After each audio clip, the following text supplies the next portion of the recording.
useni dabo julalema Ale ponsa juloka man la maje Ale ponsa ni aja man la maje Ale ponsa sulu osimene da Ale ponsa useni masata Ale ponsa alale ya mansandi Ale ponsa mbaro da bodima Ale ponsa mbaro da bodima Ale ponsa numukunda da bodima Ale ponsa alale bate jola Ale ponsa mansole bate jola Ale ponsa aye gambia bondi bata kono Ale ponsa imaje modu bele sewota Ale ponsa ala be nyinkela Ale ponsa manso be nyinkela Ale ponsa usen bota nyani dobo Ale ponsa dobo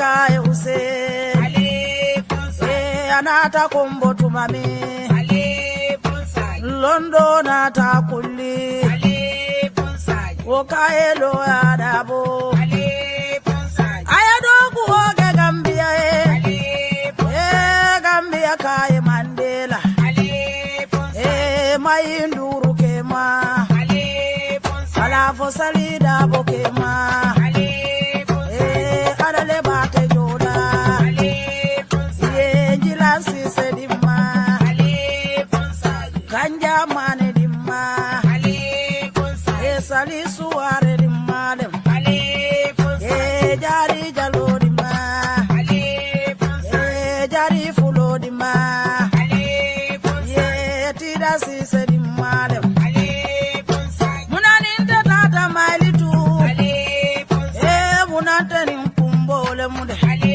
ponsa juguna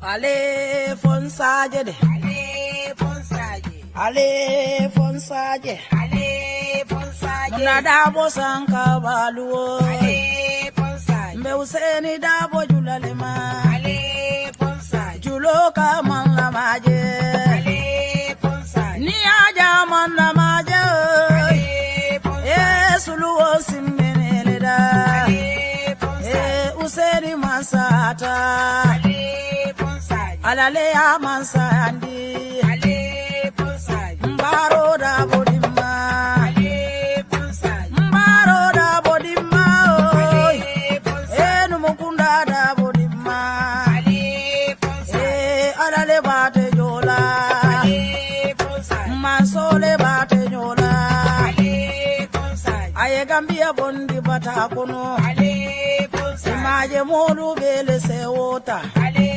ponsa ala be nyinkela Ale ponsa manso be nyinkela Ale ponsa usen bota nyani dobo Ale ponsa dobo gaye usen Ale ponsa anata kombo tumami Ale ponsa londo nata kulli Ale ponsa okaelo adabo Ale ponsa ayado kuoge gambia Ale ponsa gambia kaye mandela Ale ponsa mayinduru kema Ale ponsa alafo salida bokema Ale ponsa adale bate joda Ale ponsa jilansi sedimma Ale ponsa ganja mane dimma Ale ponsa sali suare dimmalem Ale ponsa jari jalo dimma Ale ponsa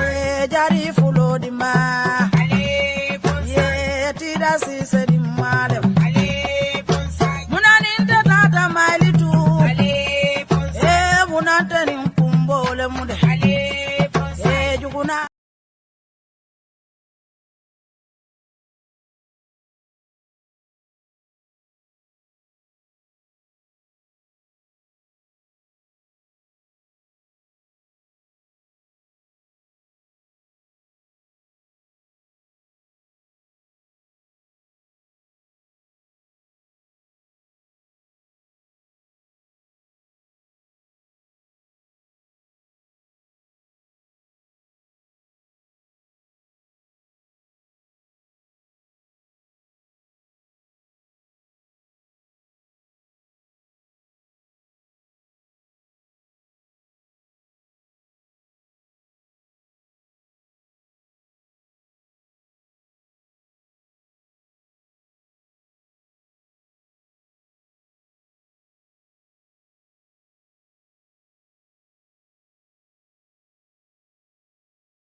Ale fonsaje de. Ale fonsaje.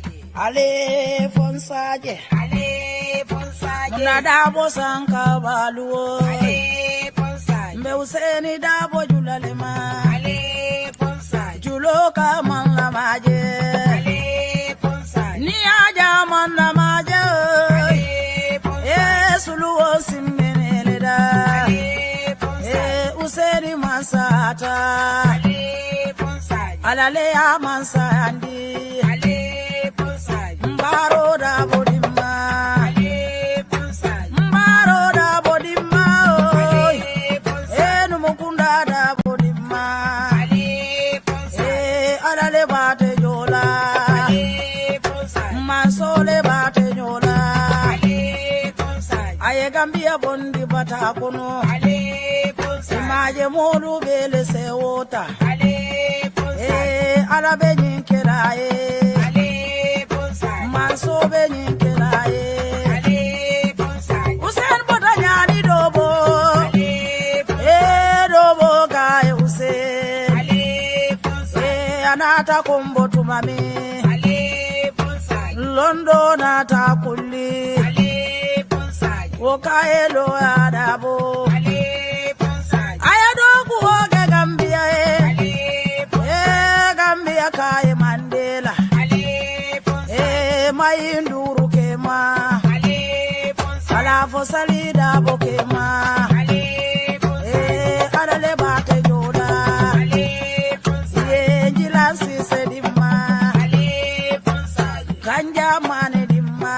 Ale fonsaje. Sali suare dimma dem. Ale fonsaje. Jari jalo dimma. Ale fonsaje. Jari fulo dimma. Ale fonsaje. Tida si sedima dem. Ale fonsaje. Munaninda tata maili tu. Ale fonsaje. Munanteni mkumbole mude. Ale fonsaje. Juguna.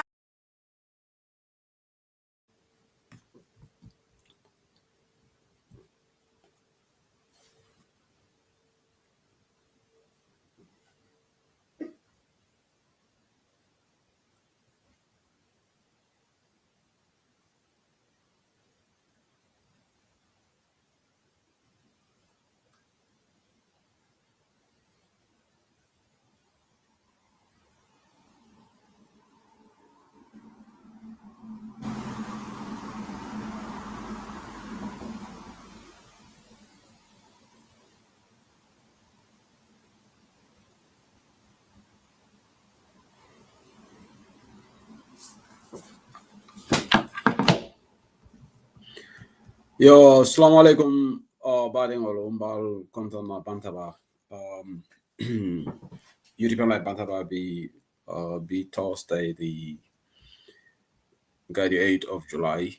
Mbal tentro bat mbal jail mail joined on TikTok, WhatsApp, Facebook, and in YouTube. Mbal kontona baki kana current affairs so program also dalajang. I have another program nyanta launch lajang, but for some reason the videos are not loading on the page. So Balcon on the back first of all. Kavale, welcome to European Night Bantabala Current Affairs Show. Albert Dawdambal, welcome back and Bal Jaila. Kal Kento back Kal Jay. Alkala Wati Kumal Mental Kana European Line Bantab Kanajan Kan Lamui. Nena colleague the programOkrajan Fatin Sabali. I'm rushing up because it's late for her in Finland. It's almost 10:37 there right now. So Swabe Kukanjele. But Anyanta apilo dole kelajang for the people. So video nyanda will upload like wasted so much of my time. Facebook signal is so crapped, Facebook. So they are not letting the videos upload on my page. So that say play platform auto. That's what really delayed the Baltin to the So Fatsen Minala Jana Bekachala, then obviously we will have a program, Lafta Diamla, the rejected Barrow draft constitution, party leader press conference, and also this ID Gambian Mealankebe ID cards will deal in Mauritania. They gave them in Mauritania, now they are going to Gabon and other countries. So Lafta will like a topic down there, very serious implications. But Obviously, nakoli Fatou Sabali nyantana la jande ke diamu.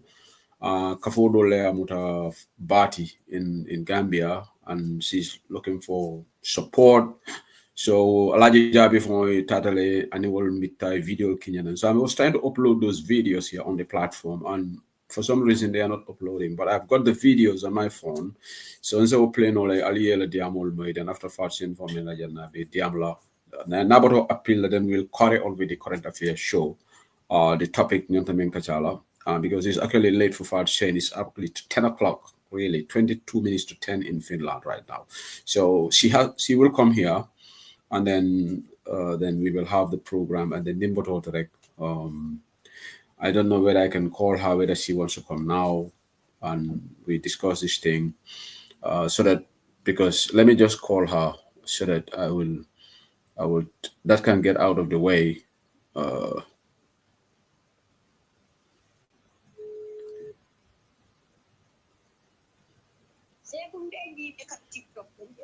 Yo, okay. Need a pareta like here now. Okay. Yeah.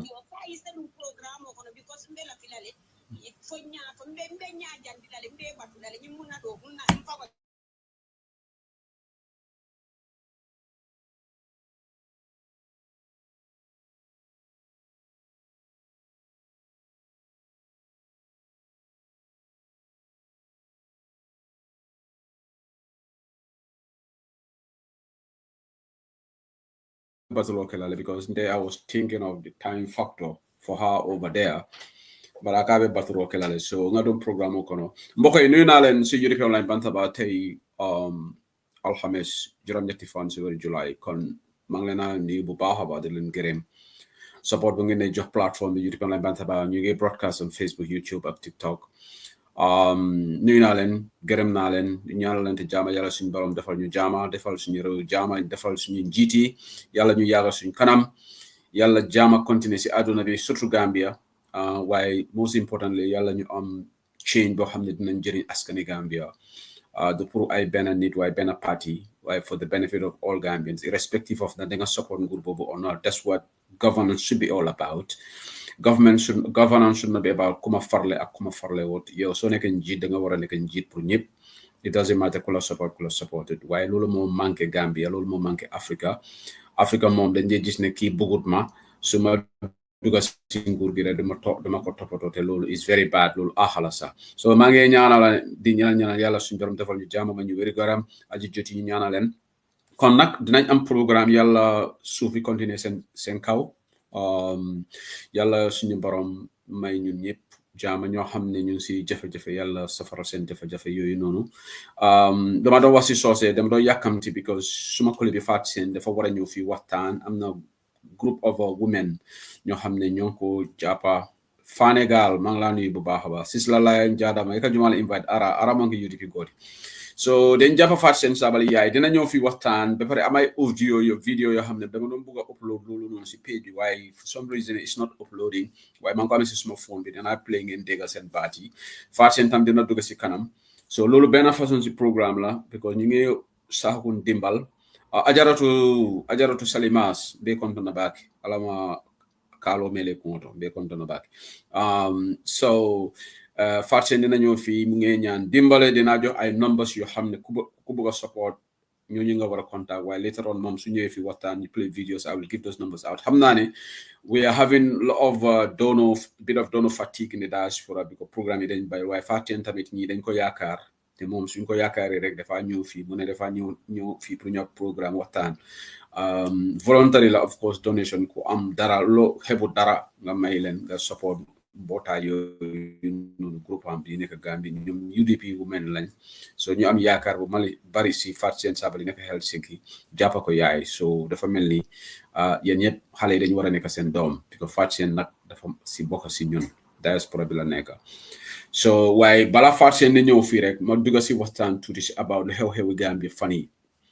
then after su nit yi gën a bari nag fekk programme yi sori na tuuti Fatou Seen dina dugg fi moom tamit mu wax soxlaam even though guddi na foofu noonu man maa ngi bëggoon pour moom mu ñëw because of the late time they are foofu why mom mune dina har so mbadi wol mbal kontono bake party leader his excellency Alhaji Ousainou Darboe a press conference about a couple of hours ago Manjai Bureau UDP's reaction to the rejected Barrow draft constitution.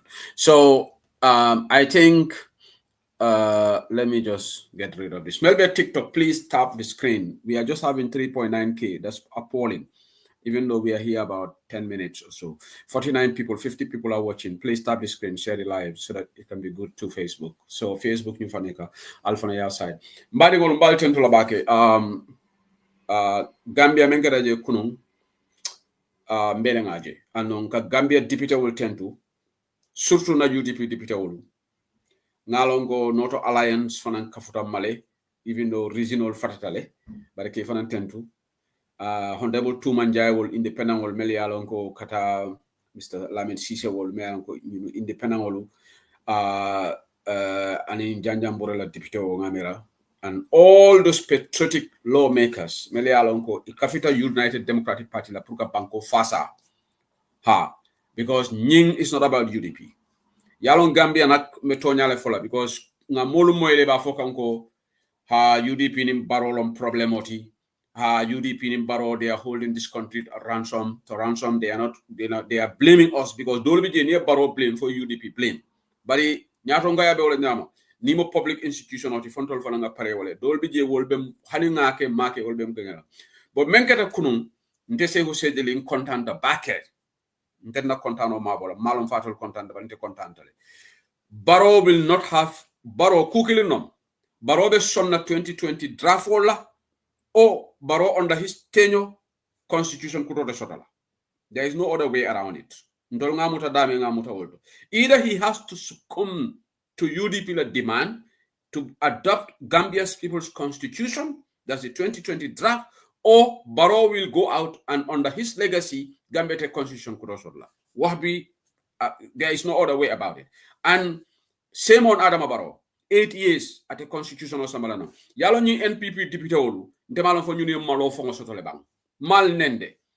These people shamelessly stood kafoko disuri about country first. Alinga partisan politics bola. The same deputy olu meli yalo ko the 2020 draft constitution.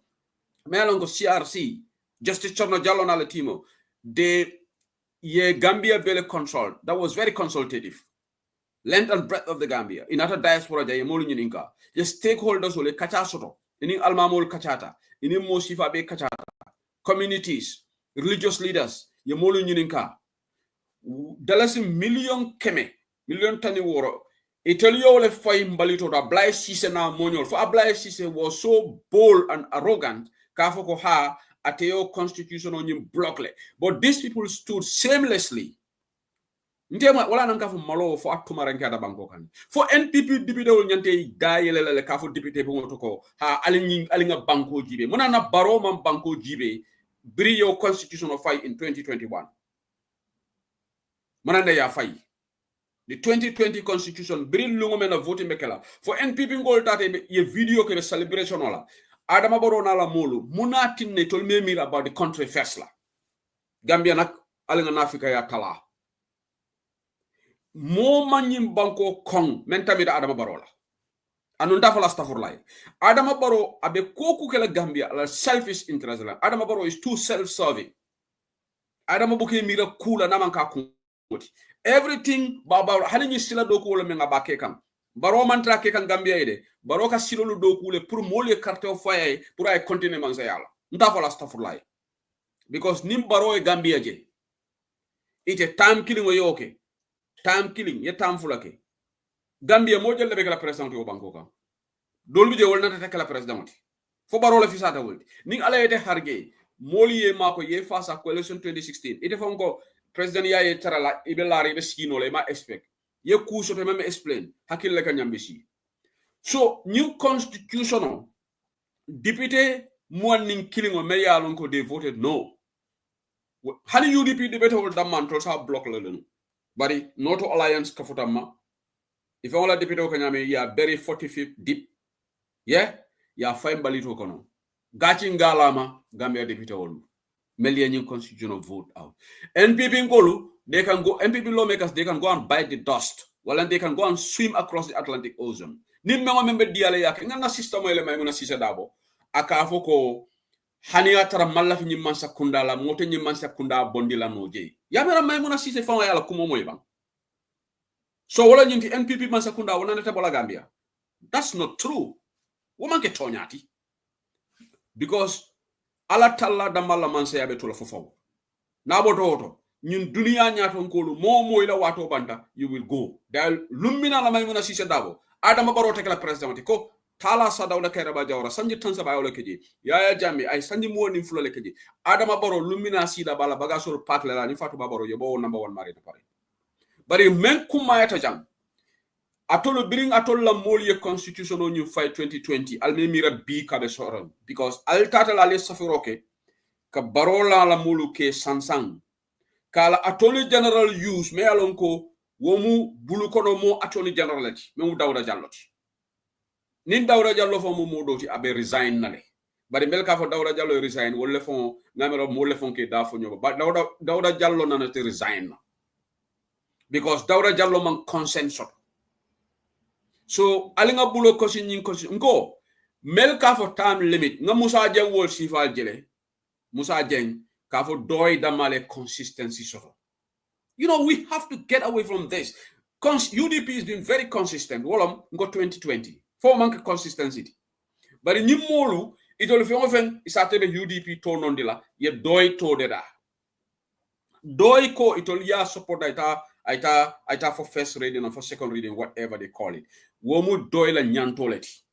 Ntol UDP ndenga fallen from day one. UDP will throw this draft into the dustbin and ya fay woleto ay tam balito kono na dem si ali hajj ngamra surwal ka wolefo because adama baro momut Gambia ge adama kiliye si atela interest o kan kamolla dalasi million keme million wor ndene UDP dibi dole ñu support no ngodden nun ngamra tol bebe fonyo la diamo dale because ngamone diamo ni UDP dibi dole ñi constitution ata second bi godon tol UDP melbe media ngam fonyo diamo la nga barobo la banko diata ka ñame fo barole tamu Gambia.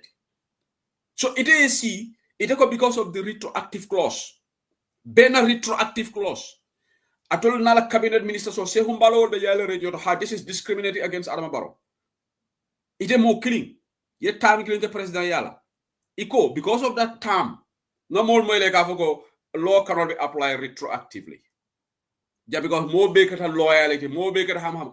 Fatol le law atol le loi lo more than justice chorno jallo na la timo. Loyal le be fari go timo kono. Woli yo ka dalilo menna ya lonne. Bari sayen mo be ni social media itol le loi be kalamuta, itol le fongol kalamuta. Hani mel yalo ngo de havun go to law school do eta ye law as a subject dorong iko nte sayen temu full time loyalty. But go fonga is immaterial. Wofanga is immaterial nte duma waste my time si lolu because mengena kumayata jang constitution of ele a fight and balido kono sai Facebook fele is playing up na screen order mala mona be kekam but in Facebook be akkan dugaral beta TikTok atol membe Facebook leading order 2021 ala be atrale TikTok account nyini all right because sometimes ngatra broadcast lale Facebook and Malekata Akkom and sometimes I can distract it. So if you have a phone, just have a TikTok account. It's very easy. You know, you can, and TikTok is more user friendly. I'm not trying to force anybody to watch me via TikTok or Facebook, but sometimes it's just crazy. Nimbe Facebook or not fenko nimbe upload here and there and it's acting up. I can distract on the topic of you know. So because Mojama Vobi just say more broadcast on Facebook, most of these platforms they all try to because TikTok is more easier, friendly, and yeah, and it is crazy. Sometimes Ibuka understand. Yeah. So Alimbadonganying adjust them. So basically, memem focali all on Yentiko. Alimbad, just hold on.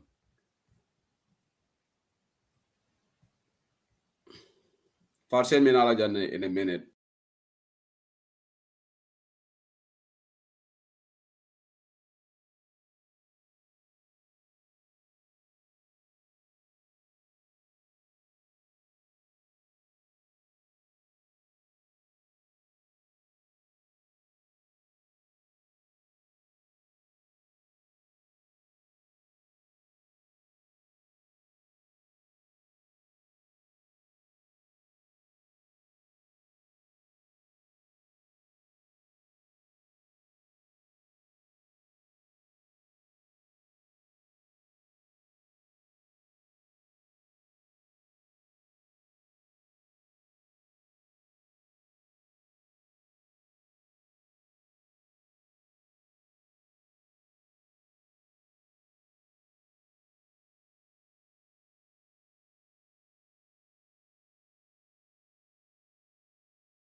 Baro, let us not expect anything. Say, and in Dawda Jallo Nala minister, let them come up with plan B.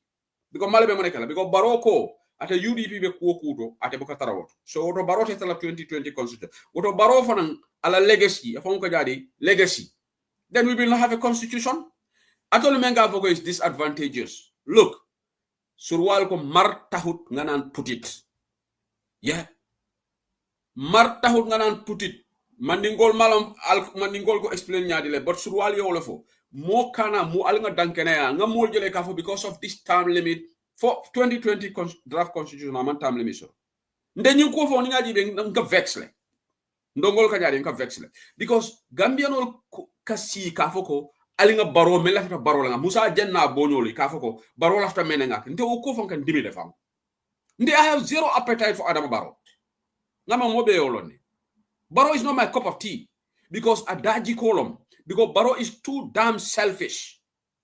Gambiano Alvin selfish, but Baro is too damn selfish. And Baro and Mole Soto, Adala Mealongo, well, they are just interested in their pockets.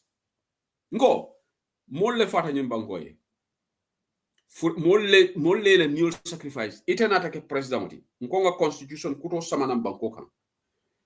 So only one section of that constitution. Iteko left talali another 15 years, 20 years kaka president. So this section.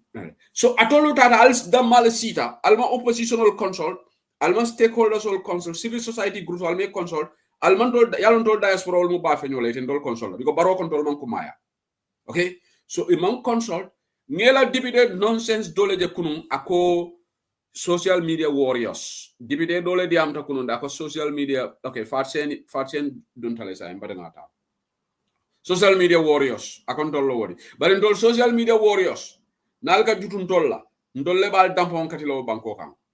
Ha atol MPP député all. Because social media me ala jutol kabo alkata kamfaring because nga tonya le fala jam Allah ta luna la tilimbali yalla banko kan. Kana kani nonsensical constitutional samana molier comme baroya fan jo nyame 500,000 kata si Atlantic South Atlantic fatu babarona la luneto ye si South Atlantic ye tre puntum pandanto la kodola il afto wala nonsense kala ni constitutional kotenge so député banko din kenol ko atekela gachi ngala so alembe nga control say baro anala Dawda Jawlo let them come up with plan B warang na continue 1997 constitutional Ninga Yaya Jammeh Bondije through the 1997 constitution, we should be able to remove Barrow through the 1997 constitution. But why constitution be jehna tak mel kamfata altal yal la kamfa bondi Barrow kan alkana la kamfa jindin tol UDP kol kam because Barrow le follow constitution of fali. Ngana alman kamfa so alkana alla nonsense of samanam tolia because nta accept la. So Fat said bismillah, welcome to the show. If I na diamu, then I continue kajala. Yo se kunka baraka bake mbe konton nambe platform mo be konton nambe la moy lal konton nambe be koroto mi be palantero to mi be jibero la mi be na jibero ni la moy wala be be konton namba fule be ne moni kiso be Abaraga nka ela programme diata programme ko mata se ko follow mfana be na kontano itande la député la o député bu mo fa député tartaje mi ya itandi barola biko iketa fewo fenti banku dimol le keat tonya mbe to la mbe jayila ha yalon seku nyinda mama kawandoleti ha adam barona man kuni mota kuni ndino la koteke ngo kuja malle keta mi nyanta baro kuni ndila barama kuni andum mallala mba kuni ndino la de ha la fita baro tankandila le baro malla fika tanka hadi kantu bi ni ya jibe lui ka fo baro yenna ko man sako mi mu wala kake ha man sako ha min dia tete wala nyanta kela bar bi maaje mo dantan do roya itandala ko banko di wol ko mi mu wala nyanta kake bayri nyin constitution buko amanke ko mo kiline nyindi dare banko di wol la kangole baba tonya 2024 constitution o banko di wala kangole baba la koy fama ya fa nyamina 116 million wala dun ta ko te ko mi la pitano ton to lamu sol ka lole ka nyoba tula rangola mi tinto jindi tinto eseleji ye hanwo 116 million ni o dundi la rangoda mala kunto mo ta nyoba tula la rangola tonya bar wonun ta kuntole itoli ko bayri milbe woto woman baro febo andu muna be woto min man baro febo kantu nin tam limit mu baro le famo nyanta la kal tam limit la baro le aka legacy min fo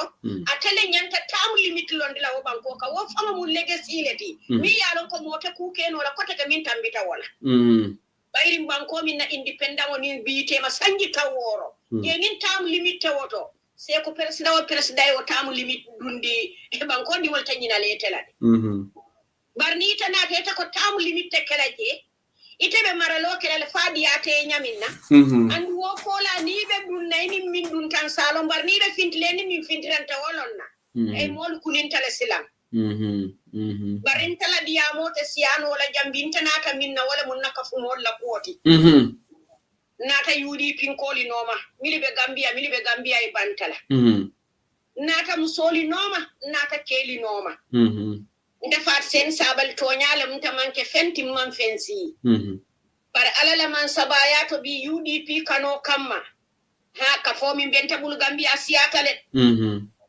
ka foli miliye mute bali te ka foli miliye la ka foli tolanna o siya batale bari bitum bi nyilla mu ka fu foloti nyilla mun tedim fololuti miliye enta mutabati UDP to ya kamala wala mfara to santa yallate fat sen ka fo min biji o fat sen sabal ta oh my god yeah fat sen oli lafta programme ba katangole kelaji programme mi yalon konta kundi ngo fango nim patili dadi ya mutale akonya ko 50-50 asekenge barandije asekenga finti kanje aje ya mundaw ya bon ni di ya mutale bebe ma amanke purabenti UDP la kunu kumbal aje ya masane nyol aje mala laji Amadou Sane nyol Dr Lamin Mane nyoli jurumol lemu OIC Lamin Sane nyolu ngamo jamale kumandi urunyin kamala ise madeje lunyu malom farsen lunyu malom nyin July la 26 akabla July karotil mo ni woro inshallah nyin July karotil mo wani woro wo na programme o nyimbe kala be kala programme ba katangole abe na sibito le fe abe benna sibito le fe alaman ni asilam abe kala farato jele abe kala farato le santa yalla time juma ala be commencer la imela time ol kinya nambar tuma do ba to jannade sila lundo fanambe fintilane kan janna yana time of moli okay so sai ko nyimbe laari wala nyama e programme o nyimbe keke bila nyaton kayale ko tani boto bo jankan tun tolbe bamba banko le kan kombo saw o bamba banko dun keke bila mun tolla député to kombo saw la député mu keke bila na kansulo wala mu boto bo janti yo bari ngal moli bele invite ge biri yankuba dabo nyol talibe nyol rohimari kilo nyol nyil bebe tolla invitation o sotolal do fe mu UDP kanun teti mbebe kumandila je bar seku programme o mandiya na fulo ayolo nyimin kade diaspora ka katale wallahi nyim musoli video kinyana ne bar ngela video kiyana ne tuma do bato janna lumo be sila ni na to wati be kalila video me got a video play because being a trailer ma upload no bari ngalo next time inshallah be upload la yela video moy kilimbi je video dula do bi je wenta fango balole bori iko diaspora alimma koy mbulo be laari ngali alimma koy to la duno be ba to la kan andum fanan la fitale silan na duno e bo diaspora kan ikoy la fitale silan Gambia musoli yejele kunin tale faham tale ifanal la fitale sile la dunoy bo diaspora ka tantu diaspora ka soto nyaminna ni tol fane man sakunda kendo soto sa soto no wonyama tonya e ku bi diaspora jang janni ba fale la pension wato be sila janni bi ta for 65 years isa do ku keno tonya bar Gambian to la 25 years funding kelle be siri man do ku dula soto jangu ni yesingolo na sarali kono fo yedu ndi system o kono wallahi se samba karambungo to ise o karambungo to ise kamo karaye mechi o karang ibe parela o mechi karang le be samba la mechi training nela ibe o banna dam ibe do ko le commencer se ku banko mi yalon ko nin funding kedi buka do ko soto no woto ke baadu wala be do ko bala min tole woto itol fanan ko lafta man sakunda kendole la mi yalon ko nana tabe banko molu jelale nasara lu balunya min bije won balunya eta gambia fanan luwali e bunya ye molla nyanto dila karango bunda yirwa anni ko tota ni lafta tala karango le sita karango la andun do ku bunda fana yirwa mi bu senelati ikoy to man sula man sakunda ka duy kankamani boto dila itolla sulo mu nyinneti ni tolbe mani kuole to man sakunda e fero ke silolu wale ban ye bulo ri ko to o mano so ko nyaabe so ne ale tolbu nyami na jaral bundal ye yirwa andu to lawo ma famale bi afu baale mu de andun ka dula baale mu de farato santa yalla farato nema be wala kono farato forest be wala kono abe mu nyi santa yalla kili ka fo nyindula dum bi min muy la silanyati wala mu nyenti bayri mbaro barindi ngo Amadou Sana be lifri wo ma famale Amadou Sane jele mutala kuntun dulati sai anni be la kabila meeting olla ikaje la kana famo fintindi jabe anin drinko binana komi sakaje ko ka musolu nene itu wuro be kumala drinko be talale te manyili dun ko ilafta ka wole dang bayri nin Amadou Sane buka mamanje je na ya mira ko wolte ya to ete dulato ilafta itan dilale la kontol nga dulale soto mi mu UDP ti to ka wolle fasa tay lafta o mamma wala kala je tuma doni o ifango yitandi mu minti tuma doni mole amire manke minti sai balo na ko tonya batunga jam fanyili la nyili ni la dulale tonya tay wala mu ila lotan kan simoti lafta la pour ka finti kawo mamma wala ke on di 26 mbe nyin karo mi farsen kafo nyin itela miraro ala momen bi ya siatale yen nanga mo nyin lonne ba se ko kafo de mo ke mesabo akodi wo o mo kafo balti kafo ba ka tangolam ngo itolle mo follow to million ta mutabati congratulations farsen and UDP be mo be dawo da nyin santa yalle ke fan su moto le wulindi ne ma modani anin ta kumonte ntele ka jibe lafta min kala ngake o dum fana nyil man ta batande ani fenna ti sato lunin ti sat sitan ka ti sato didale ngadi dan ko alawa funyoya ali ko do min soto je hanali madin telal fana yo kala boxo kon tonya ifanan ka fengol nyini le kanyu ikadi nyole ke la profito laji ni UDP be ngola dawoda ni rali kono ila moto fanan ka tara konvoyo kono la fajal santa ya atondi fan santa ya la farato kodi farato santa ya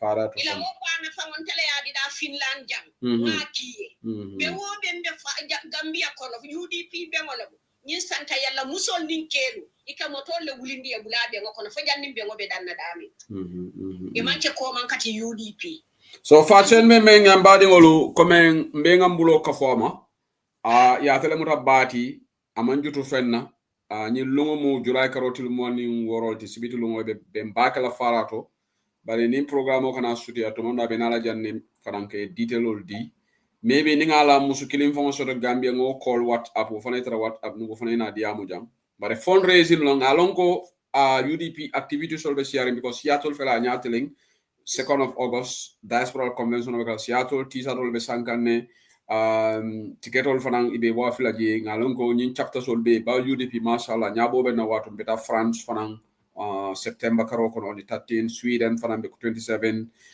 gas fanan beta kala Spain beta kala Italy beta kala UK tabe kala on the 18 bari abe dani rola janga ako ayalonne ko kolea be kering ko di bonno siada bari bawo ñu fanan jikirate la andate fanan jiko mun tol diaspora leti bawo belbe kafkale momo lafita donation ola isala okay but fashion hold on carry on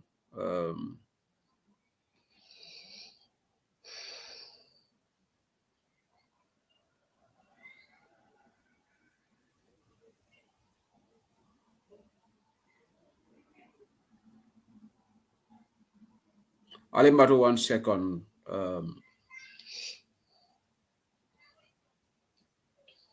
okay, sorry, Alimbala 1 second, Rick. Alimbala, sorry, no call this I have to take, sorry.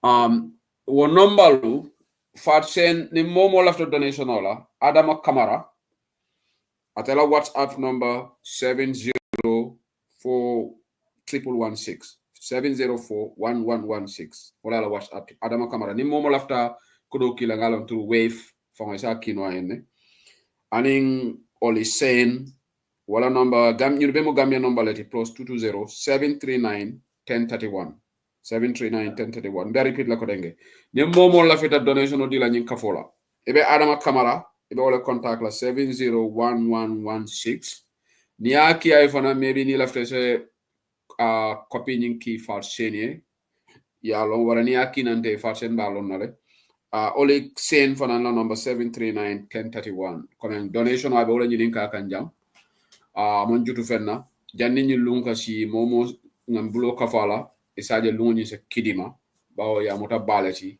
so anata wala le jan purposely fundraising comme kolbe sharing luma do wasi sose ma ko si olof farse dafa ñoo fi amna groupe farato santa yalla ñoko jappa yaay UDP mbotay bo xamna ñetti téméré jigéen ñoo fa nekka mbolo bu takku lañ ñu ko jappa yaay te inshallah on the 26th of this month dinañ am sort of a meeting bu mag dinañ o kilifa UDP ñu dem fofu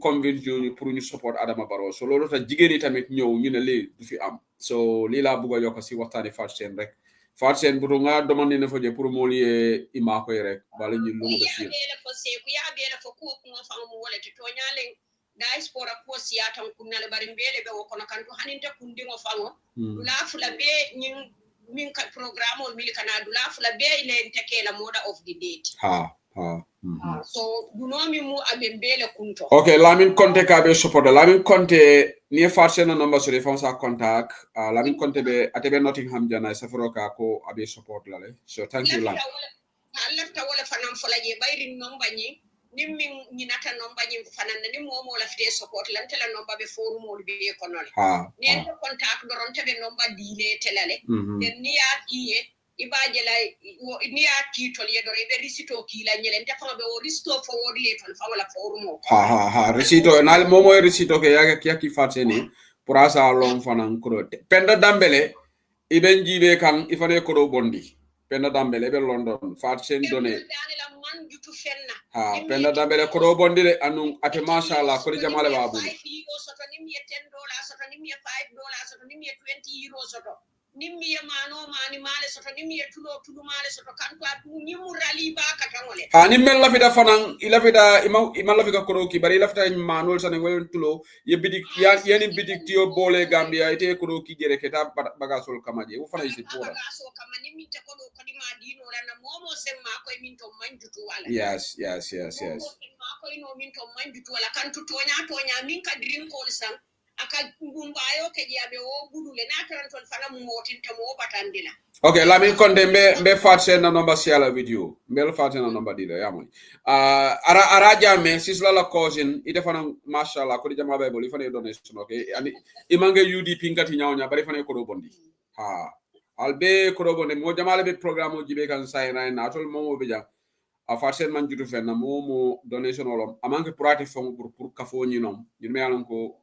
ale alon ko combo is very important carte que se jabal be combo de mo buka election o win Gambia man combo win fay combo win rom so ñing is very very important so Fatsen ne ate lafta ko do kafo la je then that's fine Allah fita wala fala je kan ko hanin 2021 fenko min keta farato santa yalla je UDP le win ta fay tol yela do ko ma sifam so ina ta ko he ali ikali tenkun kanto NPP man fen so to je bar sai ñing la fi ay sama tole dum pour ka guyi kono so nyili dun la fitale ke ifango itandi imuminti so sign wala ko be kerin bukare mbali dani la UDP kadi ya kamala alimma koy ala kan aliyemma koy kila kan mbe na patio la ko kamala mo danda me safarole penda dambele fana me makore bara ko ngi akon lungo ni penda be kala 26th of July le farato so you have you bimu munati bimu on the 8th let penda you have 18 days 17 18 days bari kane batu fo lungo fongo de yafa be ko do kila de ni lungo membe kala 26 ite sila fo on the 25th penda ko do bondi pawno bondi ko do bondi so momo la fitake la nintela nomba te mimbuli ne se ko contact ha le de contact mbal ni fa sen link la le ni yenta fanam ko contact nta fanam be mo wala nomba dile la ka foy nomba wala jadi ke ba fanan ke ba ni momo ke ba sabala nombal be ni formol be ko na le ke ba fanan contact rek den fa sen ba soto la ba la yama alaji jabi fanan ni momo ya alaji jabi la nombalo jabi fanam be gambia le momo atele nyim video fo beta mba tentulo bake atele nyim video ta adara ka fo nyin dala ni kata video fo bi jende ni fa sen bra mba tala ni la audio play fa de la dia jabi famo biya ma bete la meeting otole video ke jele dia mon ke je ila lo kan sima muneti abe anibe muneti kan diaspora bulu because ye nyina famo itandi ko itol fana nyindani ro nyi malla fi ka diaspora dani ila fitale diaspora ka so ko nyaminna itol fana ya so ko nyama o banko yo ifa se ngani video la may do mandi rek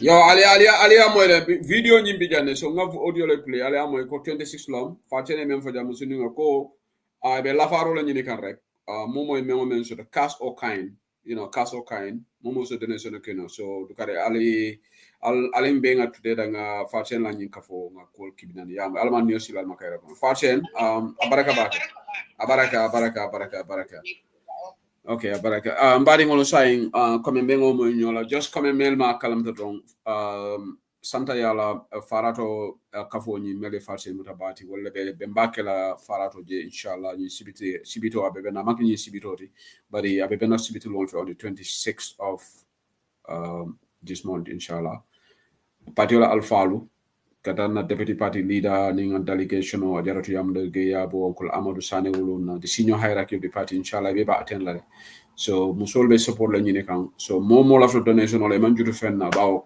times are tough whole man diar in dunia kono say hajol be sharing and fund result fana be sharing so momo ngani yo se me support je please amanke force oti bari mbal dani la rek ali support so say be fal sen fana tentu lamba congratulate la so say se continue na kachala then after be line oli al be la be ko jitu la banta bala current affairs sola media moment kala say wala nyinti UDP ali nga sabari nga continue be menke kan banko kan munol be siare ne bar hadama dingo nyanta ka principle soto ni asoto wallahi ini lo principle fa ngole fon fisar hadama dingo man principle soto doron nyina marila nde hadama dingo ni man principle soto so lu tutu la de wasi sa affaire nde kabirin last year I was going around in most of this TikTok some people were advocating the UDP yes we should let this go we should approve the constitution man duma ko nangu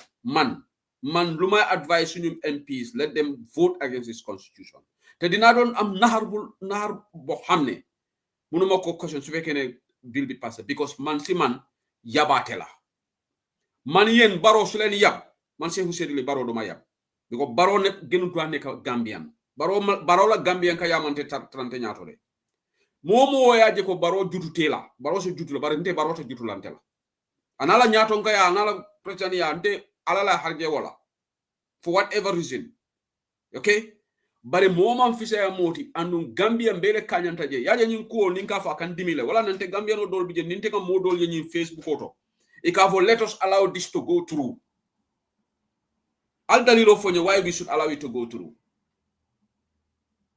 alinga you see Gambia Gambia lom banko me alon ko teka nyim banko je nyima nyim banko bukata Gambia hasidi ya warata je nyo kannante ya warata je tribalism wanta banko kan all these negative attributes mungi face junde kabi tep abe faring Gambia le ni diamota Gambia no nak ni diam taje sabula mo kasuda Gambia no complicated because Gambia mo fake ringo siato banko kan mo fake ringo siato bank Gambia no do bi jaka même fo duma ni men ka trasondo mo ko ne mankilende isina santo yo kuma do foye bare membe butari bulu itolni alala yalo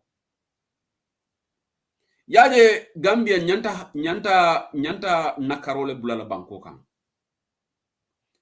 because ndenga mera birim barola muli nyin constitutional fight there should have been a nationwide protest in that country come bring assets ko keta ali lamoy munati na funding all fundida assets ko la jamela assets ko but when they threw the 2020 constitution the whole country went quiet.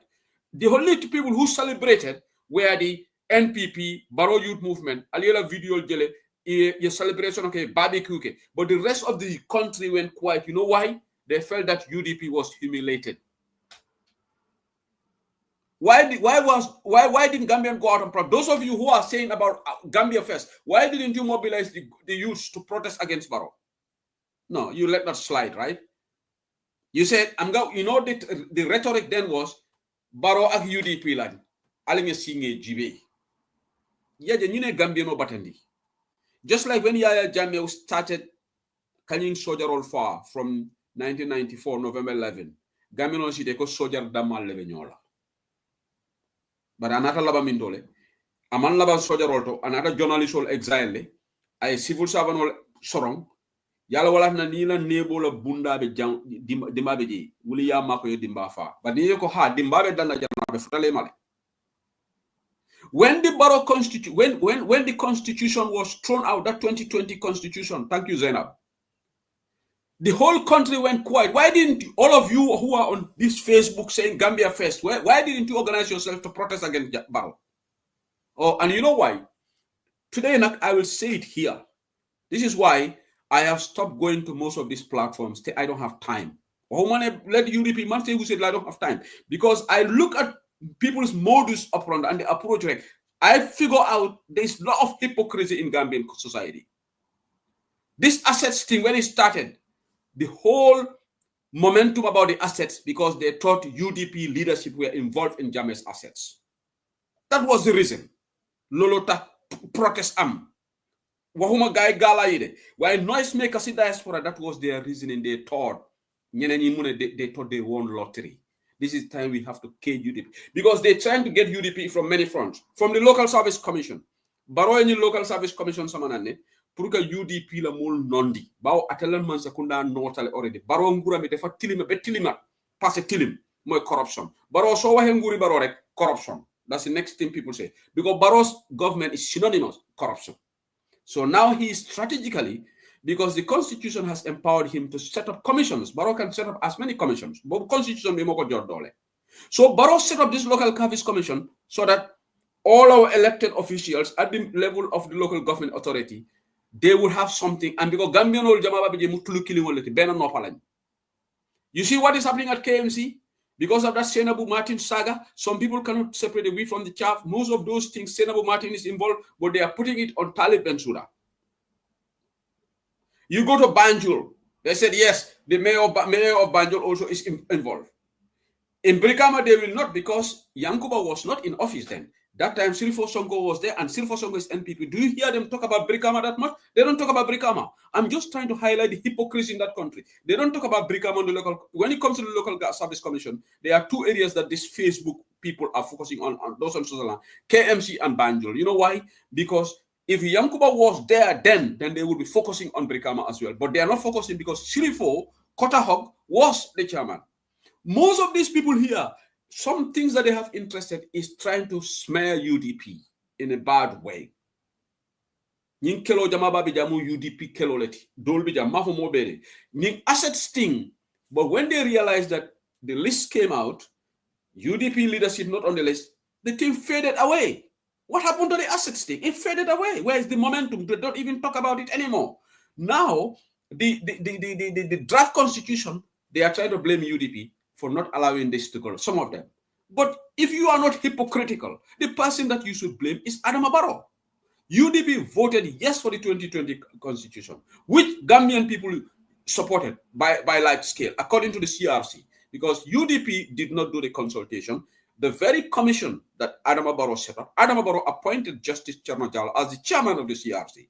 Or is it the lawyer Dabo also who appointed him? Because the NPP did all my Dabo constitution. Well, alhamdulillah, Rabbil Alamin. Gambian people all the constitution, New World UDP la constitution. We'll happily wear that cap.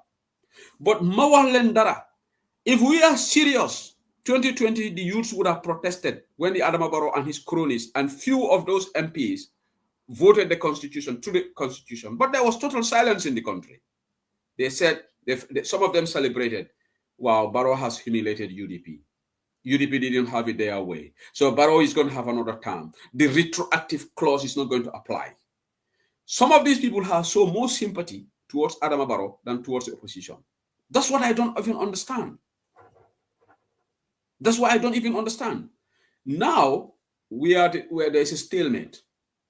At UDP, we will never, let me tell you one thing. Let Barrow continue with the 1997 constitution till cows come home. We will never succumb to Adama Barrow's wish when it comes to the constitution. We will not. Let me make that clear. UDP in Tolten, we will not waver. If 1997 constitution of a country like a Gambia Mara, so be it.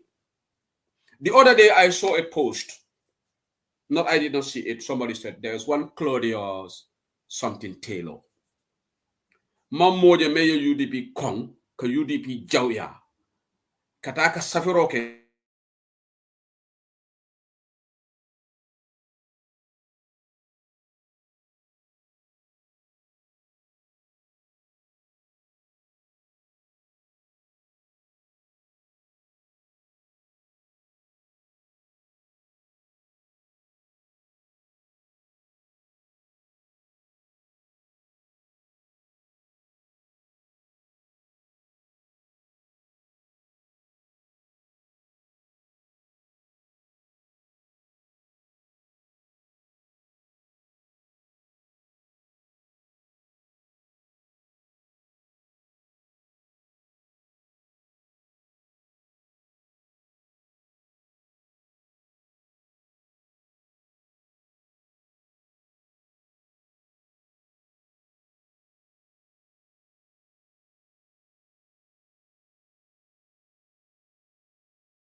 New constitution, Barola new draft constitution is million times worse than the 1997 constitution.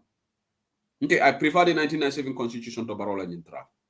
Baroko, nabe ministerial appointment, there will be assets declaration. But ni botaji, they can steal, they can do whatever. Just like allegedly, nameko Amadba, the guy Corrales in America, through our account in Dubai. These are allegations. I haven't seen front, but supposedly those are allegations. Amadba, allegedly, I guy Corrales in America.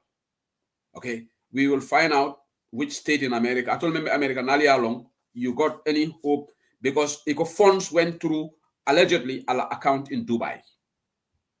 These people are filthy corrupt. These people are filthy rich. They are so corrupt. Ibuka leke describe nyame. Wala ne ni julo la puruka Barrow shield. Wala na ni kebalang fofana wolbe tobla be dalle be diamla nonsense in that National Assembly. Iba for Gambia first because Gambia mom ni momo will tako Gambia first. Here, because let's come together. New Gambia and GC, let's do this. Who doesn't see Gambia? Who doesn't see Gambia? Jumalman Gambia ji. Mobile Gambia ji. So you think those of us in UDP we are not part of Gambia? So you live in your own wild dream, wild world, thinking that you are the only people who see Gambia. You think we don't know. But when the going was tough, coming ala Yusenu Dabo even for a press conference today. Who was the person sitting, who was calling out Yaya Jammeh on his corruption when Jammeh was at his peak? How many men dared to call out Yaya Jammeh on his corruption when Yaya Jammeh was there? All these warriors now on TikTok who are making loud noise, nobody heard them. All right, but now they think they love Gambia more than UDP. This is what you can't irate me. This constitution is gone, it's buried already. Forget about it. 2020 buried. They buried 2020. We also buried this together with other MPs because it wasn't done by us alone. We have to acknowledge Melialonko strategically they supported the no to this draft. The likes of Honorable Tumanjai, the APRC No to Alliance MPs. Yes, they have a good reason why. It will be Jamela legacy la protect, and I know that. Well, Nintola Dalilo Mankil in the world, I don't think they are protecting the 2020.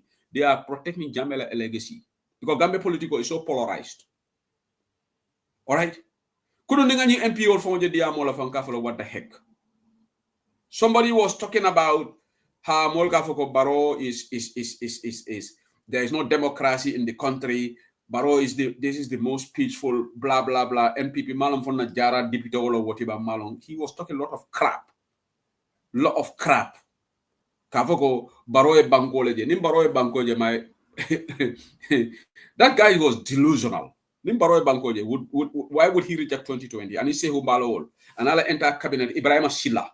Me alon ko ateni tol bebe no struggle kono. E be rek tafawta. Ahmed Jite, me alon ko today he's crying.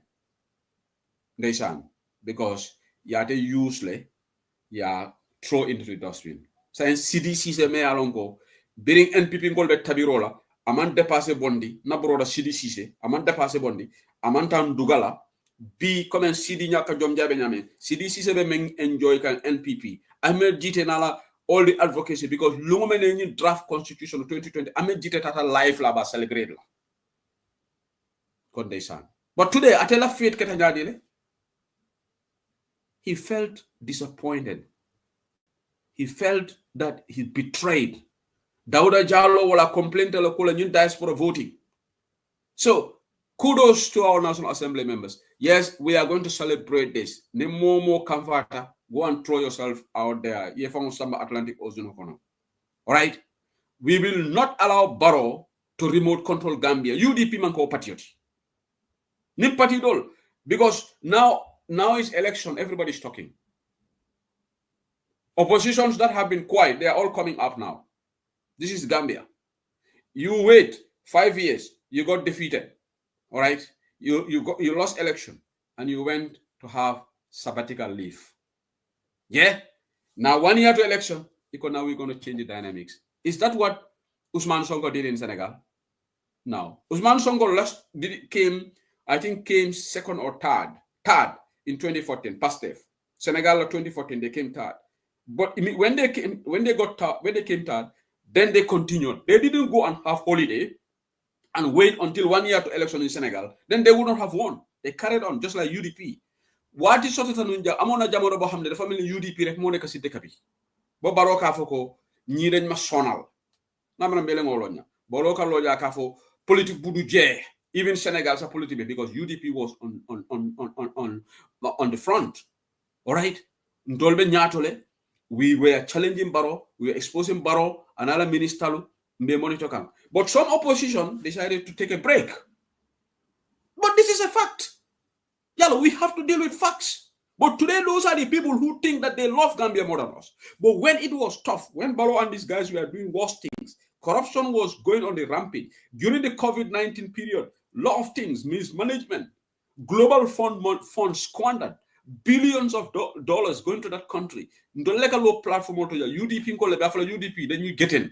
UDP now, how does it make sense? You wait 1 year to election, you want to change the destiny of that country. You think you're a waji, it's all waji. Gambia, but that is not going to be easy. And right now, the rhetoric I'm hearing, for me, I have no problem. I have no problem. I'm a Democrat. Now, if I go UDP goal, I'm going to prepare mentally. Yalon take a cool junale. Look, I like to engage people. wala na sometimes all can blame because believe the ko democracy political fo nga ñoo yaaya nga ñoo kachandi ñu waxtaan rek engage. It's about engagement. We need to build bridges. We don't have to burn bridges. Nte believe ta ñina la walaati na 2024 fu nekk ngeen ma day gis ba ñeneen ñu foog ne Sefu Sedili amut liggéey. Sefu Sedili haju taala TikTok platform jama babe jankataji ngamala ya kalamtale nkataji nika engage fo dol UDP ngo dol fon kam fatan kamale ko Sefu fanan ke baba akata ñu ani ñu ñobe sabal ngamara I got a lot of messages. Some of my colleagues, some of people are telling me, but why are you going to engage? Because you know what? I want us to come together. But there's one thing about Sefu Sedili, moment law, I will say, I don't believe in hearsays. The hearsay, no. Moina ko tungo marana beten to believe la. Moina ko ajana tujena babas beten to believe la. I have to see it myself. Ntebe wala nyama.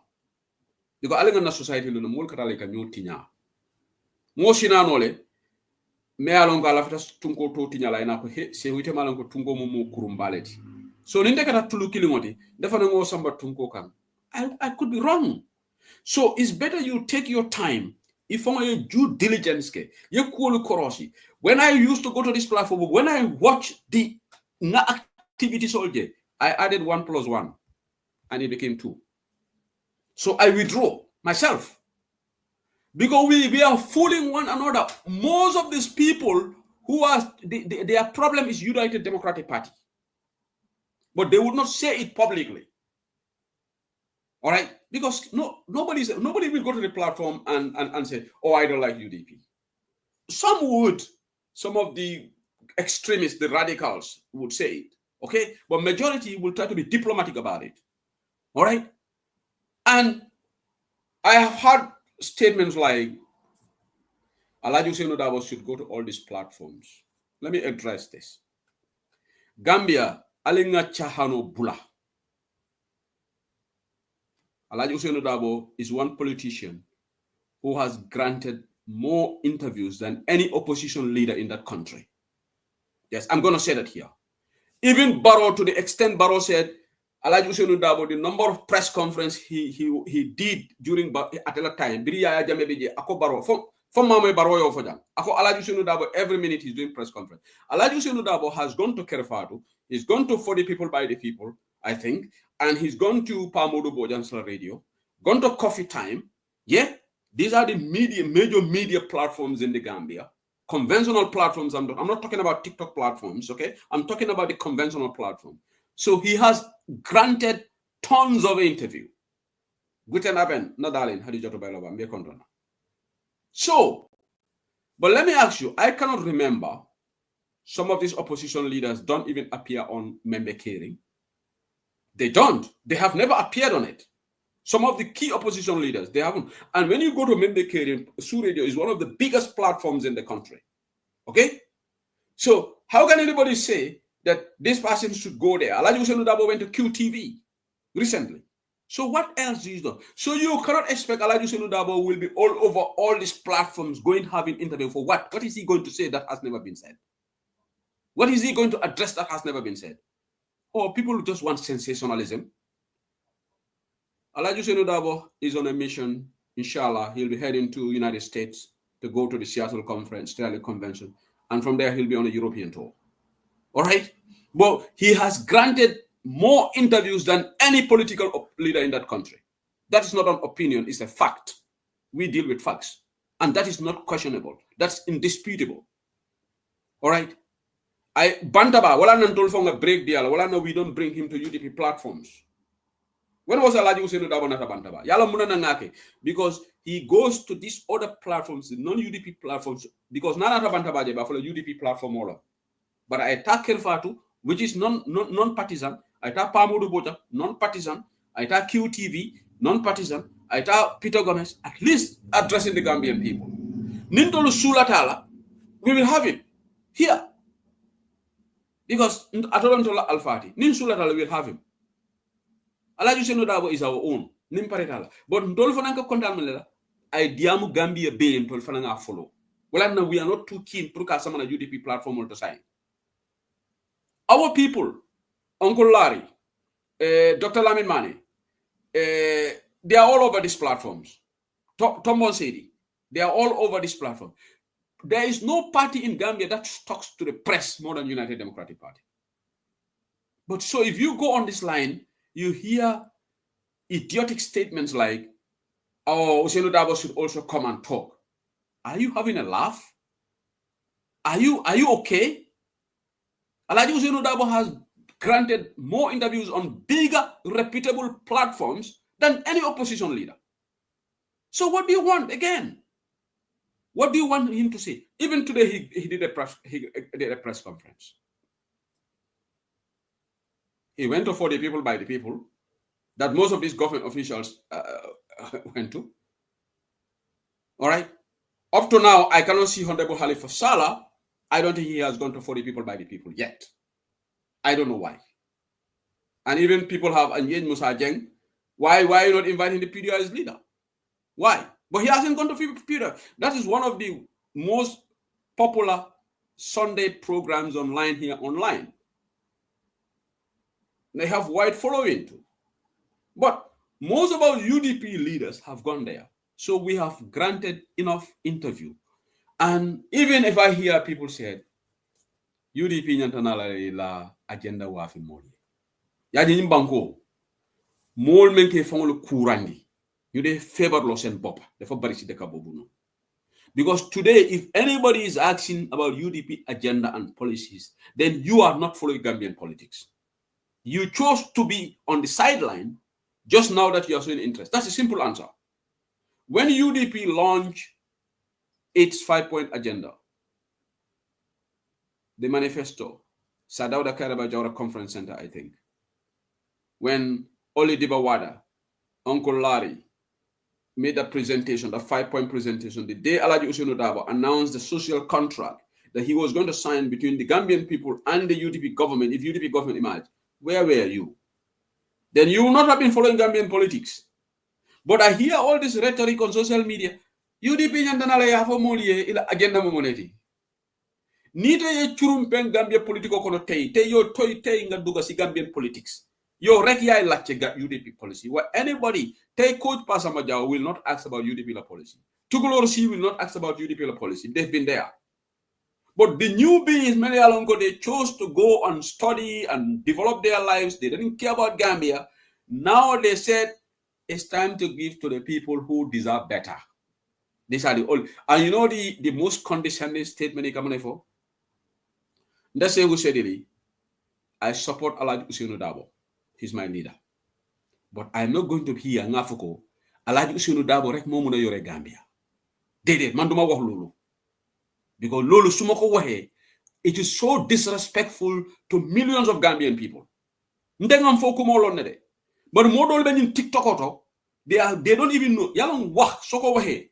Balamu gena sa game be denga wara hamde me. You cannot say this is the only person that can rule Gambia. It's just like Yaya Jammeh supporters. Jammeh rek mo muna yore Gambia. Are you guys okay? Is Yaya Jammeh indispensable?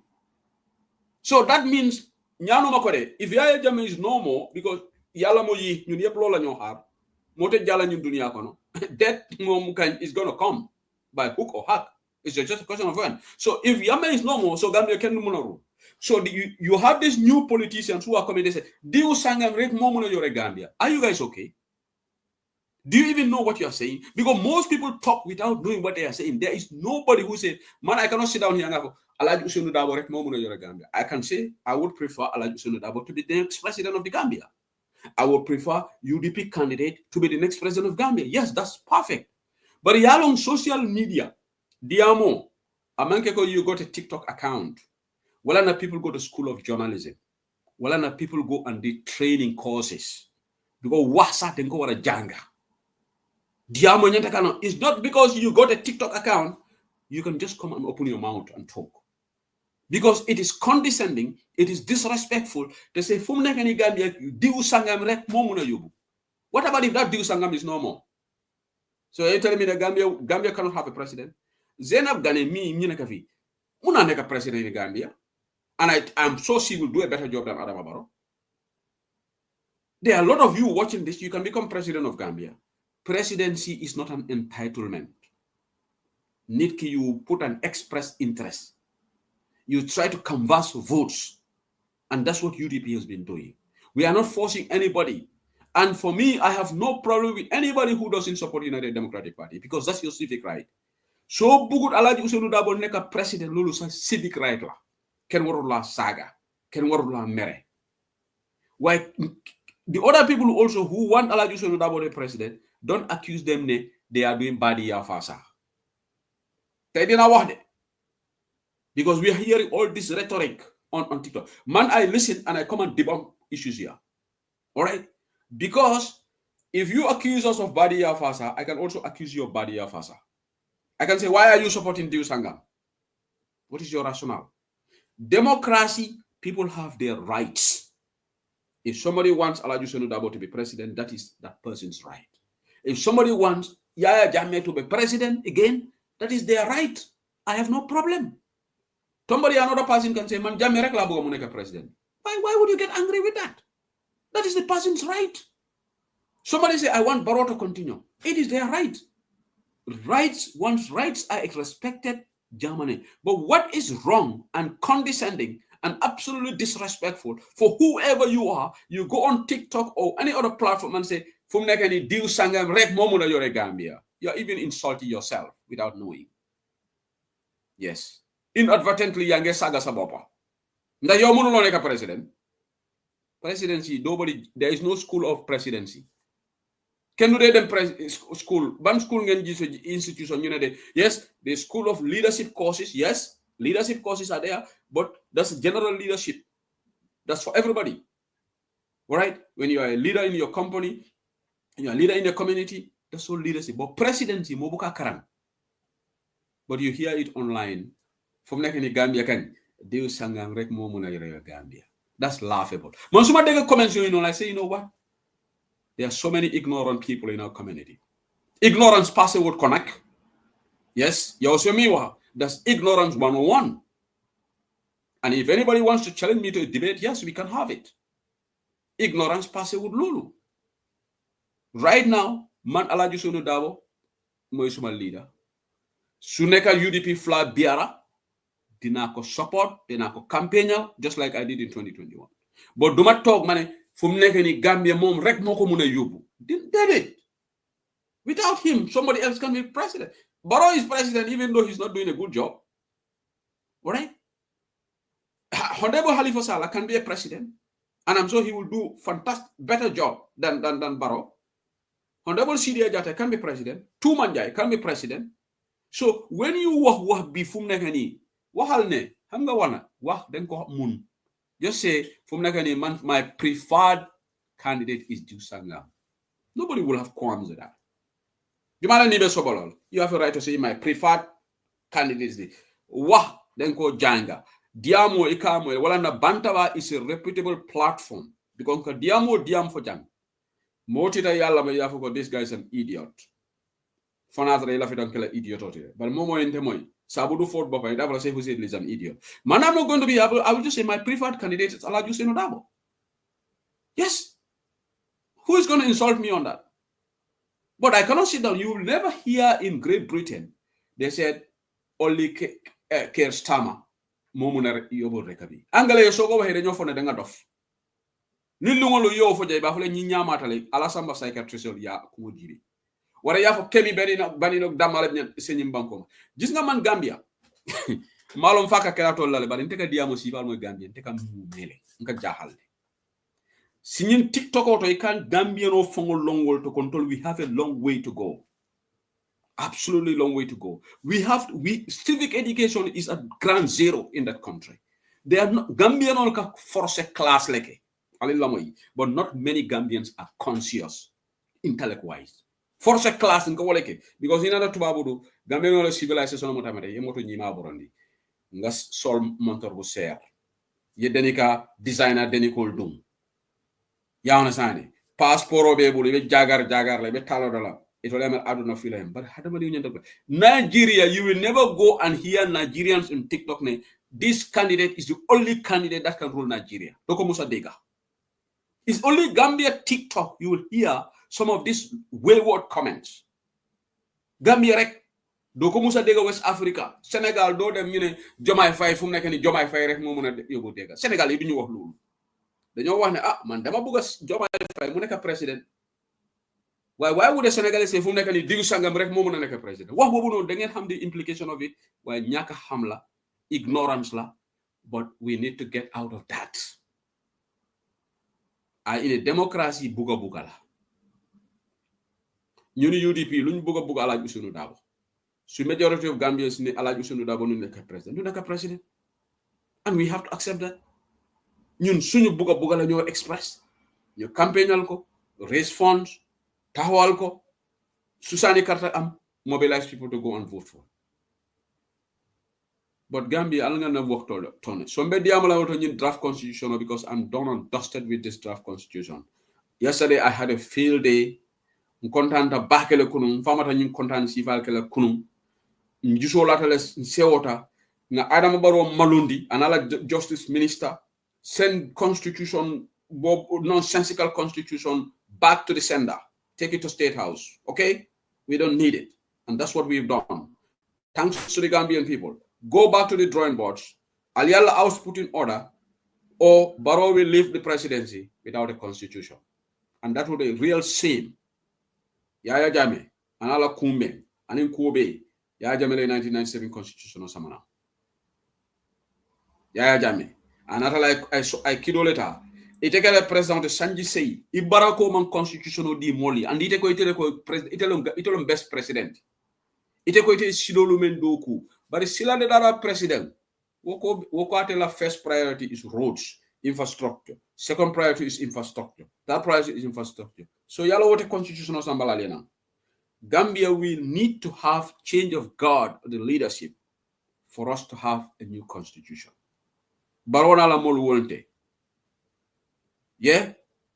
So male benamun silale samalano because 2020 constitution nimbaro after constitution pare Gambia mbugala fika nyamendi abe 2020 hani tombo kana falinje ayamoro national assembly UDP will vote that start Gambia ngata referendum Gambia constitution proposal bari yalom baroko ate UDP lafta kokula ate buko ko so ate 2020 sambalana so wala bekala stalemate lebekala Gambia te constitution so quickly jani meda lines all yelala bao mo jama be request kina mo lafta contribute la lafira concerns or express la jang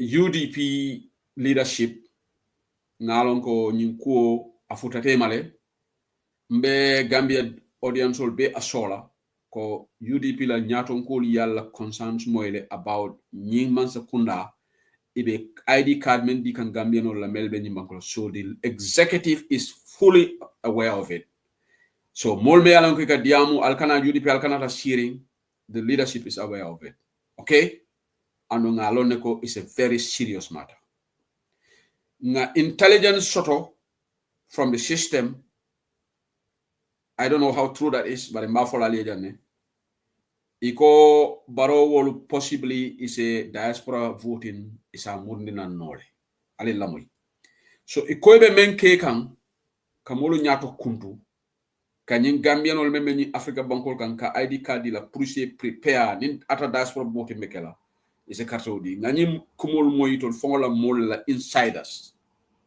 okay so ibe prepare ke kan because nali ajibe Gabon nin Gambia jam fata nyolale so yalo ñunute pleno jole ko kata mo le bon na Gabon na carte fay yene dundi ni bodala no Mauritania fanan e mo jamale register so ikobe même prepare kan wolom possibly they will have a real look at this diaspora voting so near diaspora voting jibe wo satare to le number so le lafta nombal menna yo soto diaspora bari mbe man sekunda yamar la ko kelinala Adama Barrow alin la moy kendeke ntol manke idiotolti ntol manke domi solti ntol la brain ka tamale alin la moy Gambia dingo membe tubabu du jang nin carte natra I'm just giving a hypothetical situation naketa bari Gambia dingo membe tubabu du jang wala siata Gambia dingo membe Africa So natural la plan is pour que numbers will inflate. Natural. Comme molka même. Ntolo wote possible la. Because B, Gambia dingo membe Europe jam. Wale carte ke so nyanta siala membe Africa. Because Gambia no ka tamale bari ke ko ti tuba bule. Kata Africa ba kede. Because Africa mu Africa, let's say Africa be mu developing country leti. Nalon ko Africa banko dol be je soto bi ji. Bari Gambia no jama ka hamem na kana to abudu warankata America. Warankata Asia bankol ka Arabolia. Killing melma nyaka pehe. Wala kada dolbe je wol fana kada diamond singola len na Angola wol sifalto yes. But Gambia no pro ay funtin kon kada hosulu na West Africa la woman siade mafa man soto. Anu mafo Gambia no man tia. So nal kalku alkani number inflate. Can you compare the number of Gambians in Mauritania to the number of Gambians in Italy? Yalong there is no match between the two. All right. So natural ben yine kekam. Allah plan will fail. Because atolu yalong alkal fon le smart ni. Wala na nga blay sanya njele they san. Gambia la ko fon bala fa wortale. Nte adamaro la ko fon te ka ko tende nga tende muka adama la ko muka dandino. Adama jibe aka minister sifal men fon appoint. Ministers allegedly involved in fraudulent act. This Russian oil thing. Ablai Job is involved. Right? Ablai Sanyang. Ngama Abdu Job la. Abdu Job. Ngama bekili. Bali Ablai Abdu Job la ko jumale ka fo nyin TikTok oro. Gambia. Gambia ko is very interesting. Abdu Job me along oil thing. These TikTok platforms, you know, during this asset issue came, they are all over Uncle Amadou Sane. They were all over Laj Usenu Dabo. How many of them lambast Ablai Job? Well, I have no respect for these platforms. Okay? Yes, you can come after me. Look, I'm not going to have a back and forth with anybody. But the level of hypocrisy online in Gambia, we are a joke. That's why Senegal is progressive. Gambia is retrogressive. It has to do with our attitudes. Ablai Job implicated in the oil strata. That should have been a whole program, 2 days, 3 days. But they went after the UDP leadership falsely when the assets issue came here. Miget platforms, that very night, Miget platforms, I call them. Yes, they are. They went on their airways, falsely accusing Amadou Sane, in fact, Ya Jamela Homa Aeolesta.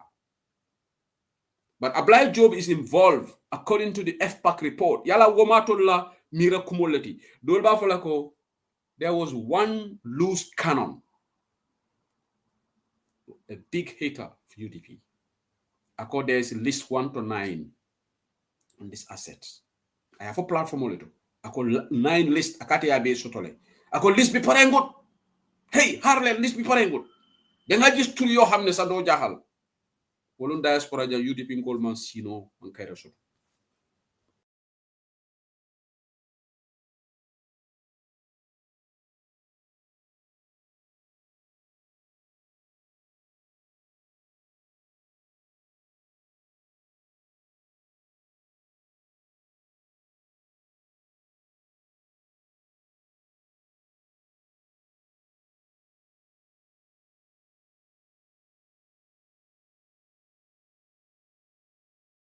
They are truly independent. They don't have a dog in the fight. But how many people are talking about Ablai Job? Hey, why should I Amadou Sane more gendon, more implicate on COLB? Can do dega. That's why they have ignored the oil thing. They are focusing on the Local Service Commission. Let me make it clear. I'm not going to defend anybody that is implicated in any corruption. I wouldn't. I'm not going to put my credibility into doldrums. I'm not going to do it. Nemomo, you are implicated, even if you are my colleague, you go and clear yourself. That's me. I'm not going to use this bantaba. Canadian Kamo defend. No. I'm not going to do that. Because I believe in a principle. If you are part of United Democratic Party and allegedly you are being implicated in a corruption scandal, that doesn't mirror on United Democrats. That's you. I'm involved in an alleged corruption. How can you link that to UDP? That's me, because UDP mante support purunga sunyaroke. If anybody does something that is bad, that's on you. That's not an individual. Separate the two. That's not United Democratic Party. Yes, Imari mu UDP called it. Yes, Ilanta UDP, but UDP te mobile la yafoita corruption. Okay. Olana la Jusino Dabo spoke in Brikama when they were in cabinet. He spoke to Wodumo Dembo by force, Nyamera Mantranu before I jump back, by Dembo. Tala Lamin Nambudiba. Alaja Madusani, members of UDP cabinet, I Yamari Komomo Kanatra cabinet Ibulo no. From Bemomoy. Because among UDP la Silati. Spoke in Brikama rally. He said it categorically clear. So if somebody is part of UDP, you allegedly, I'm using allegedly, according to the local service commission, because in Temalong, ye kuoluke, me alongo nakasudu nonula. You should not put that on United Democratic Party. But they are jumping from one topic to another. Local Service Commission. They have ignored the Russian scandal because UDP members are not part of that scandal. Nga Gambia lola nga nyunu molme alonko itola agenda is to try to put UDP in a negative light. If any of these UDP ministers was linked to that report, then we would have seen the gravity of the discussions, just like the assets issue was discussed. They would have discussed the oil issue in the same way. But the oil issue has gone down because the people who are implicated, Ablai Sanyang is not a Borough cabinet minister, not affiliated with UDP. Ndobin, Ablai Diop, not in UDP. Okay? So now they will just let it slide. So are we serious as a country? We are not. We cherry pick. We do cherry pick. Ndoli UDP sometimes Ndoleka and Namul criticize. When the MPs went to get clothing allowance, we criticized them, didn't we? Even the model Fonga Kamfale, I know one of my colleagues in London here. I can just say I told them Manya UDP you criticize, but new mol nila mol is scandalous daily. Ngako, you know why Dolkage? Because Ndolu good practice, good governance, no fight come. Wala nangake. And that's what wala na nyim plan tole lorin tonya leka. So nying ID card cool. Lafida diamo conclude da nga line jolere. Alkana nying ko be to United Democratic Party budu.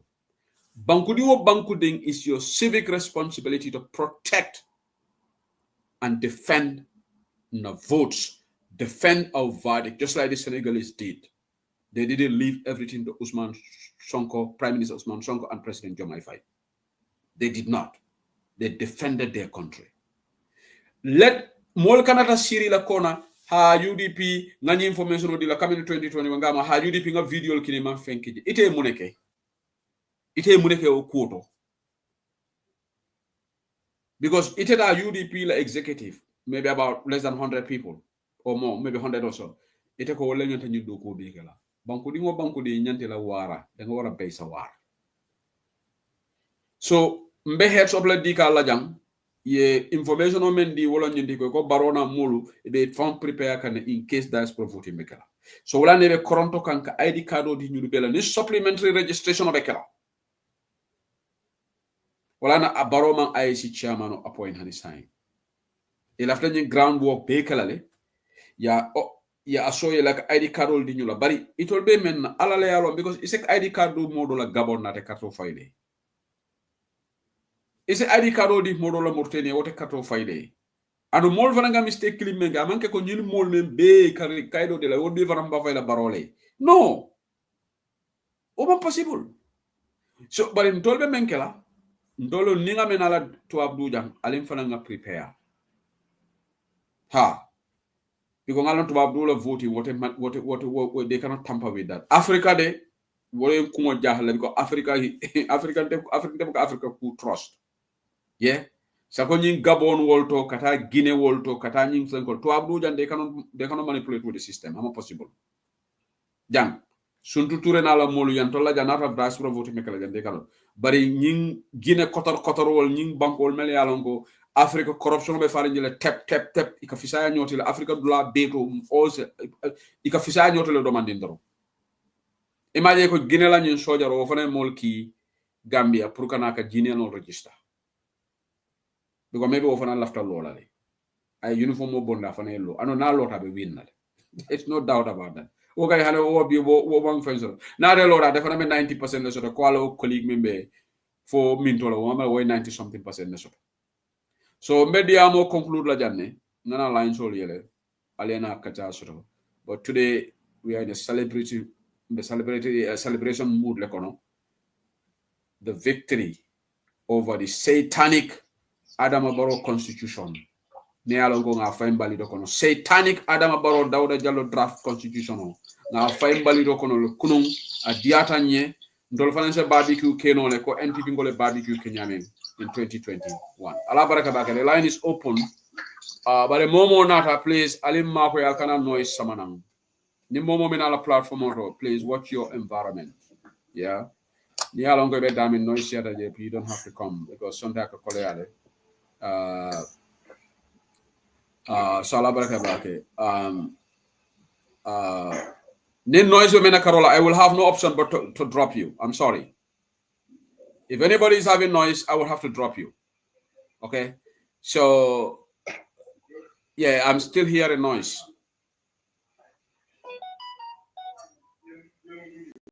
Yeah. Yeah,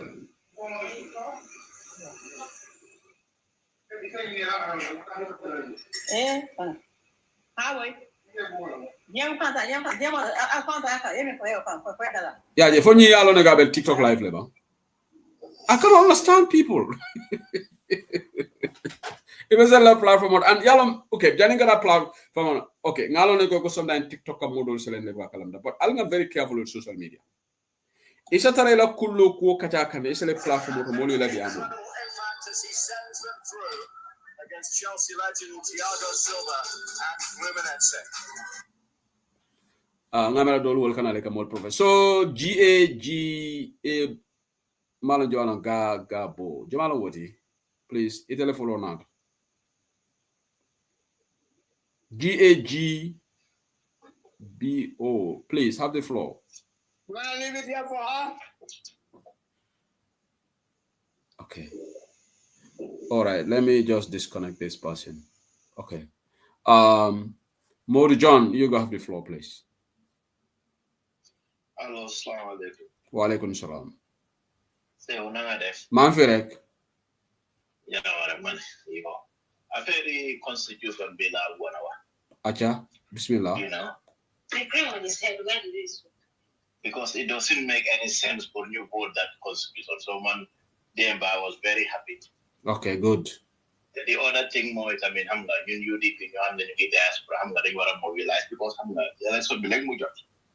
Well, next year, yeah, next year, like, I'm the volunteer, you pare from the leg, mobilize so illegal or start. Yeah. Yeah, man, I think we are slow on many things because your bande kanganeka, Leeds. Okay, you're UK. Okay, you're part of the UK chapter, right? Yeah, UK chapter. Good. Yeah. Good. Thank you. Yeah. So Lola so Lola just make sure the guy in the world 2020 constitution bill. Yeah. You vote go win what I mean Yaman go for more get that guy talks and get having just learn Wallahi. Ni dañ yabate sax ni dañ yabate. Passé yabate baro ak gaaya mi dañ yabate. Wa dinañu fa fekk rek. Wow, Jarajaf Modu, thank you. Okay, Lamin Toure.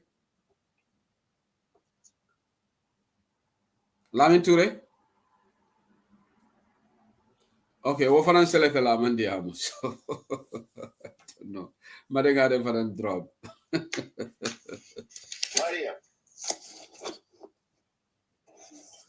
Madega de for drop. Okay, Lamin Gago is here. At a technology understanding. But do we ngala wol ka sele rek bu kalon fay ka sele ñami. Yeah, lamen gago fanan drop tale.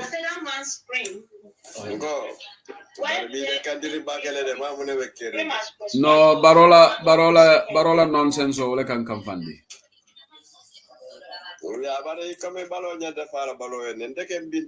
Yeah, balo fa baroye. Yeah, nte buka balo buka fa baroye. Baro. Ni yalo man ngol ka ko keraso le banta. No, yalande mira munela. Como ngam mira balola banyale la ngam mira ola. Yeah, itala ke mira ola. Yeah, because sign thing ngaya ka ko como baro sign abe male ka nya como abe muntu mentendine. Ati fanga mabe sa bidamento. Lami itala male be damen barbaro yalo na be damen de.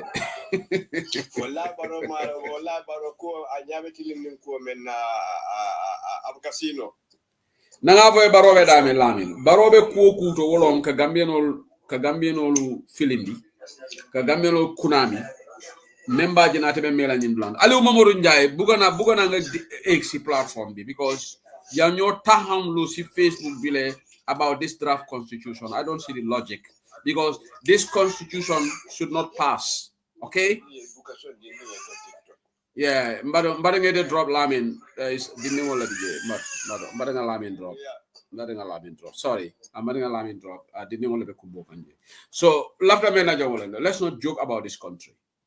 All right, we cannot and should not succumb to the wishes of one man. It's disrespectful. I told you the noise. Fungen warona def noise. Moy bu baro sani 2020 draft bi simbalet bi. Da ngeen warona do organize protest sa time bobu nonu. Why ben protest amot because ñu ne lalla this was Barrow and UDP. Okay, Abdul, welcome to the show. Abdullah, welcome to the show. Abdullah, welcome to the show. Yes, good evening, Shady. Enembara, Benyadi. Fine. Okay, welcome. So, you Barola consider bulldoze out of the, Nga badele. Very good, because Mole Kolo spend $115 million. 116. Yeah, 1 million oboni jele. 116. Yes, 16. Yes. You more travel to, in Europe, and Africa. Gambia be because of one man's selfish interest. Yes. And man of selfish clueless because I'm and in order to entrench himself on power, more kunto, mind. That's a lot of money. Yes. That money could have been spent on ambulance for the Gambian people. Yeah. Or something else. Barrow I will not call him a dictator, but Barrow. Akero sole banda, I'm balafaso no. Yeah, really. Sometimes I call me from buka mira from mo be Barrow bala from mila sa Barrow laba. Because these are plain things. Nyimukule to me they are very plain. Plus you have a dear in Sanji Lulu, Sanji Tam. Salary bus of labor code, enough. But a more the court better corruption here and there, commission here. Nothing come out of the executive president member na Cameroon Sila ila nyanto. But Ablai, yala manane bugala fika boje. Because ka kurial menge mamma kisalje because alone ko nabataji ala kurial bebe investigate la wala na mala fika boje. Yes. Yes. Yeah, momo lafta momo boy. This thing is it's not easy to be a president. Hey, yo. So 5 years, 10 years. That's what's happening here. All of that. Because if you got kukuru but they kukuru go fast yata. So much better for you are paranoia and pronoia. Yeah. Yes. Yeah. Yeah, Papis, can you mute, please, Papis? Papis, can you mute? It will become dangerous for the president. Anyway, Gamero Leminke is the best. That allow consider me another justice minister. Yeah. What the Gambia represent no, fight those yeah. Yes. Okay. 2020 not no, Ole Gambia be represent Nemo not no. Then that's it. 1997 or continue. Wolonde. Yes. Abalaga there is somebody here who is advocating for to go to the second reading. Mamadou Ali Unjai. Welcome to the show. Wow. Manamangi kontan nak. Man throughout this whole process with the 2024. Wow. Then because last year when they brought it, yeah. I told them, Nelen, this is just a ploy to make it fail. Yeah. Man, 2020, when we were advocating for it, we consulted for it. Maryland, we all participated in it. The only reason Luther not quiet about it is 2024. 2020, we all saw our reactions. We were all disappointed. Nebaro hijacked it. It was done for selfish reasons out of that retroactive clause. Yes. Man, Sumadewa, I am not trying to please any individual or party. Yes. Man, Damadewa based on limages. Okay. Man, I was very furious, whether you can remember it or not. When that 2020 was rejected, I actually went very hard on Barrow. Okay. His own selfish interest first. And he voted for the draft. Yes. All was admitted. Yes. What I see happening till don't you say this 2024 when they brought it, I have been quiet about it, not saying anything. It's because I wanted to let the process play. I wanted to make sure that maybe they would consult the people, but the way they did it was not right. Yes. And that was why I was quiet. I was quiet until when they were debating. I saw some debates. And Sumai held them to Gambia force right away. Okay, Momodu, hanga man luma de jahal yen si sen Gambia. You will be confused, but I'll tell you about it. Okay. Okay. No. Baranga sorry say. I'm not luma la buga large. You wrote something on your Facebook. They were UDP. We revenge. Okay. What made you think that we revenge? The only reason why I say that is because I feel like there could have been more done to help the consultation process, even when it was wrong in the beginning. By who? And basically, Barrow did not do it right. Yes. He did not do his draft right. Yes. Got it wrong. Yeah. Why so new way in Parliament, I feel like even if somebody got it wrong in the beginning, let us try and see where we can compromise and where we can work together. Okay, Mr. Haramallah, do you hold on.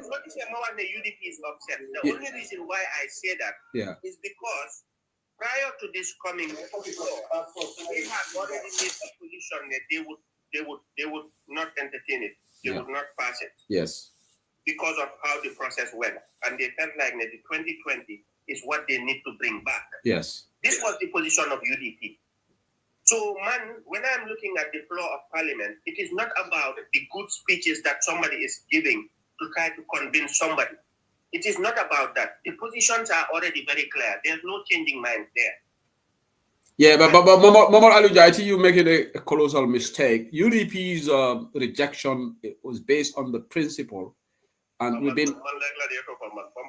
Well, I'm not going to debate with you. Why? What I'm saying is we've been very explicit on this. The 2020 is the people's constitution.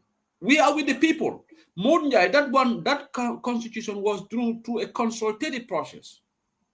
Even diaspora, for the first time, Yahya Jammeh, when he brought in 1997, diaspora wasn't consulted. Were we? No. 2020 is the only constitution that have that attribute to it. It went through a greater consultative process, diaspora included. They had town hall meeting here in London. They went to America, had town hall meeting. They sought the opinions of a lot of Ghanaians, which is a better constitution than that one. So we said, out of principle, we're not going to trade that off with any process, even to give this a glimmer of chance for it to go through referendum. We defended this on principle. It's not about revenge. If Barrow had brought a semblance of 2020, I'm sure UDP would have supported it. Okay? But there is a vast difference between 2024 and 2020. And the only reason look at then upset is because of the fact that Barrow selfishly rejected the 2020. Because that retroactive clause, Lulu Muno Nenko compromise, you negotiate, you said Nakalenko Guinea rather than rejecting the whole thing that was there. So I feel like what Barrow just did, I felt like at some point yesterday, I saw the same thing happening. Even though that's your position that you won the 2020. Because there were some good things in there, say Hussein, and I don't know. Which good things? Which good things? Say Hussein, okay, the time limit was a good thing. The time limit was in the 2020 as well. Fine, but that was going to be retroactive. That was going to but what's the problem with that? No, No, but there's a problem with that, because any law that you are bringing into being, you don't have it cannot be retroactive. No. Let's not go into the semantics. The point is, laws are these things are not biblical. Laws are not biblical. They are not Quran. Okay, they are man-made. That's why you can repeal laws. The greater wishes, these people said they consulted. Do you know why they put that in the constitution? Probably that's the wish of the Gambian people. No, why? See, that's the thing. You are saying probably that's the wish of the Gambian people. Yes. But there's no guarantee that that's the wish of the Gambian. I was in London. I attended a town hall where we put those sentiments to them that this term limit, that Barrow's term should be included if we are serious about the term limit. But that's what I'm saying. Yeah. Why should that be a reason for an entire constitution to fail? But who do you blame for that? No, why Lumane? Why can't there be a compromise? Compromise in which way? Siban direction. Wow. The term would start in 2021. No, we will not accept. Hanga man lute magwahla. Harama wahla Mamadou Aliou Ndiaye. No, hanga lu hew. Barrow Bena Nitki. More warana give up, not the whole country. Bena Mamadou Ndiaye tay yo. So ne you yai president and you see a section of the community to yo ngane kan jir bu ba. Danga war man my khalifa, I have to be the role model, let man give up. But we cannot give up for one individual. Dinko def. I will tell you, Jamfa Bekum Dore was 3 years. So I would not have even gone for another term. So about 3 years la warana em. Man, I feel like that was a referendum. So Mamadou Aliou Ndiaye balama dem si Bambas rek. No, hara balama dem si Bambas. Xam nga da ngeen dey wax li all the time. No, haral ma wala fan la Jamfa bi. Where is the Jamfa? Can you elaborate on that? It was a referendum, No, uncle. It was a referendum. It was something they campaigned on. No, hold on, Mamadou Aliou Ndiaye. Hold on, nañ déglu wante rek. You can hold on, bul dem. You said there was a Jamfa. Who can more def Jamfa bi? No, okay, no, dama wala. Can more def Jamfa bi in the 3 years? Man, I feel like the 3 years, Honorable Dabo suko johuton baga. Wow. This guy would not have taken the courage to go for 5 years. And you seriously believe that Wahi Alhaji Ousainou Darboe mota borrow them? I am 100% convinced. Okay, Mamadou Aliou Ndiaye, I thought you should be smarter than that. Well, I am convinced. No, let me tell you why. I think, evidence, no, hold on. Let's not delete. No. Okay. Okay. You underestimate the influence of Honorable Darboe. This guy had the largest party in the country. He has the largest party. Back. There is nobody that's stopping you. Okay, don't mamuna deglu manta ma indila logically why that is not the case. Logically. Let's deal with logic here. Allah definitely just 5 common sense with rationalize. Okay? Evidence, let's deal with evidence. Evidence has shown that Barrow buga mbila de topa not buga Alhaji Ousainou Darboe. Is that true or false? Because bu Barrow bugo ne neka UDP flat biara be Alhaji Ousainou Darboe neko da nga wara dem congress lu ta top ko fufu. So that tells you ne tombe mode indi ay gaf wahi Alhaji Ousainou Darboe ta tombe buga adama way fekka mom mako buga suko buguton du ko def. Let's not fool ourselves. We should be intelligent because Alhaji Ousainou Barrow dafa buga neka president. Yeah. Wow. Barrow is not the same Barrow we know. Yeah. Yeah. But let us also not underestimate the influence of Honorable Darboe saying that MOU be signing ko but Barrow da them for 5 years. Let us not downplay. No, I'm not downplaying that. Mamadou Aliou Ndiaye déglu ma gis nga Alhaji Ousainou Darboe is a lawyer.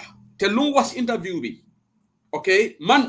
If I was speaking, probably I would not have said it in the way he said it. Mom, I would have even said we don't discuss man nekomafi. I go and ask to do and talk to the people who were there. I was not a man. I was not part of the agreement or whatever. I could have given that answer. But mommy always speaks like a lawyer. And let me tell you something. Barrow, wallahi do Alhaji Ousainou Darboe wahambe mota. Recently, Alhaji Ousainou Darboe said he recommended 2 appointments and Barrow rejected one of them neko koku defa bokk ak Mr. Darboe. So that tells you Alhaji Ousainou, the contrary to people's thinking the modern dictate Barrow was taking those decisions on his own. Luta mu reject a recommendation of the party leader for appointment of that person because koku defa bokk aki. Te mom mo ngi ni di appoint jarbatam as minister. Rohi John Manjang du jarbatam. mu ngi nii di appoint Gorom as IGP. Benen jarbatam is the deputy managing director of law. So that tells you, man, I deal with facts. Yen lu ngeen foog ne party leader bi moo doon dictate Barrow moo doon jël decision. There were some appointments that the party leader recommended that were rejected by Adama Barrow. Do you know that some of those ambassadors, when Barrow appoint party leader bi yëgu ko? Well, loli mun na diga. Why can I say this? Yeah. Can I say this? Moine. Yeah. Loli mun na neka diga. Ne Barrow orkatla. Loli mun na neka diga. Yeah. Why I believe ne when Honorable Dabo was speaking as a constitutionalist lawyer, kunga hamni danga na constitution.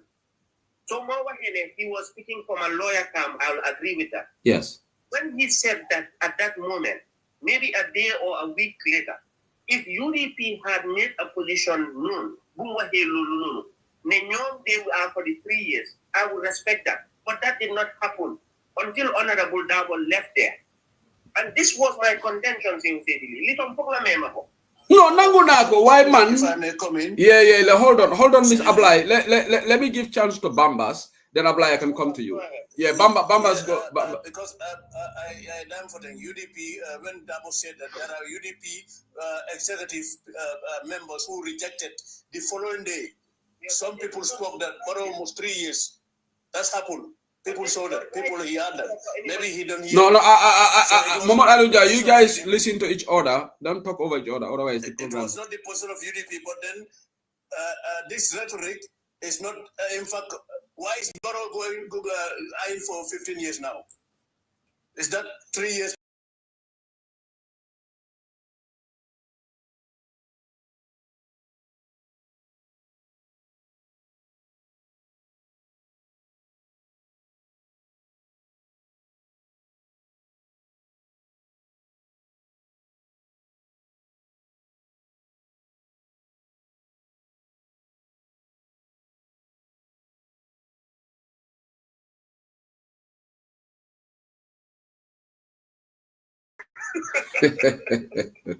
Yeah, get on it. My brother Mamadou Alivinjai, I don't know what is his problem with Hichidabo, but he has a serious problem with Hichidabo. This discussion was about the draft constitution. Now he has drawn it to 3 years, 5 years conversation, which is his favorite conversation. I can go to the draft. Yeah. So the thing here is, because you know what? Barrow is a 50-something-year-old man. He has a own family. He has a own business.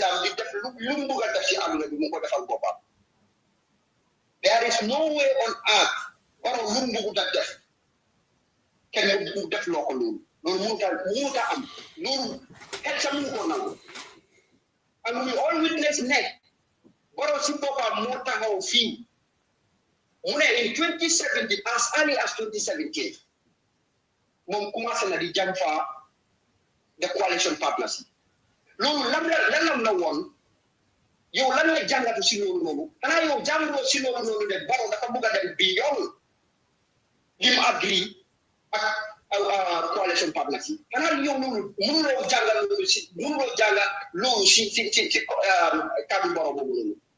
that tells you that already, I'm not that preconceived mind to living in that presidency. Can I interject? So, where we think that Gina one day, Barrow the forward than 5 years because no constitution do one. And this agreement book I like claim can move on. Can I because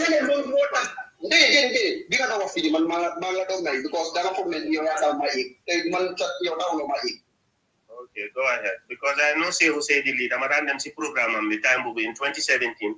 Because what neko key boom jala 3 years. He was used to and time most of us were against. In fact,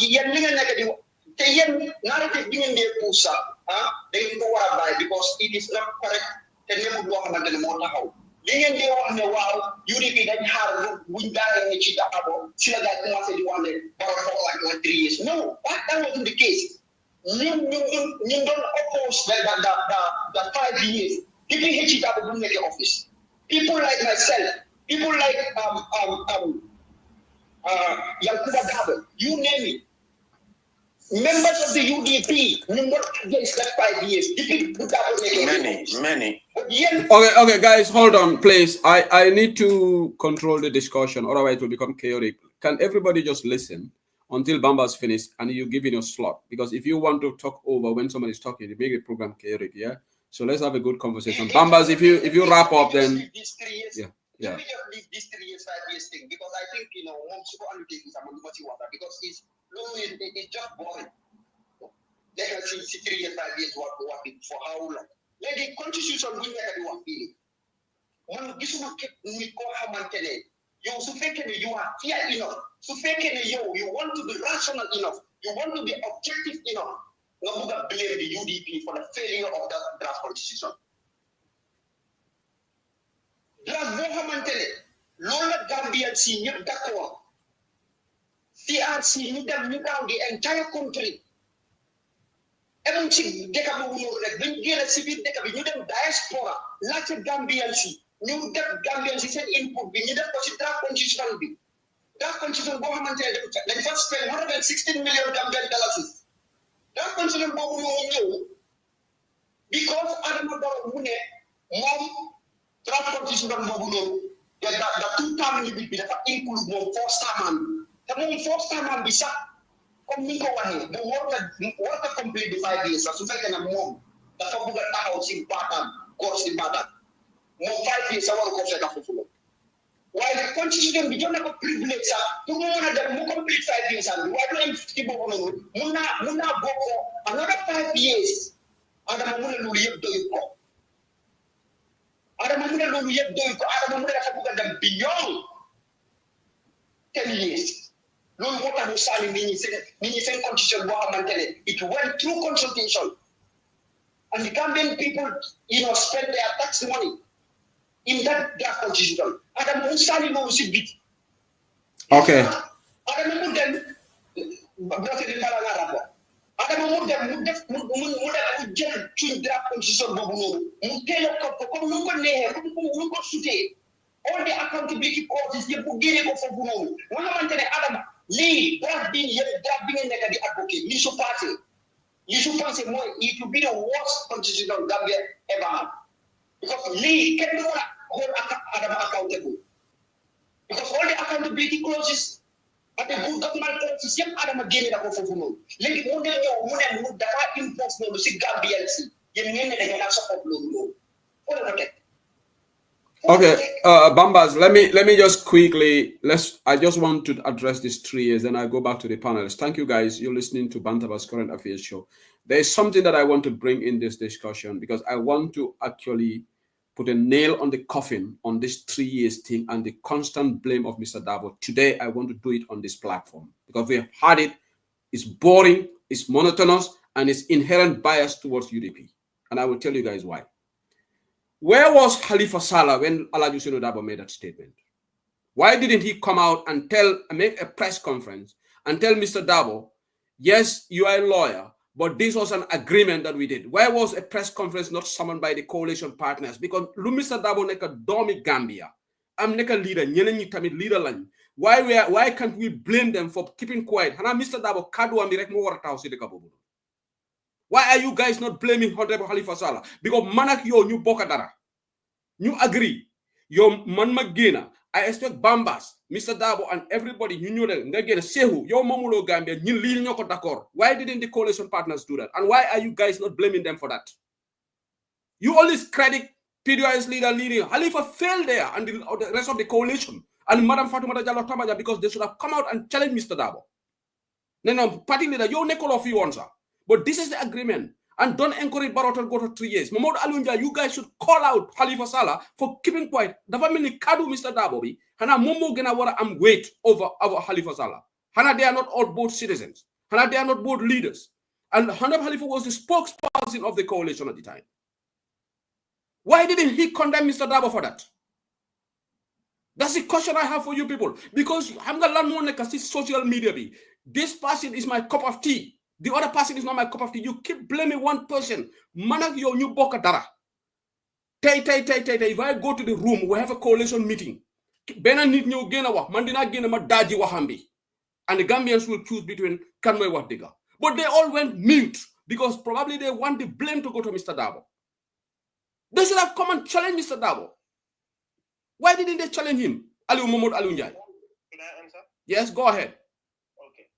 So like you said, OJ Jallo si bopam tambu honorable Dabo helolo OJ Jallo gena na mu wax.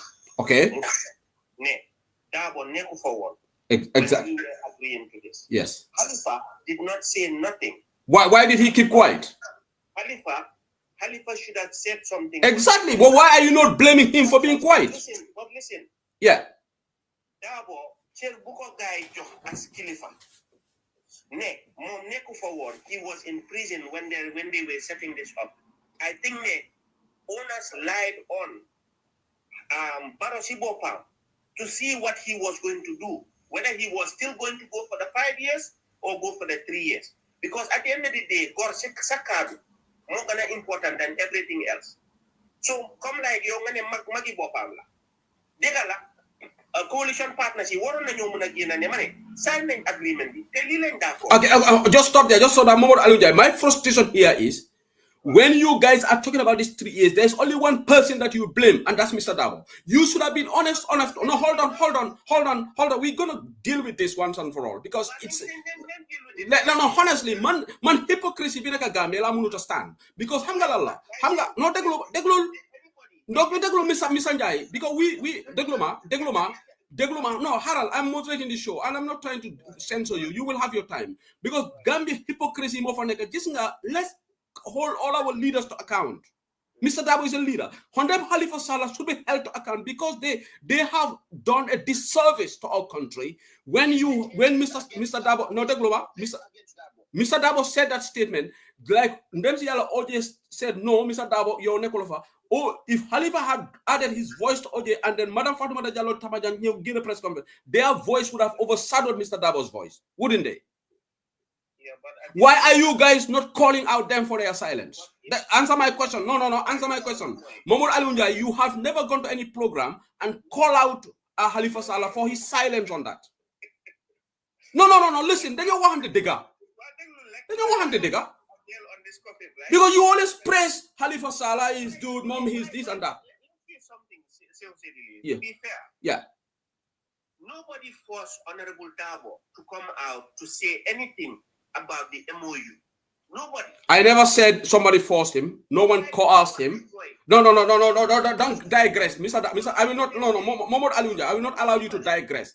Problem is, you have, but you listen. One day for people to hear. Mohamed Alunja, you've gone to these platforms time and time. Most of the platforms here that anti-UDP rhetoric is always there. Okay, I've heard you time and time saying Mr. Dabo more than 3 years. Man, Lulu Degala. I said, even I am being honest enough to say, man, I would have said it differently. And people are saying, I'm not defending Mr. Dabo on this. I said, if I were Mr. Dabo, I would have said this in a different way. Man, I would have even not commented on this. I would have just said, man, Boko. Okay, but what I'm saying, no, Haram Daniel, just a criticism. What are them banner board? You can say Mr. Dabo should not have said this. I will take that. Okay, that's a fair criticism. Te Johna Baro Mbaga. I would take that. But also, the other partners also, their silence also cost us. And you guys should have condemned them to say, why didn't you guys come out to debunk Mr. Dabo's statement? Mohamed Alunjai, I would have taken your analysis objective if you had also addressed that. But you never call out Halifa for his silence.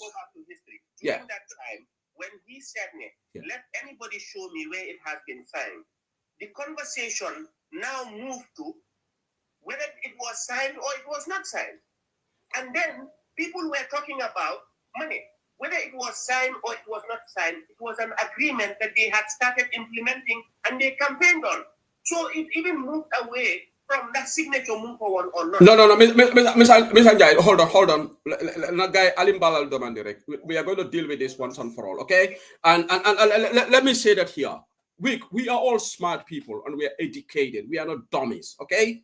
Look, if I ask you a question, a legit question, Mr. Dabo is a lawyer. If I say you are the signatory, you are the You are the coalition. You are the spokesperson of that coalition. Yeah? You were the mouthpiece. Was the onus not on you to come out and show me the signed copy? And if you don't have a signed copy, organize a press conference, address the nation on that. Okay, UDP leader has asked for this. Now we want to set the record straight. But they went mute.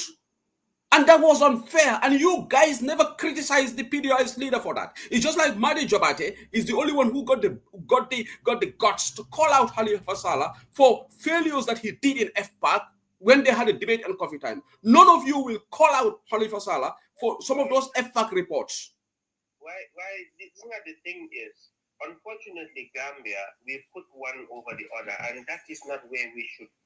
You guys are doing that. Well, unfortunately, he was the one that came and undermined it. Yeah, but the others also kept silence. And I think Dempsey Ojo Jallow did the right thing by coming out to say, no. UDP leader. And I will give him credit to the Dempsey Ojo Jallow. But let me land. The onus is on the mouthpiece of the coalition, and the so-called Yai coalition, Madam Fatoumata Jallow Tambajang could have also come out and say, you know what? We started this coalition.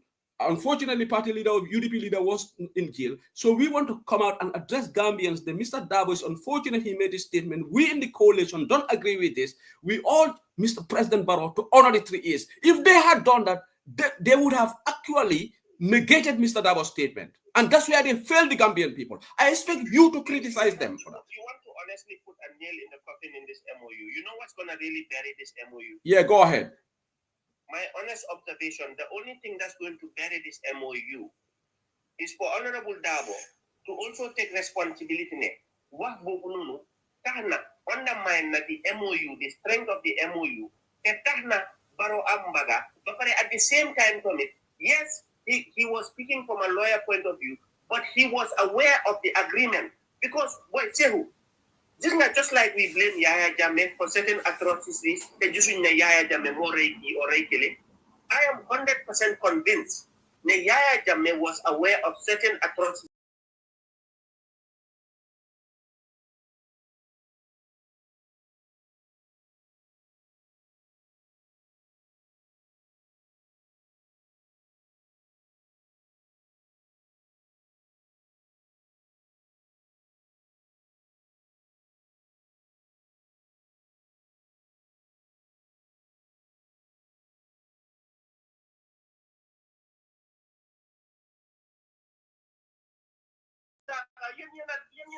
Pay attention to these things. No. I'm just reminding you because we don't do that on Bantaba. No, it's not even about the law. It's just about the platform. No, well, let them interpret however they want it. And it was because of that reason. Okay. To undermine the MOU. And that is not a saga. Okay. Momod Jalunja, I'm going to make a last comment. We give chance to the other people. Momod Alunja, man, I have no problem in Gambians criticizing UDP leader for his comment. Okay? Because Alhaji Senou Dabo is a political leader. And where Gambians disagree with him, they have every right to come out and air it. I have no problem with that. I have no problem. It's normal in a democracy. He's the leader of the UDP. No, hold on. Let me... Dema deglu. No, deglu. Mantami luma wa. Waranga man nangul ne. Nyun hanga man when I say the other people's their silence should also be condemned and criticized. And if anybody says that shouldn't happen, you are not being fair, you are not being objective. That means you are just want to call out one person. Man Nanguna, party leader UDP, can be criticized, can be called out for his comment. But why the spokesperson kept quiet? Why did Fatoumata Jallow Tambajang keep quiet? Why say the fact people were campaigning on a 3 years. The fact No, Momod Alunjai, don't go into that discussion. We have it already. Please. It's not Halifa. Let's blame Halifa for not speaking up during that time. Yes, he should have spoken up. So do you agree with that? That's what I'm saying. Do you agree that he should be condemned for that? Yes, I agree that war on. But why didn't you condemn him? That's my question. Because he did not come to undermine the MOU. Dabo was the only person who came out of the coalition who undermined the strength of the MOU. Okay. That is why he gets the greater blame. Okay, Momod Alunjai, again, I am going to rubbish. No, hold on. I'm going to rubbish that point again. No, hold on. Today we blame the National Assembly for not doing their oversight on Barrow, on the corruption. We blame the corruption. But don't we also say the National... No, hold on. Don't we also say because National Assembly are leaders, they have failed in their responsibility. So you cannot say because of Mr. Dabo made that account. But if the coalition partners failed in their responsibility, that's why Ndemsi Yala Ode Jallo did the needful to come out and say Mr. Dabo this. They should have all done the same thing. So they should equally be condemned whether they made the statement or not. And that's why I'm saying the Gambia, should you buy hypocrisy, they can be to them. You cannot be lopsided in your criticism. If you are lopsided, yes, we can. I will never agree with anyone, and that's the hypocrisy on the social media. The anti-rhetoric against Mr. Dabo is over the top because he has made mistakes, Mansuma Babawana Kofi, and he's human.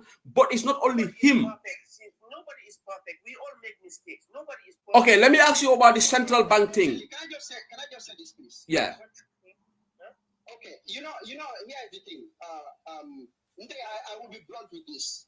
I just have to be blunt with this. You see, Mamadou Aliou Njai had a very, very serious hatred against Hichidabo. That is the truth.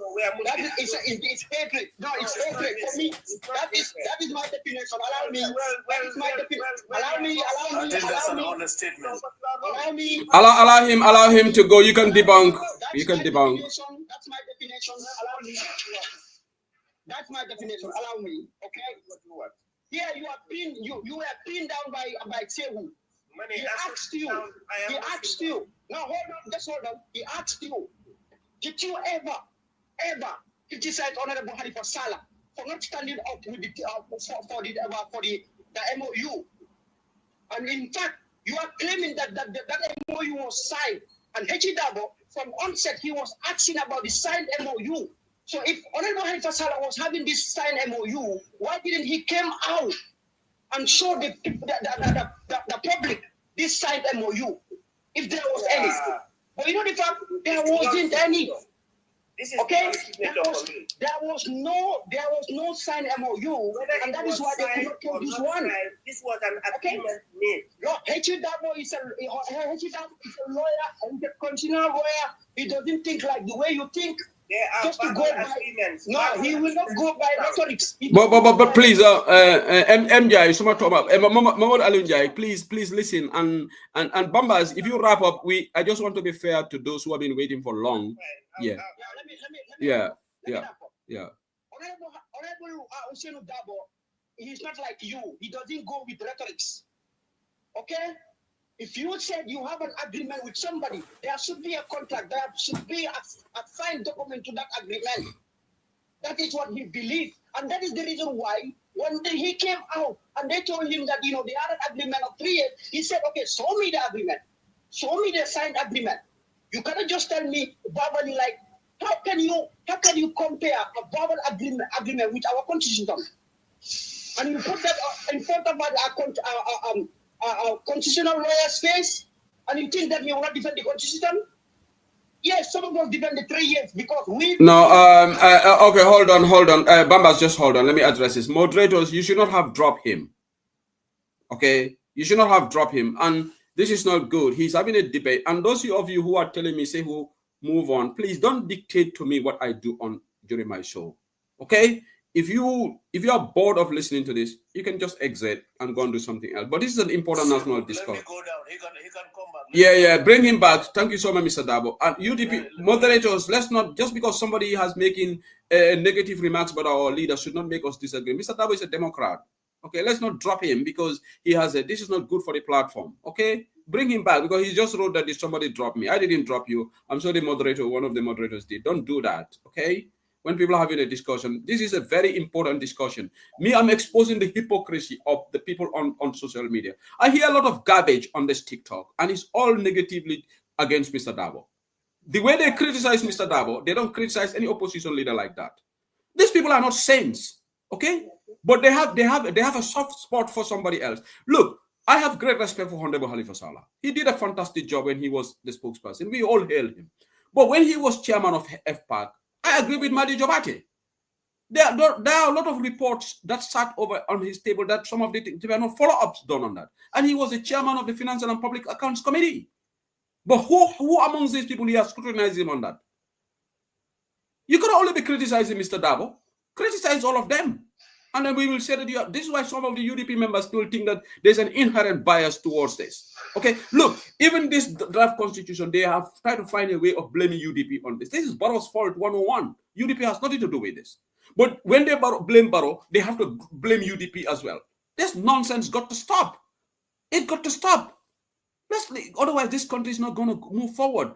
Okay, let me give chance to other people. Bambas, I think you've made your point. I've got 5 people waiting, if you don't mind. I don't know who even came before who. Mohamed Alunja, if you want to just speak and say your last bit, and I will go to Tafa, Deba Chako, Aji, and Keba Sabalis. Yeah. Man, during that time, if you were following me, and I believe maybe Pamba didn't follow me way back. But when it was signed or not signed, I believe that it was campaigned. I believe that this was what brought the coalition. I believe that this was the agreement that brought Barrow. And so, whether it was signed or not signed, it was being implemented. And this is where I believe that it was a referendum, and the Gambian people voted for it. So that's my position. And it's not hatred. It's me having my own principles on what I believe. Okay, Mr. Njai, let me just, you are a professional, right? Yeah? So Honorable Dabo did not have the right, to have his own opinion, right? It's not what you are trying to say. You have right to your opinion, but he doesn't have right to his opinion. He had his opinion during that conversation. Okay.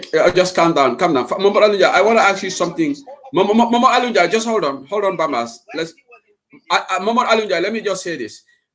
If you were on Khalifa Salah's position at the time, if somebody comes out and say, I want to see a signed copy of the coalition, what would be your response? At that moment, yeah. If imagine you were on his hot seat, you are the spokesperson, and somebody comes out and demands to see a signed copy, how would you have treated that situation? I would take out the agreement of the copy that was signed. Yeah. On the agreements that we made prior. Yeah. If there was any MOU that was not signed, I would be like, this was the agreement that was signed, and this is what is not signed. Okay. Did Honorable Khalifa Salah do that?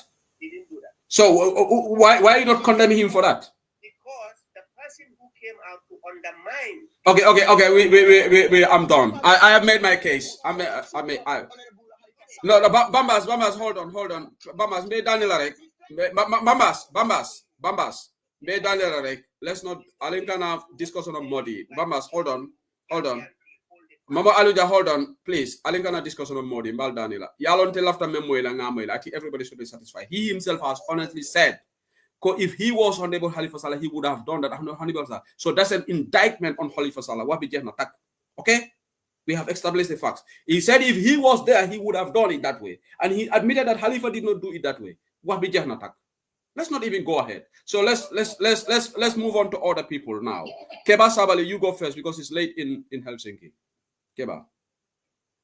Yeah, so Malum Falcam Bank moderator for Mutba. Yeah. No, me can sign. Okay. Ngalu de kontong, Mr. Njai kontong, me along kabedi amolanga to the wall of Flefokanke. I want to speak in Mandinka. Yeah. And I hope that he will understand what I'm speaking. Yeah, feel free to speak whatever language you want to speak. You can probably summarize for me. Unfortunately, I can't, but you all feel free to speak in Mandinka. Okay. Mr. Njai, I want to thank you because Momo, you are entitled to your opinion. And that's what politics is all about. But after you understand what I mean, to blame Mr. Dabo, to blame Khalifa and so on. What happened had happened already. Follow me now.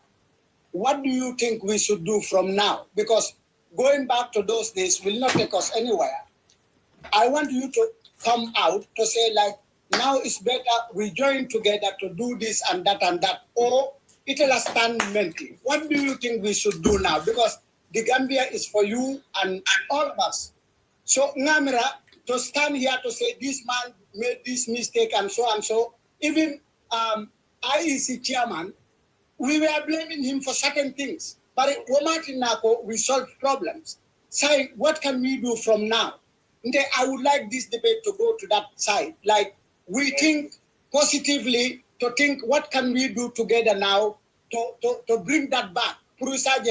we are out of this kind of horrible situation that our citizens are living under. Important than coming here telling us that Mr. Dabo did this, Mr. Salah did this, and that and that. And what I want to assure all of you is that after 2026, there is not going to be any president called Adama Barrow who is going to be announced as the new president of the Republic of the Gambia. Forget it. At the Kela, and Barrow knows it well. At the Sotolale, Molia Hakilo Tenkunde, Molia decide Le Fokabang. Barrow is not going to be there anymore after 2026. Momori Fang believe Ndiwala, and it's going to happen. But it doesn't happen by itself just like that. We have to work on it. So working on it, a solution or Sambana to tell us what can we do now. You are not Mr. Salah, you are not Mr. Dabo. We are who we are, and we are Gambians together. I think it's better we are positive to bring that call. Hope the Gambian call. We give them life, we put together our horns, and then bring change. And whether Mr. Salah or Dabo, they all want to bring change. So now we are also equally citizens like them. Let's forget about making those people more bigger than Allah. I mean, we are all human beings, and we are all Gambians, and we are tired of this situation. Give us some solutions to say, let's do this, then going back to this man is this. I will talk about Mamorunjai for Fanoeke, because he has done all the mess, in my opinion. But is that going to take me anywhere if I want to bring that back? No. But the fact is that let's be positive as young Gambians. I believe that you are very brilliant and you love your country. So why can't we come together as one people and do something that will bring us progress than standing there saying Mr. Salah, Mr. Dabo, Mr. Nyankume, Mr. whatever. That doesn't take us anywhere. Okay, Baraka Keba. Mamoud Ali, you want to respond quickly? He asked a question. Then I'll respond to it. Yeah. I appreciate you for your comment. Mala Jerem, thank you so much. This is what we need. We need solutions rather than the blame game. Yeah. I think the first solution to this is to have open dialogue. And through dialogue, you can build trust. Nobody trusts each other. And that is the unfortunate thing. And because this stems way back from this 2016 issue. Now, you've mentioned my dad here. I am not here to defend him. I am just his son. But I have been in the struggle since 2012. Yeah, I know. Yeah. He was just a mayor commissioner then. But I did not care whether he was working for the IEC or not. I was out there protesting against Jammeh, fighting against dictatorship. So it has never been about protecting my dad's image. In 2016, there were so many people that doubted me. I built confidence in the mind and heart of Gambians to tell them that this is an honest person they can trust. And they did eventually trust in the process, and they voted. And we got victory, and change happened. So whether he's a hero yesterday or he's not a hero today, that is not for me to judge. The most important thing is we need to build trust. And how can we build trust? We need to sit down and say we want a better Gambia. And how do we change for a better Gambia? We need to sit down and work on policies that would interest Gambia. If UDP has a 5-point agenda, let's work on that. Let's work on what would bring Gambia forward. But let us first build trust. If we cannot build trust between one another, we cannot move forward. I have a right to support, let's say, somebody like Kali. But yes, UDP has a process in place, and I respect your process. But I am just a voter's card holder, and there are many other Gambians. How do you bring them on board? How do people vote for UDP without being a UDP member? Because at the end of the day, we are all holders of voters' cards, and we want to attract as many people as possible to bring about change. Yeah. That is why I engage people like Jay Hussein. Yeah. That is why I engage people like Kemo Bojang and the Kejao Tourist and the Kamara. Because you need people that you can actually talk about ideas. Yeah. We had a conversation the other day about constructive conversation when it came to the tribe issue. How do we dismantle that? When you go to the hospital, nobody asks you for what tribe. You just want to be treated. Yeah. Nobody asks you which color or whether you are a man or a woman. We can all help each other. But if we don't trust each other and put Gambia first, there will be blame games. People will look at me. I don't even have to say my opinion. Oh, your father did this. Your father did that. But they forget that there is a process. How do we make the process much more fair? How do we make the level playing field more level? If you hold an ID card and you go to the IEC, they have no option but to give you a voter's card. How do we close the loopholes of attestation? How do we close so many things? How can we work together to build trust, to bring about change? So I am. Thank you. Thank you. When it comes to the blame game, yeah, we are all defensive. If somebody attacks my father, 1, 2, oh, you are a liar. Or 1, 2, you go to Jahannama. Only you are Allah. Yeah. You can be pointing fingers. Yeah. I have taken a lot of insults since 2012. No. Mohammed Alunjai, let me just add this and I go to thank you, Keba. Look, your dad, listen, your dad, I'm sure I don't need to remind you this. When you lead a public institution, you open yourself to barrage of criticism. That's normal. But I have to say this. Look, he did something in Gambia that's historic. He led the IEC that led to change of the ballot box, which led to the removal of a dictator, which is unprecedented. It never happened in the history anywhere in the world.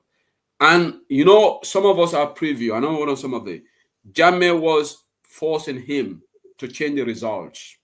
That's why after the election he had to run to Senegal for his life, because Yaya Jammeh wanted him to avert the result, and he said no. In as much as we disagree with him today, you see, me, what I don't like is, let's be objective. I like to do my balanced criticism. A lot of people are saying he could have succumbed to Jammeh and changed the results, and Jammeh would still be in power. Because immediately he declared Jammeh as president, ECOWAS will not come to Gambia. Let's forget it. So a lot of you are not happy. He did that. Okay. Coming to 2021, my concern is the audit report, some of the funds that go into the agent's accounts and so on. And he writing to Barrow, he wrote a letter to Barrow for Barrow to stop that investigation. That one doesn't smell good for me. We saw the letter that late. I wrote after I saw that. Yeah. I wrote an article to say that. Yeah. All the institutions should be held accountable. Yeah. And no money should be going into any private account. Exactly. The audit report showed that there were $8 million that was not returned back. Yeah. They listed the names of the individuals that were there that amounted to 8 million. Yeah. People are talking about 300 million. From 2021 to whatever elections we had, 2017 or whatever, you do the budget and the audit report is there. Yeah. If they said 8 million was not retired, and they printed out the names of the individuals there, that should not happen. Okay, let's not move the discussion to the IEC. Thank you. Thank you. About registration. Yeah. There were 2 trucks of soldiers that went to the IEC for registration. Yeah, thank you. Picked them out and said it's not going to happen. Yeah, thank you, Maul Alunjai. Sa jarbaat bi léegi mu ne nga may ko mu wax aji buga coon. You think that man will go and say, oh, the registration time is not over, so people can register? Yeah. Okay, let's allow, Tafa, I know you are here before Aji, but if you don't mind, we give chance to the lady first, and then Aji, denga bo ton to sa jarbaat hana.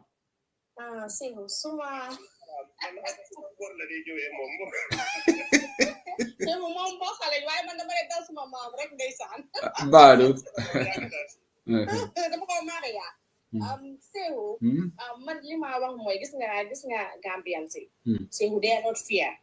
Some of the Gambians duma wax ñëpp am nañu fear. Wow. Waaye they are not fear to Baba. Wallahi. nekkul ne man dama bëgg a Baba rek foofu laay waxee. Sehu ñii ñoom ñi fa make mistake 2016. ñoom ñëpp la ñoom buñ xamee ne lu waa dëkk bi 5 years la meya ku toog Sehu ñii ba ñoo def seen agreement boobu dañ waroon a def 5 years bi. Waay. Ousseynou nag bam nekkee ni ti luwaa ñoom bam nekkee sa kaso ba ñii kamba giñ ko doon gasal pour ne 3 years bi ba pare Barrow dafa war a resign from UDP ba pare mun a taxaw foofu la door gasal kamba gi dooree te UDP amuñ ko woon Sehu yàlla digga rek la buga. So su fekkee ne loolu happen na kooku génn na si kaso bi te yéen bi ngeen a lal seen lal yëpp moom mu si kaso bi suñ ko interview soo leen ko seetaanee kooku bam ko laajee ne ko suñ ko buggee forcé mu génn mu ne leen 5 years bi léegi yéen soo leen waxee ne Ousseynou dafa buggee moo tax mu ne 5 years Ousseynou su Barrow génnoon 3 years moo doon nekk président xanaa Gambien si yéen doo leen dee xalaat yéen waaw Ousseynou su doon dafa gifti woon si nguur dafa ne Adama demal 3 years bi bàyyi poos mu ngoy parce que xamoon na ne sa la gën a easy at that time sorry Seydou baalale ma gaa dañ ma dee call sa la doon gën a yombee yéen ak maa dégga waaw ñu laa sa la dégg doon gën a yombee pour mu nekk président waaye nag dama bugg a del si waat si leena lan moo tax Ousseynou benn jumteem boobu rek lañ dee jël di ko cawee kan moo musa dunda te yow méguloo mistake gis naa Halifa Sallah gars yi ne buñ ko duut baaraam ak kañ dañ koo duut baaraam dem saf sàppa dañ koo duudee baaba li tax mooy Halifa ba mu bokkee si mbir mi Halifa dafa teel a gedda te góor du gedda nekkul gedda sa nit ki soo nekkee si dara yéen a fa dugal nit ki même su ko ay jëlee place yi jox ko ñeneen ak ñeneen yow taxawal ngeen ne leen hey ñun dañ promise Gambian si man duma dem pen dangeen naa def lii ñoom lan moo tax ba waxee 5 years ñoom ñëpp génn si wuñ exactly Ousseynou 3 years bi mooy am exactly lan moo tax ñoom Gambian si yëpp génn si wuñ ne Ousseynou Daba 3 years bi mooy am exactly ñoom dañ dem boot Adama Barrow ne 5 years bi mooy am ba Ousseynou delloo ne moom opinion am la woon ñoom ñu dem indi 5 years jox na bi jàmpa gars yi 3 years jox na bi dóor leen bañ bugg a dee fii fàtte xiju fi hey Ousseynou waxam boobu la gars yi bugg a jël mbugoo ko ba pare suma maam la de utuma bokkantu maam dëggantaat la gis nga suma maam juum na benn côté te Gambien si nekkul ñu ko ci caw baaraam lan moo taxoon Gambien si daw ba am ñu dee si àll bi moom moo juumoon te dem moom juumteem bi am na ñu teyoon pour daw am na ñoo xam ne daw nañ dem Sénégal nee nañu dee nañ si yoon bi dégg naa ko waaye teguma ci bopp moom daf doon compter mu mistake kon loolu noonu ban juumteem moo tax Jammeh mu ne nanguutoon result si waaw Jammeh ne nanguwul yow lu toll ni élection yow nga juum ci ba pare élection ni 2021 ni même after nga tontu parce que suma maam dama ko maane yaa 2021 élection bii gis ngeen li ci xew ana carte yi nit yi amee woon di ko wone ba pare ana ñi register after registration hours ana ñu ndaaj buñ wone boo xam ne leer na IEC ne li taxana suuf lan moo tax IEC waxuñ ne parce que dañ téye kaamir ñu waat lan moo tax waxuñ ne élection bi dañ ko répéter xaalis bi lu moo bari nit yi dañ taxaw vote seen carte yi dafa war a mun a leer su si benn njuum daaj amee ne élection boobu nekk ak élection leeru dañ ko war a defati waat léegi juumte yooyu suñ ko munee jël di ko muñ te duñ ko cawee paa bi am na ñu ko dee wax yéen man ko dama ko dee maame yaa waaye nag Ousseynou Boussam daf si ëpp loxo parce que dañ ko jël kàddoom boobu rek di ko dóoree loolu noonu mbañal moo si nekk seexu nañ ko wax te dee seexu paa bi dafa am ñoo xam ne dañ ko bañ ba man am na ku ma xool ne ma su Ousseynou taxawee du win paa bi dafa war a génn ma ne ko xam nga lan la damaa jaar fu ñaaw parce que man sooy wax Ousseynou dara rek ma mer ma ne ko tegal suma téléphone bi nga doxi sa soxla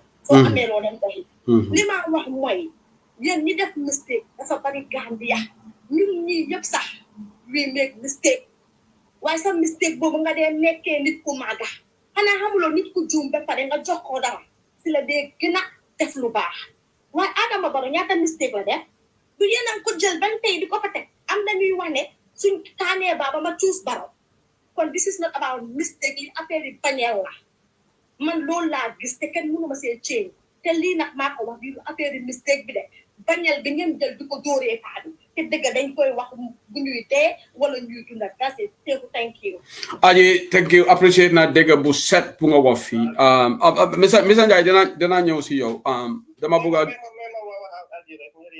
waxal ak moom waaw aji man ko gërëm si waxam waaye yow mun nga koo jàppee ne wax na fa dëgg waaye man dinaa leeral fii dara gis nga suma papa ne nekkuñ di ko tawee dara yaaga nañ di ko tawee bala moo toog sax nekk ay si jaman waaye gis nga su dee ñaari troki soldat mun nañoo ñëw IEC pour register mu ne leen ne registration period is closed yes ñooñu ngi téye ay fetel comme que ñooñu la mun a aayee ngeen bugg a moomale ne suma papa dafa am ñu ñëw di register ñu ne dañ leen a register loolu ñaar yooyu they don't not add up Another thing, on the spot counting.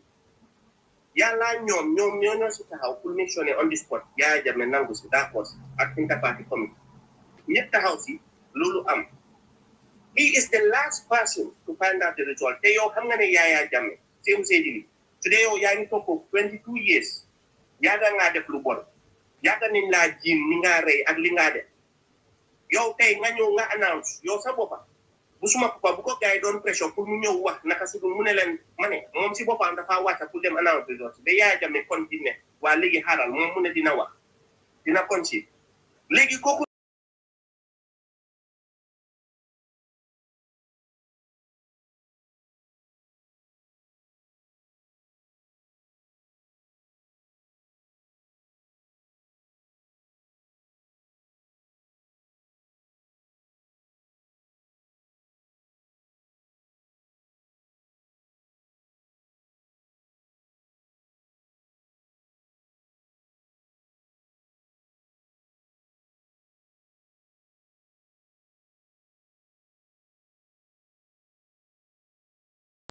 get your facts from your party leaders ñu wax leen lan mooy dëgg bi ñu setal leen ko ñëpp mun a leeral seen boti ne this was the minor error ñoom Buhari ñoom Salif Johnson ñëpp ñëw nañ gis ñu nit ko parti yëpp ñëw ñu won leen lan mooy erreur nga ne loolu dafa juumte moom nekku di compter ay nit ñoo ko nekk di liggéeyal waaye moom su demee mu gis njuumte kilifa la ku nga xam ne dafa dem si baamuleem ragal yàlla yow foog nga ne kooku dina gis erreur mu ne léegi déedéet dama seeti daanelaw parti ne erreur. No, Bamba, Madu na pareta rek, then I'll leave a floor to the line. Yeah, not my mind. Because ni there interject, don't find a flaka interject. So you say error. Ñene ni la bul wax. Yow nga ne déedéet di nga wax. Kooku mooy nit ku jub.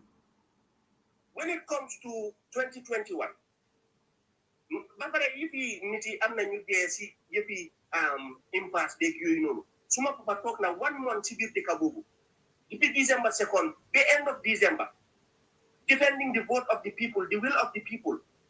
Keroog bu ñëwee ay ici ay soldat di ko génnee si office am bi nee na génna bu mu laal dara.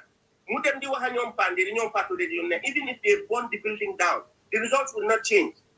Kooku mooy suma papa. Okay. Mama Aluya, thank you so much. Thank you. Bambas, if you can just take 30 seconds. I want to be fair to Tafa. He's been here for a long time. And Dibachaki. Yeah. I just want to say a quick thing here. Sister Aji, one of the Dega Bumber Nang Fatiga yo. Mamorunya by correct. Bumlabuga interject. I stopped him. So just Yang understand. The chairman of the IEC, ko happen mo moneka papa. Mistake na, jumte na. Mane, institution to jume could jite institution because you could blame. Why are we blaming Adam Barrow for the failure of the government? Is it not because he's the head of that government? Look at you, they blame any institution, send head blame. Yeah, the buck stops at him. The buck stops at him. The buck stops at him. So the buck stops at the chairman of the IEC. Mistake Bunda mistake Bunda and people are not still, you know, yes, that the chairman no, Mr. Jai, please Bambas just wrap up. No, hold on, Mamadou Jai. We have to be fair to the other panelists as well. You and Bambas have pretty much dominated the debate, and Tafa has been here for almost 30 minutes waiting. You know, yeah, but you know what? If you want to, okay, hold on, guys, hold on. Bantaba, we don't allow this, you know, chaotic nature here, please. Let's just yeah. Bambas, you are part of the UDP family. I think he's a guest here. Let's just accord him that. So now understand it's a heated debate, but let's just let this go. Aji had made her point. Yeah. You've made your point. The listeners are going to separate the wheat from the chaff. Now let's go to Tafa. Let's allow Tafa to say. Bambas, hold on. We have to be fair to the other panelists. Some people have been here 30 minutes, and it's getting late. Let's be fair. Abla is waiting. Tafa is waiting. Tafa has been patiently waiting for almost 30 minutes, and I don't think it's fair to him. Okay? Tafa. But yeah, different interjection, Jamaleke. I just want to be fair to the other panelists. Okay? Because if the same people want to talk and talk, I am not doing my job as a moderator to be fair to the other panelists. Daniel, please. Now, you want to say you'll be given chance to do your intelligence. Tafa, go ahead. If an floor for Tafa, please. Abaraka. Yeah, Abaraka back here, no? Anyway, Mr. Njai, that will be taken on one side. So, like near Pabila history book, I mean, that Aluma on guidance. And the difference of no getting about history for B. Birado Coleari, Minka Finti Bankoka, Akoya Jamayo Fa, Keso Puluma, Jumalo Bankoka, opposition leader, Namanga Alliance Kenalamu. Why changes come? Changes started that with alcohol to force calculate. Changes started in Tola. Because of so much and then a pinto, and I'll call. What at the changes can I send a mola pinto? Therefore, a little more one guy, and his blood is an elderly man around 80s. You understand? It's hard to get for Yama. You understand? What 2021 election, when they are down the coming code, it's also 4 taken. It's a senior counting, count sport counting. More than 4 hours. It's a man resource. Any resource more than a full more yellow. Between 12 o'clock or 4 o'clock AM. At the on that day, I was in Leeds, where there are no Leeds playing now, UK. People are crying because of they know already the changes made. I think the UDP was a good policy on that because of more resource mean nothing. I think IEC but resource mean nothing, and they are totally different. Say could be like the judge, even BBBB. I die today.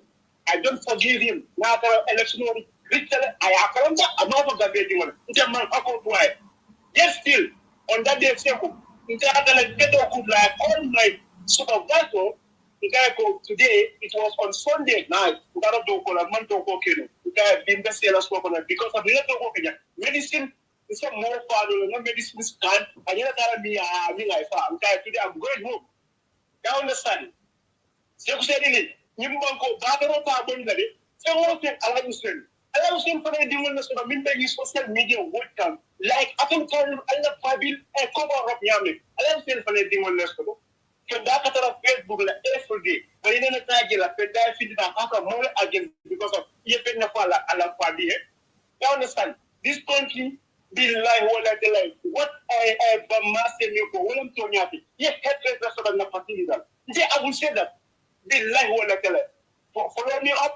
The Fabi, near number one, back and the man copy. You know that coming. Let's not retell it. You act like the immense from Monia. Okay, thank you. From thank you.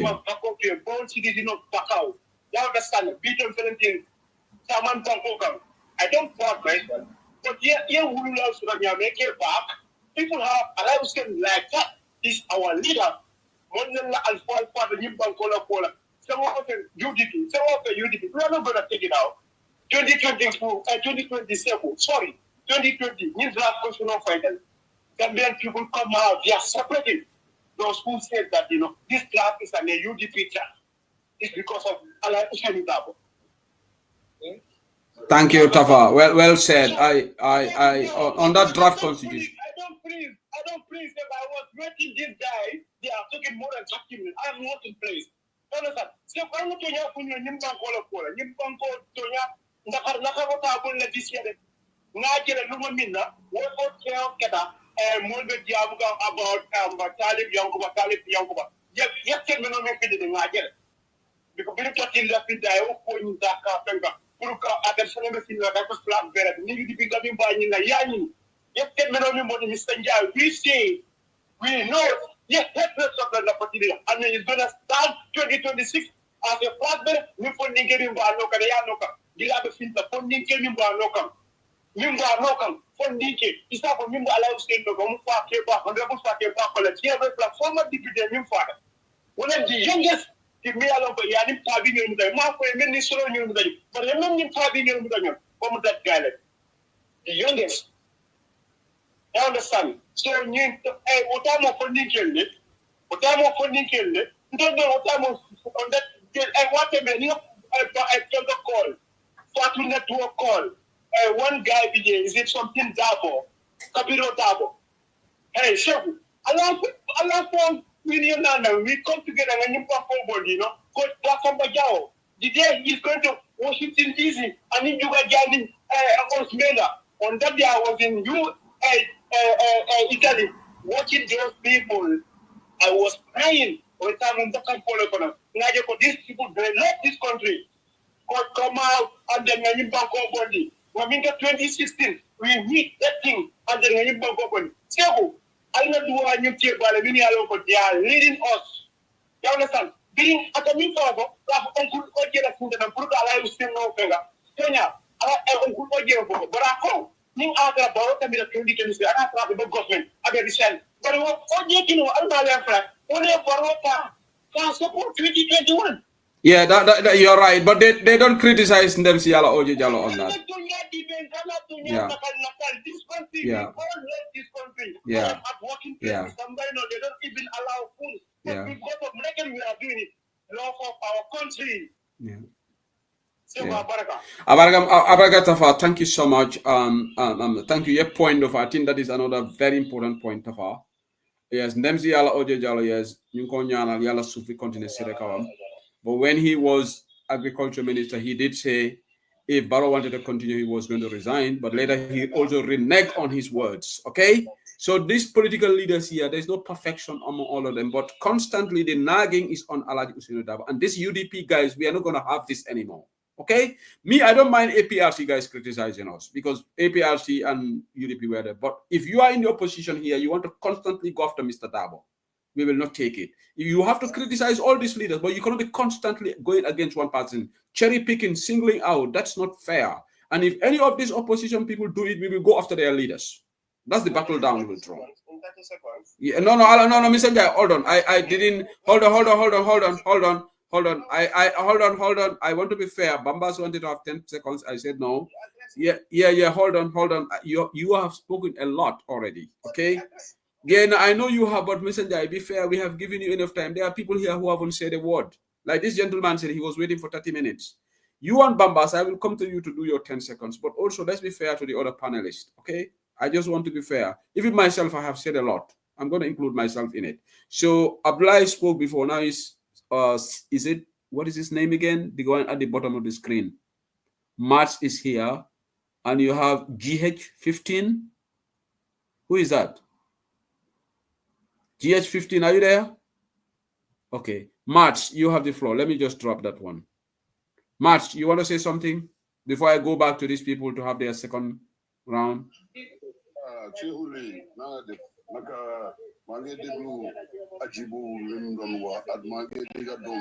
Why Mangam noise the bro? Yeah, please. Please. Okay, before he comes back, Bambas, you can have your 10 seconds and Morinjai, and then we go to this other panelist. You said you want to have 10 seconds. Please let it not be long, okay? All of both of you, because these people are still waiting, okay? Should I continue? I wanted to go to Bambas, but you carry on. Yeah. Okay. What happened is, I don't deglu Mr. Njai Limdonwa at Ajit Bobutam Limdonwa about Ousainou Darboe. Ousainou Darboe dafa play a role boo xam ne ñun ñëpp suñ ko mënut a tàccul loxo o ñu support ko nañ ko bàyyi in peace.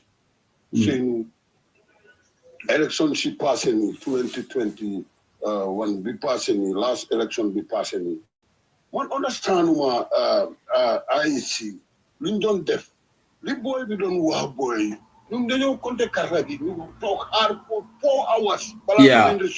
Yeah. Like, yeah. Why was that happen? Yeah. That was strange. Why? That was strange. That is the question that Papa wanna go answer. What went wrong? Why it take 4 hours? Palano dega yenen result. No hamne sawa ñu ko wara def. No, hold on. Momo, you will be given chance to answer all this. Yeah. You just take notes. Whether he likes it or not, I'm not right for like to lose. He was brave enough to put on to Soldari, fine. That's a good part. He was brave enough for election with 2016, that's fine. Look at last election with passing. Why it takes so long? pour ñu result yi continue wul ñu continue Sénégalais ñu ëppa. Yeah. But can you sport counting like that? Must be happen. What gonna happen? He's the leader. We can blame for that. He should take the responsibility of failing to come with a good result. Ni yepangi talk. Ni mandama talk to TV be for result begin for 4 hours. Almost bala result. The boy should whatever lolu mi wana bunko wa. He's a brave man. Okay, fine. Lolu 2016 la. But we talk. Ni dañ bëgg move forward. Then we're going to move forward. You know, tell me that follow what happened. But still, you get one been our register. Voters card amut. But you get them who is a register. So then you know. No ID cards are do voters card. ID card. Oh, sorry, ID card. So but so I mean ID card on our vote. Yeah. Automatically. So I mean 18. So you get them Mauritania. So I mean 18. Let them Mauritania or anywhere than I know vote.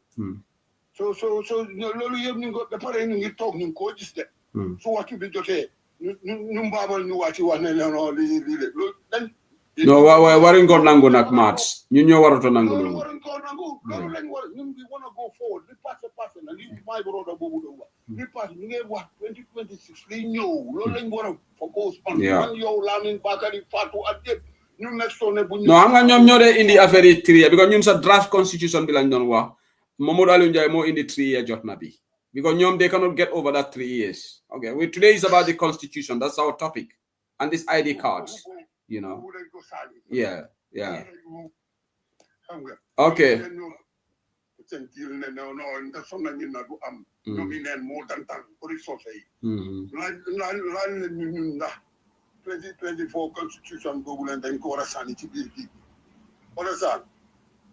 Or whatever, then you are like, possible what? It's gone. You want to know because no more in the million of our talk, we want to more pass. Bill would have our happen, fully happen, you sign a Gambian, they like it or not, talk. You know, constitution, you know, majority in the house, vote. Then a mile far back at Tomon that town in 2026, we know really how happen on. Let him go. Full stop. One no la kubge. Whether they like it or not, let him go. Jerajap match. If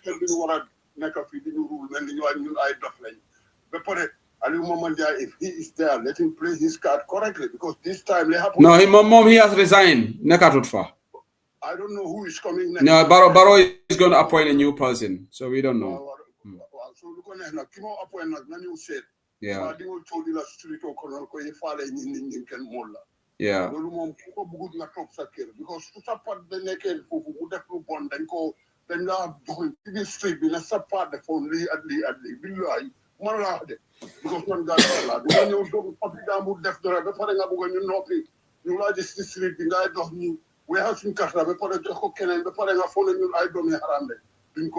Okay, Jarajaf Match, thank you so much for your contribution. Thank you. Okay, this is Ansu is here, Abla is here. Bambas, you want to have your 30-second, 10-second, and Modunjai, and then we go back to this two, and then that's where we're going to wrap up. Bambas, I think Bamba has a problem with his device because his microphone is. Yeah, go ahead. So, you know, like the previous speakers in let's try and find a way, you know, why shouldn't we get look now? The game of blame one te kuneka ngane some more mistake boom that wala yo pick up na yo some more people do we nga ko tie banya bay.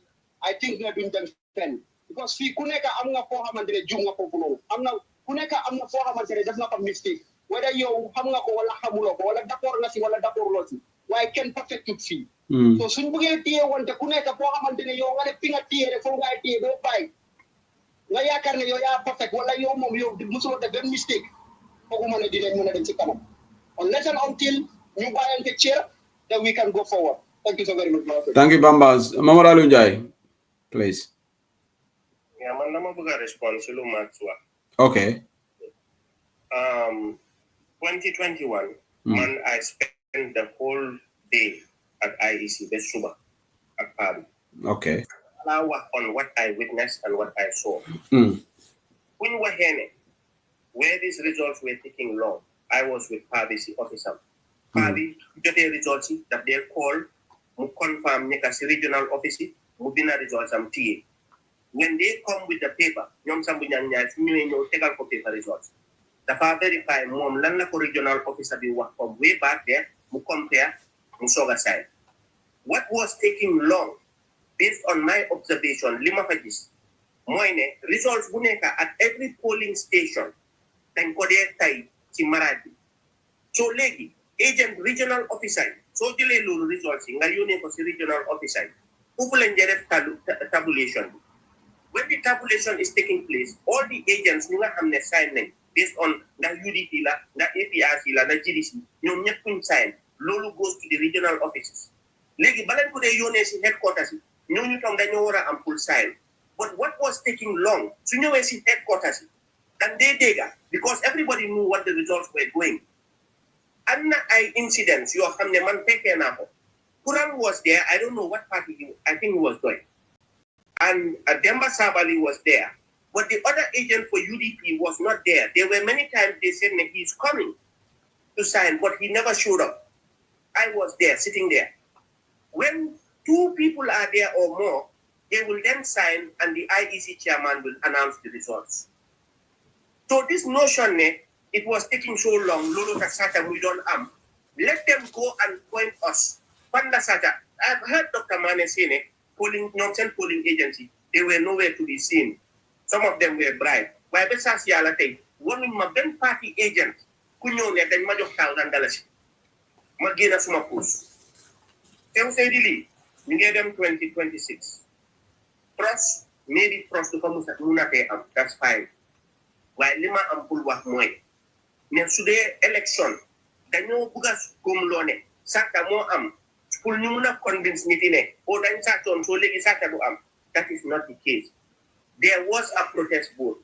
Man dem naa liggéeykaay. I never knew ne yéen a jigéen ñu fa daan liggéey they were supporting Barrow. The day after election bu ma demee all of these people were like we Barrow. I was surprised. Ne ñi ñëpp dañ ko votal. It was between NPP and UDP. And there is a fight. I think we need to do a survey. Say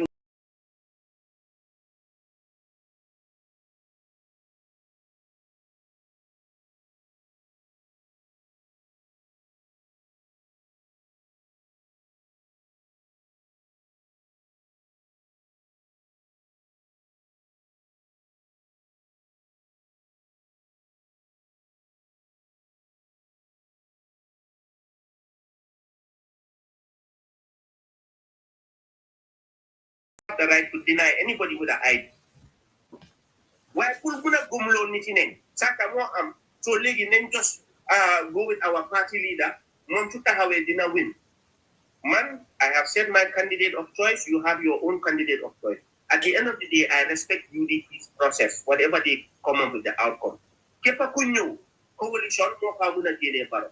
Man gumna lu coalition bu degel, and we need everybody. Why put buka gumlo nitine 2021 pabi dafa satal baro. Yo kumunuta satal ya jamme. Satal kenen we dem di satal baro. Like some of these things they don't add up. Okay. Mohamed Alunjai, can I hold on. Mohamed Alunjai, I think you've said your piece. And you know, we listen, people should understand that. Yeah. No, understand that. People should understand that. Let me say this in 10 seconds. Yeah. They found him 20 seconds again. Man, maybe people then get respect to my honorable down based on my positions and my principles. Of Luma is see political. Why man have high respect for him. It may be interpreted differently for other people based on man Limawa. I have never discriminated his age. I have never discriminated his pride. I have always argued on your 10 seconds is up now. Yeah, not 3 years or 5 years. Okay, thank you.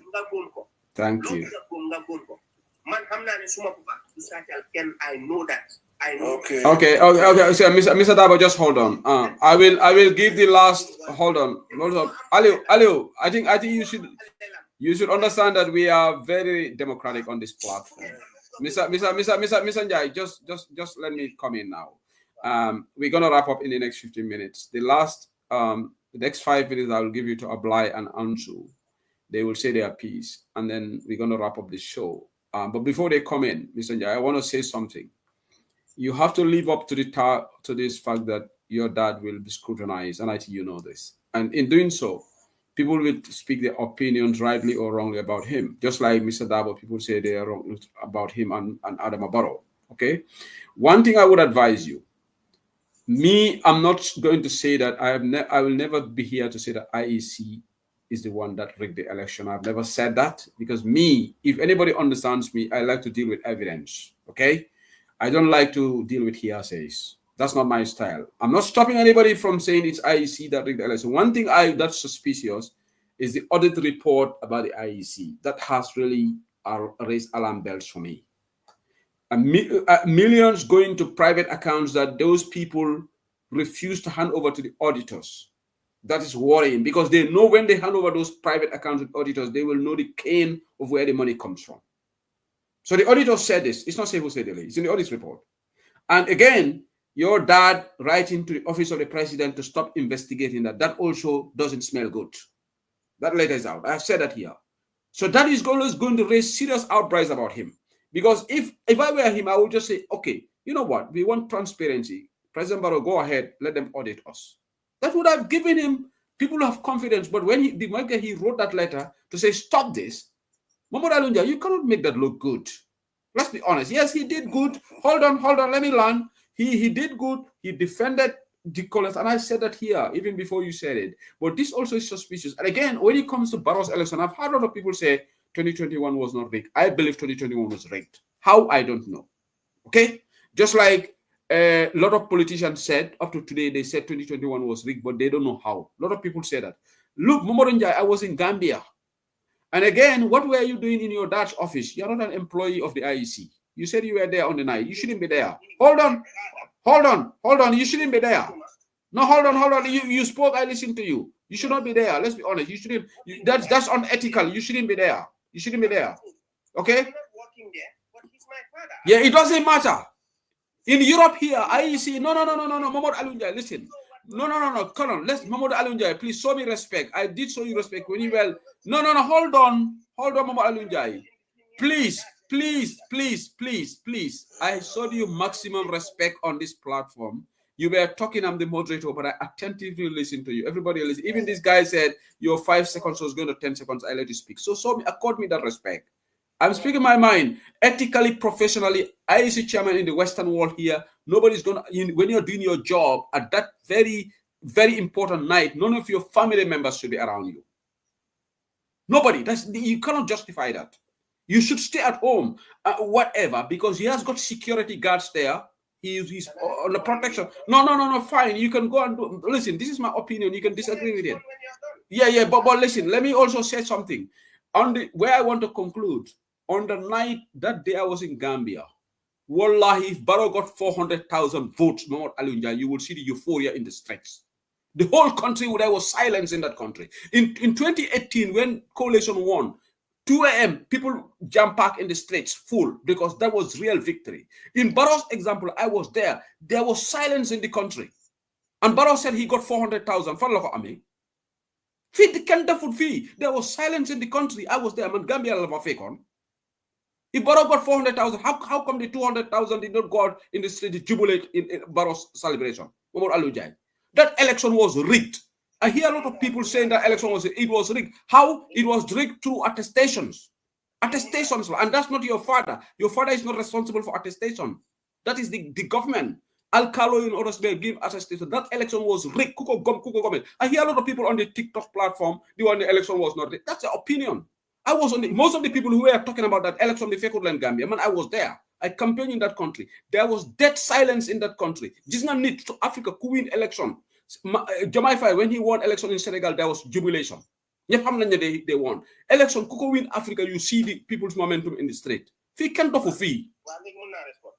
No. You. I don't know how long you're going to take, because Ansu and Ablai also need to say something. You cannot respond now. You have to give us chance. Allow Ansu and Ablai to say something. Hold on. Allow them to say something. Momod Alunjai, hold on. Momor Alunjai, apply, hold on. Momor Alunjai.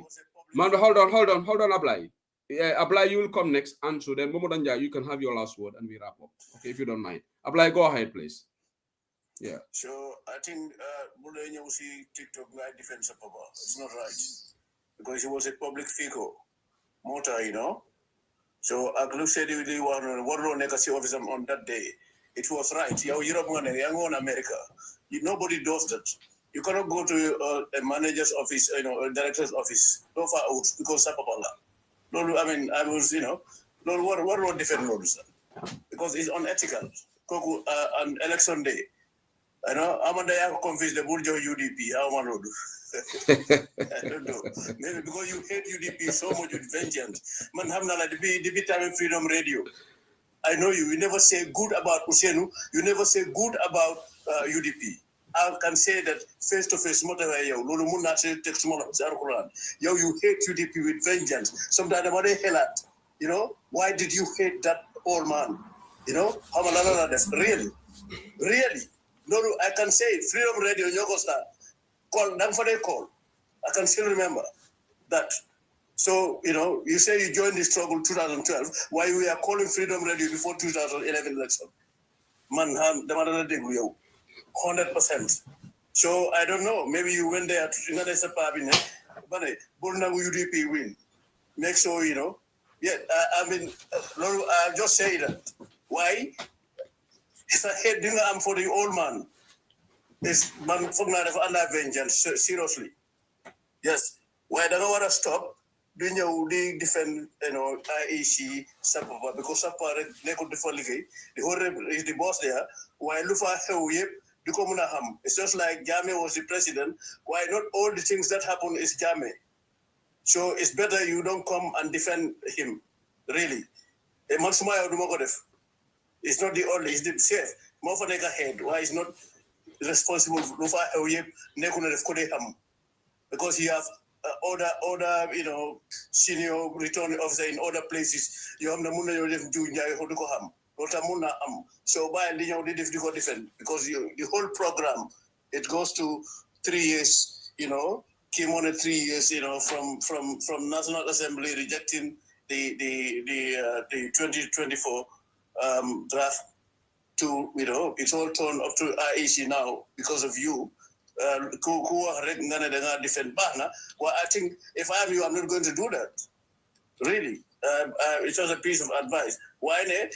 Your hate for UDP, I can say that because you're on Freedom Radio. Lulu Hamnako, 100%. You hate that old man. You hate UDP with vengeance.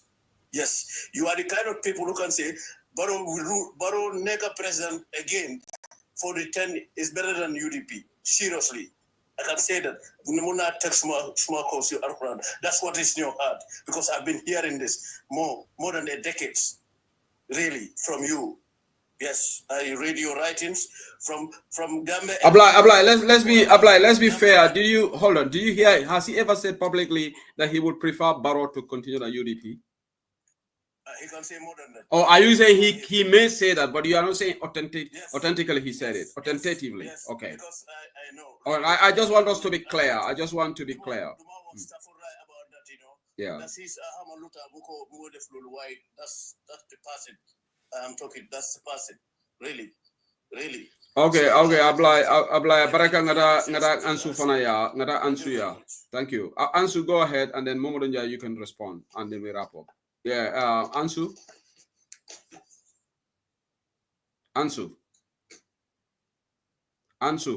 of our call Ansu 3 times. Probably he's sleeping. No. Jama be sleeping. Okay. Now even in mute leno. Yalo nyomin call man. Allah jiga duri ba ke ma Allah mai ko. Seri lingala ka madan to ne kola ni mu dal mo dal jayen. Yaji, ko min keta karke program na nyala bring nomination on the Gambia for karke program and we are monitoring from up countries coming down to urban areas. In the case, we knew all of that. But after election, UDP ko electoral data dealer up till today Every polling station means sort of give it to us. Give us the data. So don't verify on our own. But even today. But me atin from Barola Kanye, akamunun ko mol ko na IEC batu ya announce first before anything. But I give electional subsequent electional minister after that. Mama IEC batu. Bring akena na mol ka fold and mol ka Kanye. Popular votes. Na Barola min ata 15,000 votes. You understand? So now, ni atra ko ni ka refer over president ka refer over just immediately. Ni ka refer over be na ka kan. Popular votes UDP la. Or 400 votes are able to. There were those people. Many they voted for him. You see. So these are issues me along kurang. People are not sick. We are all well and watching. And we saw all that happen. You understand? So nobody can come around to fool us. We can't accept it. Nobody takes that. So obviously, the Syrian miracle until the plan of taken core. It's a banko bono problem of because more contribute to Arab Barola in 2021 can have me being con. Gambia di work Gambia di fight again, current again, but how Batala take a minute to colony unless you are in the banko more can be done, Kakanila control and I drink a market. No one day, Kurumo, Yaji Rasul Salam Salimko, Nali a Kudimum better, I'll send what Alia Pai, Nalma came al symbol Ala Faldala, Nalma Faldara no Ala Kongal Sondomukon, Nima Koni Sondomokon, Minni Kaki, in will be Barakil, Baldi, on the wall at the same time. So obviously, Barobe Klimbadi, I mean, another cabinet or another Mansakunda, Mindia KG, Mindia enabled to do that, they bear the biggest responsibility because they don't like it. Thank you so much, Yaminko Baraka. You can join through TikTok. I'm using my mobile. The other number, unfortunately, the battery's kaput. So the only way you can join the call is through TikTok, I'm afraid.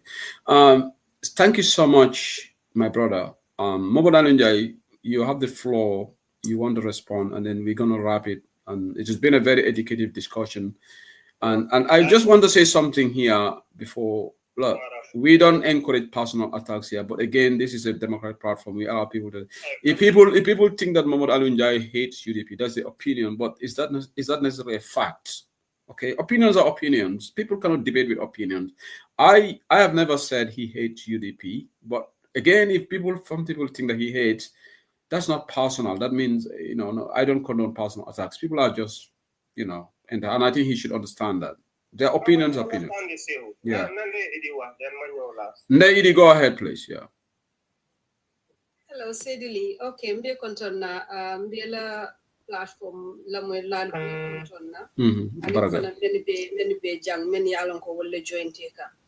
Sedili, just quickly drong because ngalom de ningala diamo ning la moy kam bakele avec mol même focal in terms of ko ate believe tale ko UDP karto mon sunya and in that case ni ata ko karto mon sunya to man nyane kam mo believe in ko karto sunya tale because that could be misleading for us in this next election men kana but ala diamo kono ala argument wa ay même fo je wala nyinti ko ate be sirin nunjele and then I attend the fanan ko UDP la one of the agent to me yalon kwa nyanta taraje ka signature ka man signature ke left ka question o men nyinen ka anim fana left pour ka confirm ate ko nka sunyaro men defo ate ole confirm jambi number one Momunja is not in our payroll.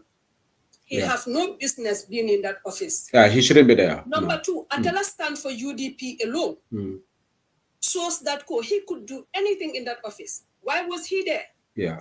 I don't remember him being a polling agent for any political party in that country at the time of the election. He is confirming to us now. He is an evidence. He has this can be screen recorded. This is dangerous. What he just said here is very dangerous. He doesn't.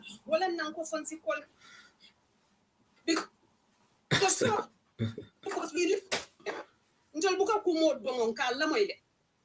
Ay kuma come for jang, he is the evidence. He himself is sunyaroka ke in different levels in different ways. Sunyaroka ke dulakilin sunyaroka ke different areas or different levels, different places. Amanki dulakilindi. Ate he himself is an evidence of kosunyaro leketa den. Because atela stand kalo UDP, atela stand UDP la Carola, animba usenu la Carola.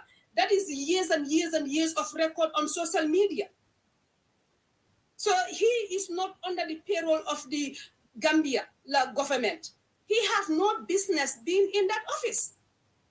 It's just like an invigilator. Hold on. It's just like an invigilator allowing his daughter or son to be part of examination monitoring by West African Examination Council. They will never allow that. When you're doing an exam, you, as an invigilator, you cannot bring your child or your son into the examination room. No, Momodunja, you cannot validate this. It was wrong. It was wrong. Yeah. We your father, but not you. Yeah. You have no business in your. Do you want an explanation as to why? No, hold on. Let they finish, and then you will come. Okay, go ahead. Man, I've worked in a professional setting. Yeah. Yeah, go ahead. The point finished. Then. Yeah, until Mate Joe, Mantra Dokulan Collier, Amantra Dokula Gambia, among any business to be in that office, whereby a president of that country is being elected on that night or the Contica wallet or a certified wallet. He has no business being in there. Amantra Dokula IEC, Amantra Dokula any political party at the time. So nintol be mem sonka kan ko na carte ke so sunyatale nintol be sonka kan ko election not at the one branch of that sunyaro for at the phone being in that office alone and in stand towards UDP and in Bakusem. That is evidence enough. He has become an area of interest in the investigation. Absolutely. Thank you so much, More Alunjai. You'll have the floor to respond, but let me just make this a quick comment. Hold on. You will have the last word. You will give it. No. Hold on. I'll give you enough time. Don't worry. What I'm going to say here is let us. We all work in institutional private in professional institutions. I want to ask you a question. Supposedly, if Sekou Sedili was going to be at the IEC that night, will they allow me to enter into the premises? Yeah. One thing you cannot discount. Yeah. He is my father. I did not interfere with his work. I was there for other reasons. Health reasons, escorting him, making sure that his mind is set. I have not interfered with his work. I have worked in a professional setting.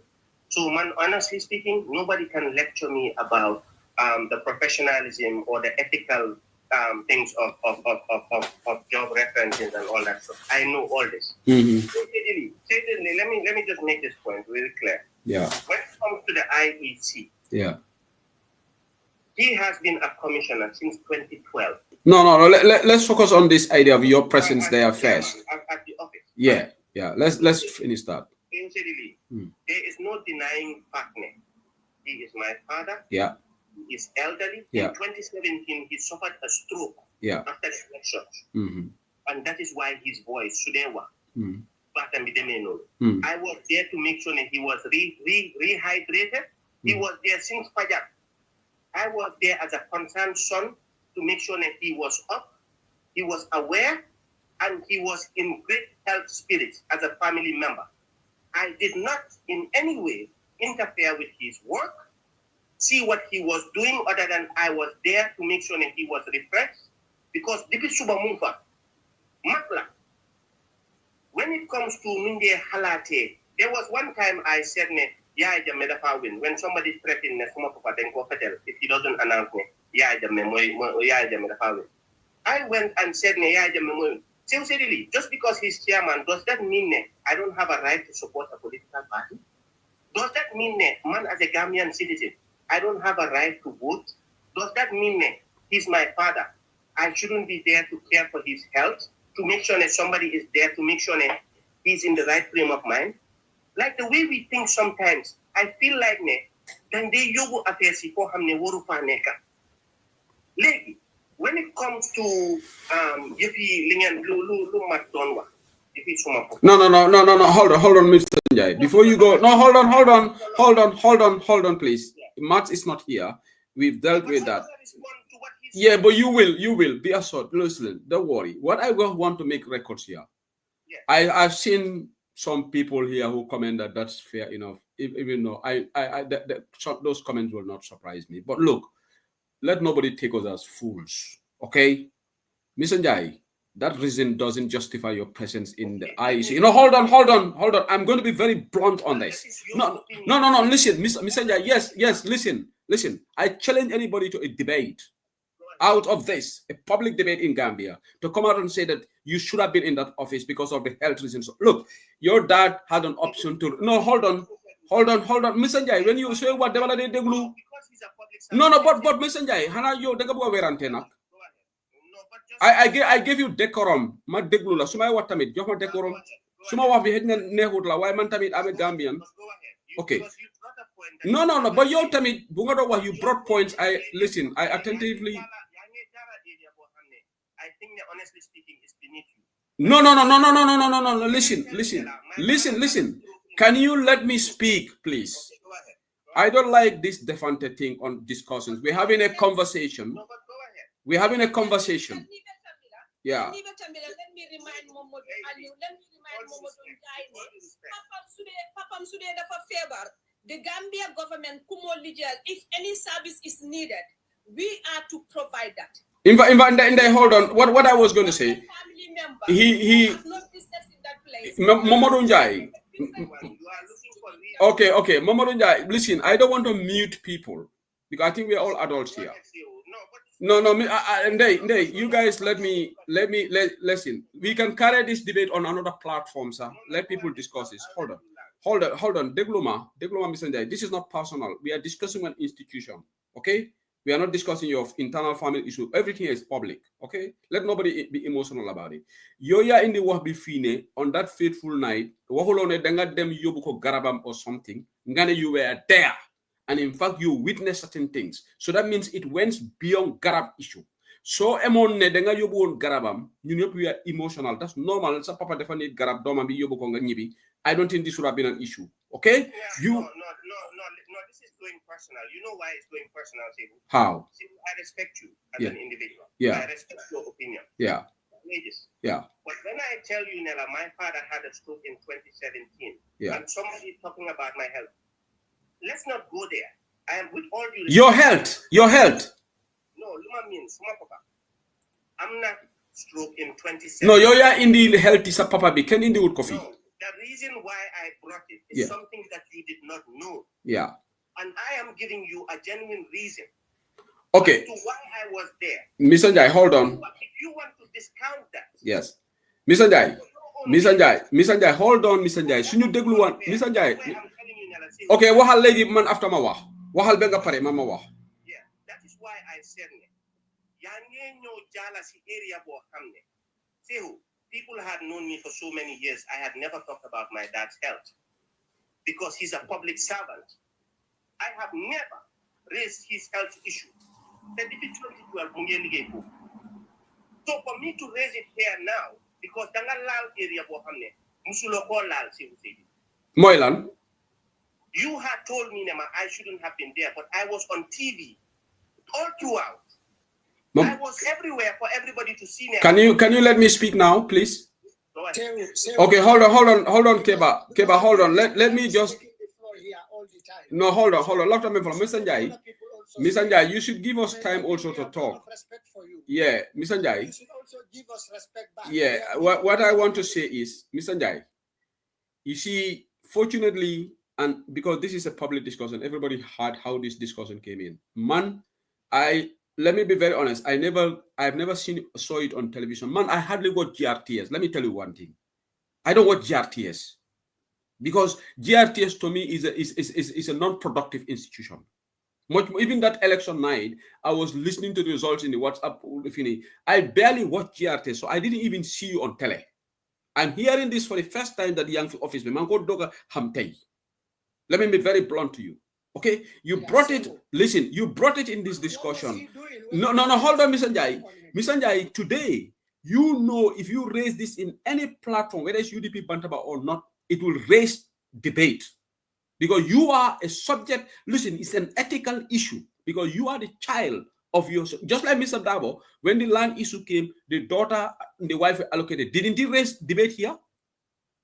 When Mr. Dabo's daughter was, anybody, this is not about you. If your father is in a public official and a son comes and makes something relating to the work, if you had told that my dad came to my house with me, who dare to comment about that? That's a private house.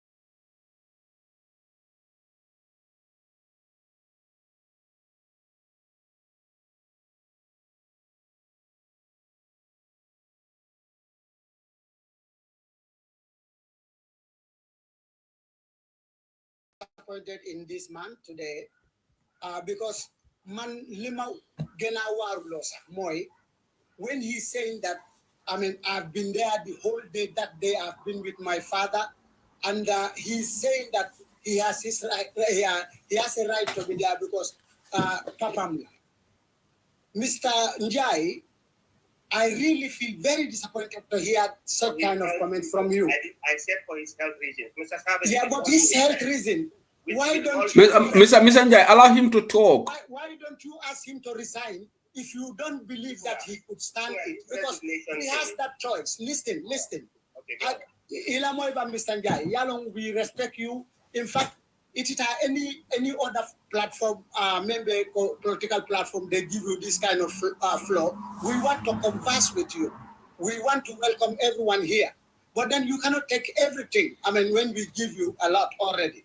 So I left him for you didn't tell your father to resign if you think that he's not healthy. If you think, are you a doctor? Are you the one who employ him? Did you ask him also return his salary that he, listen. You know, I think anything that we suspect in this past election, you should be the number one who should go to court because you knew all what happened. And I believe that if there's anything that happened there, you are part of it. You are. Listen. Mr. Njai, can you stop interjecting him, Mr. Okay, no, but we want decorum. When you are talking, Mr. Njai, when you are talking, I will not allow anybody to interject you. If you are talking, I will not allow anything to interject. If you are talking and Keba wants to interject, I will say the same thing. I will say, Keba, don't interject, Mr. Njai. I'm going to be very fair, even though he is my UDP colleague, but I'm not going to be biased here. When somebody is talking, I don't like people to interject. This man said everything here. We were listening. Yeah. Now you listen to us. Now you become even suspect. Man, I suspect you. Anything that happened, because I don't trust that election. I don't think that the results were fair, but I have never think about you. But now you gave me that, that I have to believe that you knew everything and nothing suspect in that election. You are part of it. What right? We don't have fathers. We also have fathers. We could also say that my father is the minister of health, or my father is the minister of interior. So every day I have to be in that ministry. Doing what? You know, this is too low upon you to bring this kind of, because he's my father. If he is your father, advise government to give him doctor. Okay, Mr. Keba, let me just ask Mr. Jai one very salient question. Because I think we all having a very mature discussion. I just want to prevail that this is not personal. This is about institution. No, but he has spoken. No, I will give you a chance. I just want to ask a question. And hold on, Mr. Jai. No, hold on. I interjected him. No, hold on. Keba, hold on, please. Keba, hold on, Mr. Jai. I will give you. Hold on, guys. You are making the program very disjointed now. This is not UDP Bantaba. No, Miss Keba. Mr. Jai, just calm down. I want to interject. I say, but this is not you, Mr. Okay, Keba. Mbadinga mobe mute. Okay, all right. I hate to do this. Mogalafika Nyinke, but please, as the moderator, Ningalia, calm down. I know emotions are very high, but I think I'm doing very fair with everybody. I, as a moderator, I have a right to interject. I wanted to interject here to ask something, and in the messenger, you can ask and answer my question to help the discussion. So, okay? And if I can mute Keba, Smo Kotola, he's a UDP member, and that shows that I am trying to be impartial because I know that it was going to that direction. Okay? Keba, you can unmute yourself now, but I just want us to have a very healthy discussion. So I respect all of you. What I want to say, in addition to what Keba said, messenger, let me ask you a question, and don't get emotional about these things. You know, cabinet is an institution, right? Just like IEC. It's a public institution. During a cabinet meeting, would a minister or vice president's son attend that cabinet meeting on health grounds to be there?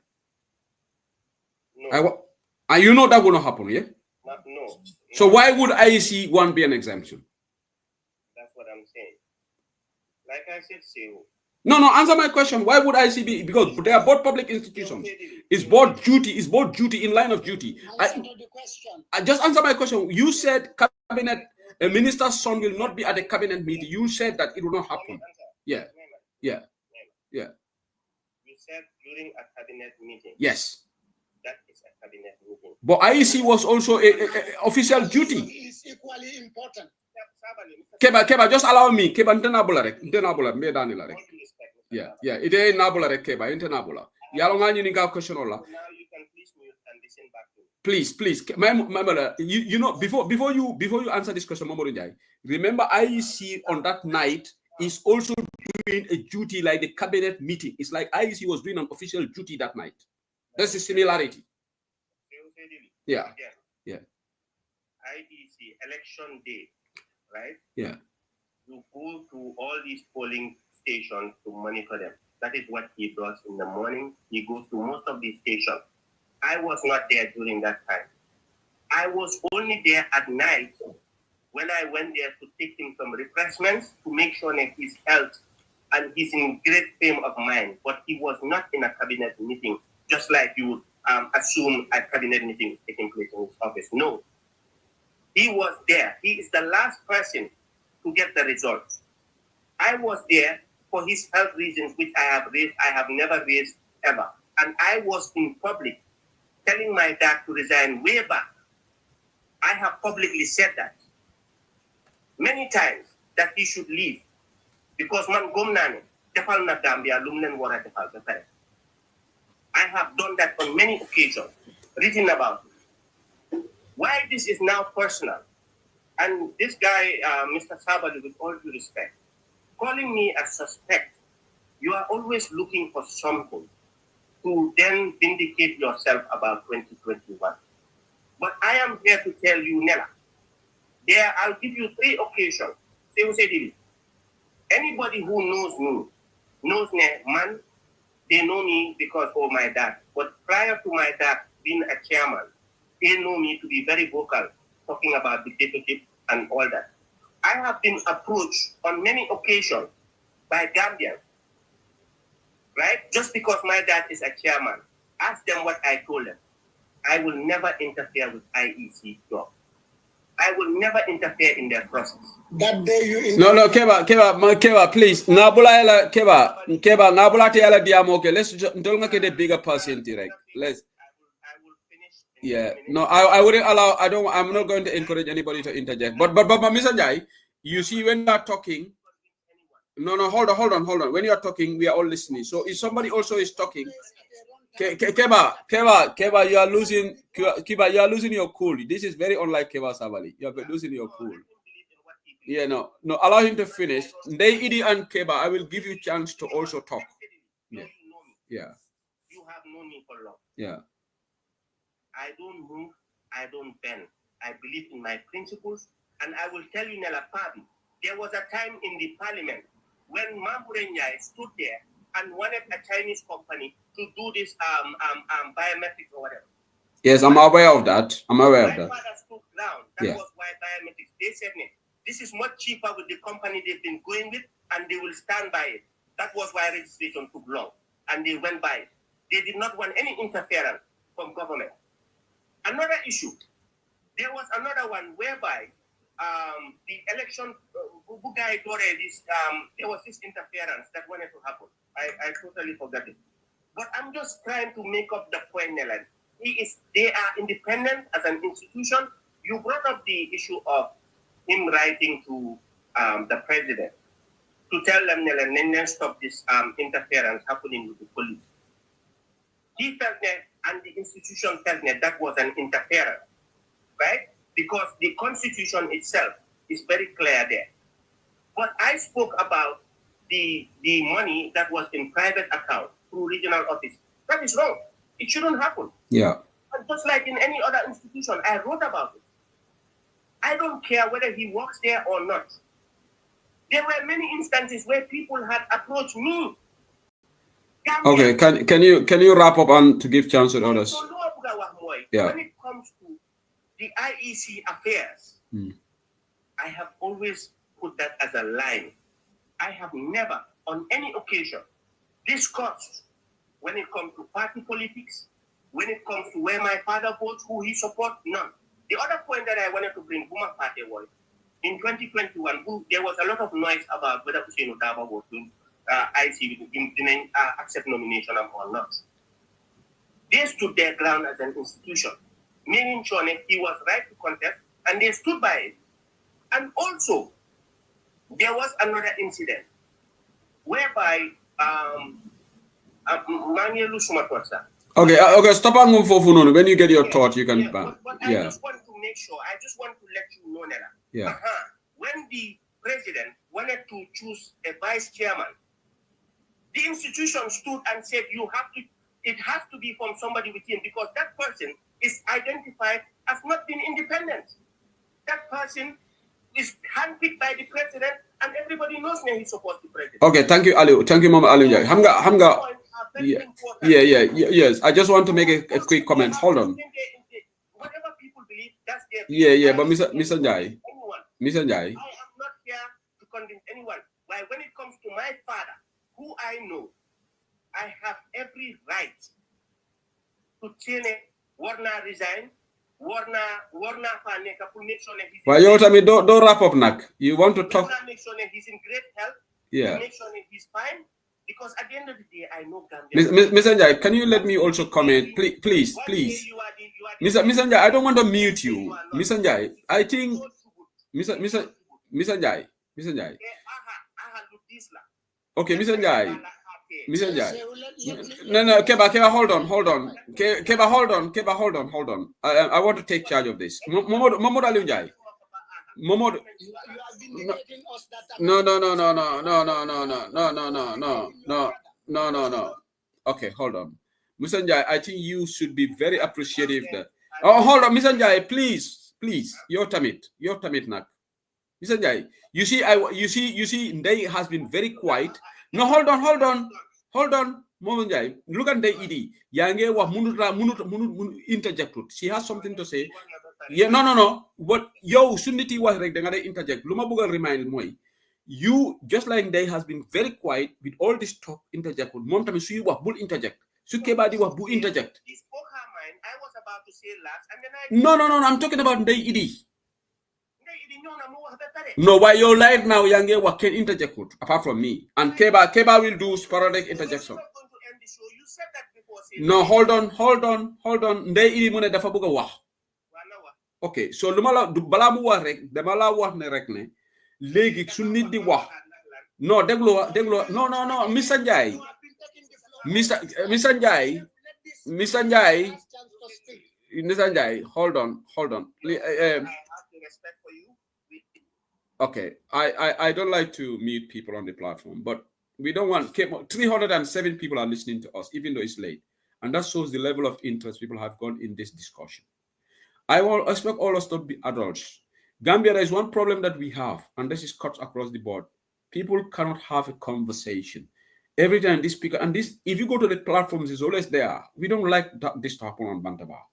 I like when somebody's talking, however distasteful, Wahambi. They look up. Then I'm some moment get turned to, but soon you're interjecting, then we are going to be in a war. This is going to be, the whole thing is going to be disorganized, chaotic. And that doesn't tell well of us. So, Mr. Njai, Lumala Buga advise, Wanga fi benga Daniel, apart from the tail and be Ekeba interject, nobody interjected. Sunday ididi watamit. However distasteful, Wahambi, bull interject. Because just allow. If you want to debunk, I will give you the chance. We can be here for another 30 minutes. I have no problem, even though it's late. But we will give everybody respect. But let's have a conversation. It's not. This is agonizing for you. I understand. Okay. All right. Thank you. Go ahead, Daidi. Okay, Sedili into left a kuma kama memfola dora wala nyinte ko misanja ayela moy ni hakilola akana kamfa because I don't think nyanta pour ka emotion you use jang tambita wala le 2021 election o tambita le you know UDP lose tale UDP believe ta ko mal lose kensenke ko lel kata me ya sabu wala lose ndi sani UDP man evidence so to wala di misanja na tan jang ay kuma fo kuma me mobe kido fara at a point of argument, I believe Mr. Njabe live in United States. If I am wrong, yeah, he used to live there. I don't know whether he's still there, but I don't know. Mr. Njabe, akwai ta ya question on yin kajan ka fai ko. For ni atara nunko nyimbe kela governmental cabinet meeting already. Meeting, whether this was going to be allowed. Ako is different. Nyindole important cabinet meeting. In fact, yeah. Presidential election or well sembo water cabinet meeting because cabinet meeting can never come nim president elect. Someone with a background of so much of a hate for United Democratic Party and the party leader has no business to be in that office, whether the person who is being elected in that office is your father or not. I another point willing the Jameyalonka ako afama la boru atata wale ganda. He's trying to bring an emotion for us to accept that emotion. We cannot accept that emotion. We do not have emotion for our elderly. We all have elderly. Respect we are all from a home. We all have mothers and fathers. This is not that. This is about a country. His father is getting paid by the taxpayer of that country. We are paying him. His needs are being met by his service for the country, and then the money the country is paying him. If he needed that help, he should have appointed somebody to do that for him and for that person to be paid. It's a conflict of interest for a clear conflict. Who is not employed by the state, and it is not employed by any of the political party in the country at the time of that election. On the night and the opposition who is in position to actually possibly have a lead. You have such a hatred for that political party. You have such a hatred for that leader, and it is in the social media for years and years. There is no emotion he can throw here that we should accept and it's not like we do not have emotion. Like I said, we are all from homes, we all have families, we know that. We all have those emotions. But this is about a whole country. This is nothing to do with family here. This is nothing to do with Papa Mdefa favor lead. No. This is about our country. A decision is getting made on that night. People like him, who is not under our payroll, have no business being in that office at that time of the night. So there is no explanation he is going to give here. And the fact that he is always coming and banging on UDP, we don't know that. But these are one of the elements many just because of Kartekeso, no, Kartekeso Kasinya in so many different levels, even before the night of the election.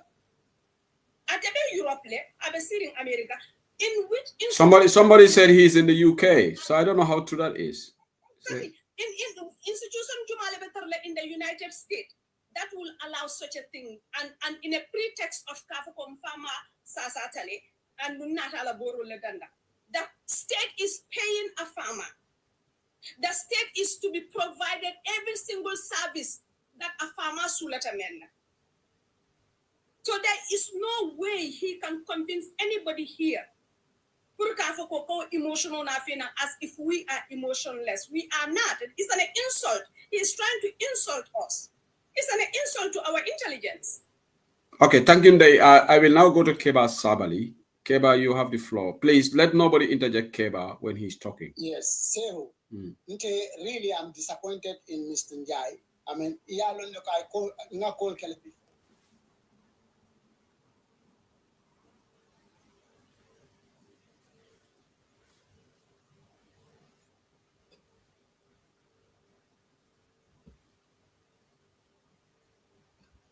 Okay, Ndabukal Moide, sorry.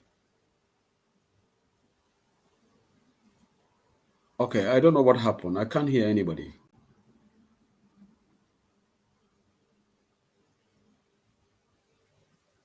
And I don't understand why a gentleman like him didn't ask his father to resign, because at a mattress left, his father is fit to do that job. So that day, he was the one. Now he's vindicating us that he was the one who was dictating his father. He was the one who was doing his father's job because he had been there all the time. Now we have a suspect that we should take to court.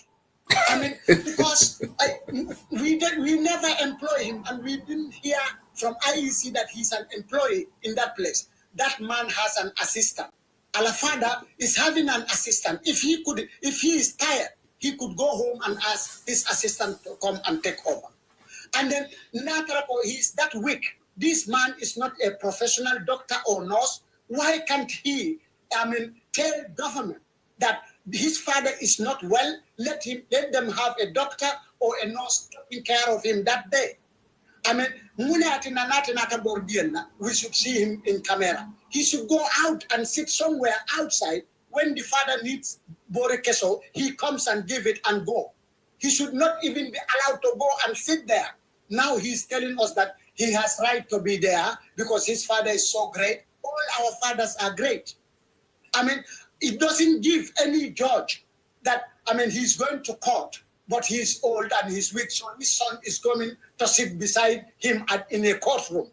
Yalo nimkobe kering. Nte saying, follow ka feel like, well, what happened and this. But now this man is giving me more suspicious mind. Something bad happened that day. Something very wrong happened that day. This man has vindicated me. I suspect him highly that he was playing a role there. That's why he had been there all the time and he had been appearing. So you are the one who was telling your father, because we could all see that when his father was there, he could hardly read a sentence. We could hardly hear what he was saying. So with all that, so you are the one who was giving... Keba, can I ask you a quick question? Keba, can I ask you a quick question? Did you see him on the television? He said he was all over television. Did any of you guys see him on TV that night? Well, I didn't follow that GRTS. Yeah, I don't watch GRTS. I hardly watch GRTS. He himself said, he's been seen all the time in camera. So it means he is also proving to us that he had been there all the time. That's what he said. But men ketaja wolem sehu yalong kana son Gambian kol molu katuluna economy re camera mu toilet. In front men ketaja wo phone in government eyes, because if I want to go there that day and be there to say that I am also here because I'm UDP member, or I love Dabo, or I love somebody else, but because of that I want to be here, will I be allowed? No, you wouldn't be. So for you Dr. Altiban to be there to take care of his father, if he said I was sitting in the car, having medicines, and then I told the security that if he needs his medicine, I will come and give it, well, we will understand.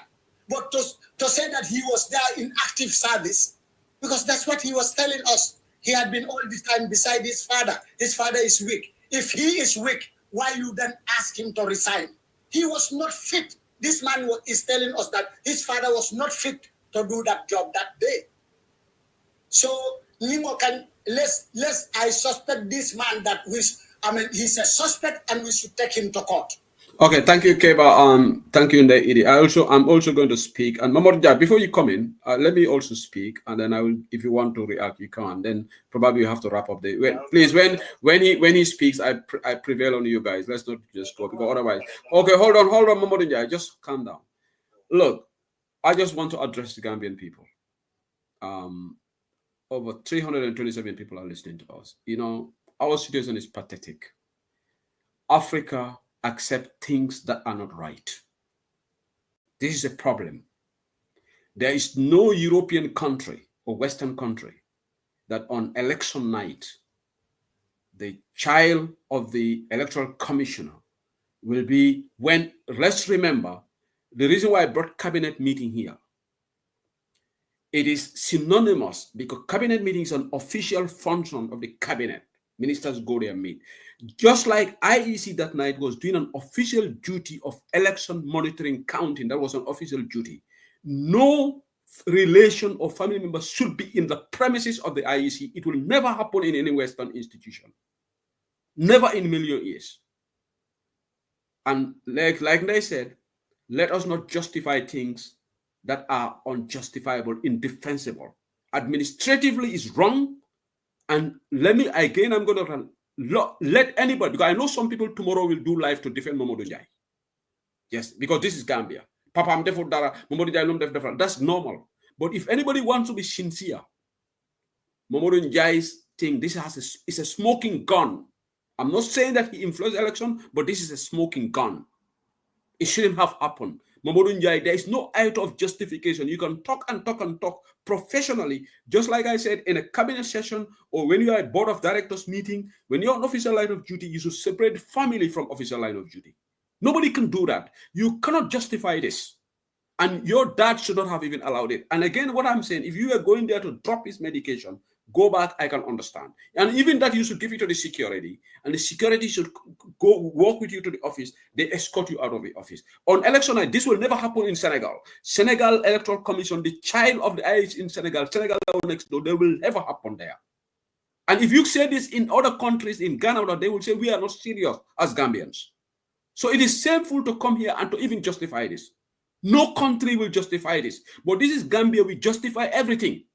Because that's why we are retrogressive. That's why this country is not taken seriously. That's why people can put their official cars in Gambia, give it to their goros. In Gambia, official utility cars are given to their in-laws to go and buy charcoal and whatever, and they say that is normal. That doesn't happen in serious nations. This is wrong, and this is why I raise it up. For me, I don't go into personal. If anybody knows me, I don't go. The reason why I flagged this up when he said it, this is a very serious indictment on the IEC. And this should even raise eyebrows about the seriousness of our institutions. Mamadou, you stayed in the West. Even you should not have even said this on the platform, and you know you can talk and talk until tomorrow. Let me hear any Gambian defend this, and I say who said challenge you to a public debate about this. Nobody can justify this. Nobody. And that's why I rest my case. Mr. Njie, thank you. Thank you. Let me just say are you done? Yeah, I'm done. I'm done. Okay. Well, thank you for the deliberations. Anyhow, everybody's entitled to their own opinion. I know very well it's unfortunate desperate times calls for desperate measures. I was not in hiding. I was posting, my dad reading the Quran. Everybody was talking about it during 2021. You know, Kolko, he's here reading a Quran. And all of a sudden, people forget they ever saw those pictures. Actually, I was the one taking those pictures. I have never interfered in the process of IEC. There were international observers everywhere, making sure where the work was being done, they were there in closed doors. I was there, like I said, to escort my dad. There is no law in that country if we are to go by common sense and logic as academics. Show me any law that says I don't have the right to escort my father in his office during election time. It is very unfortunate. We have raised the bar so low when it comes to us in a professional setting. Someone as low as me can influence the election for my dad to say, oh, because I have some sort of so-called hatred towards UDP, so I will be there in the office to tell him, oh, don't let UDP win. Don't let UDP. I mean, it's just so myopic the way we think. I mean, we are talking about educated people who work in professional settings.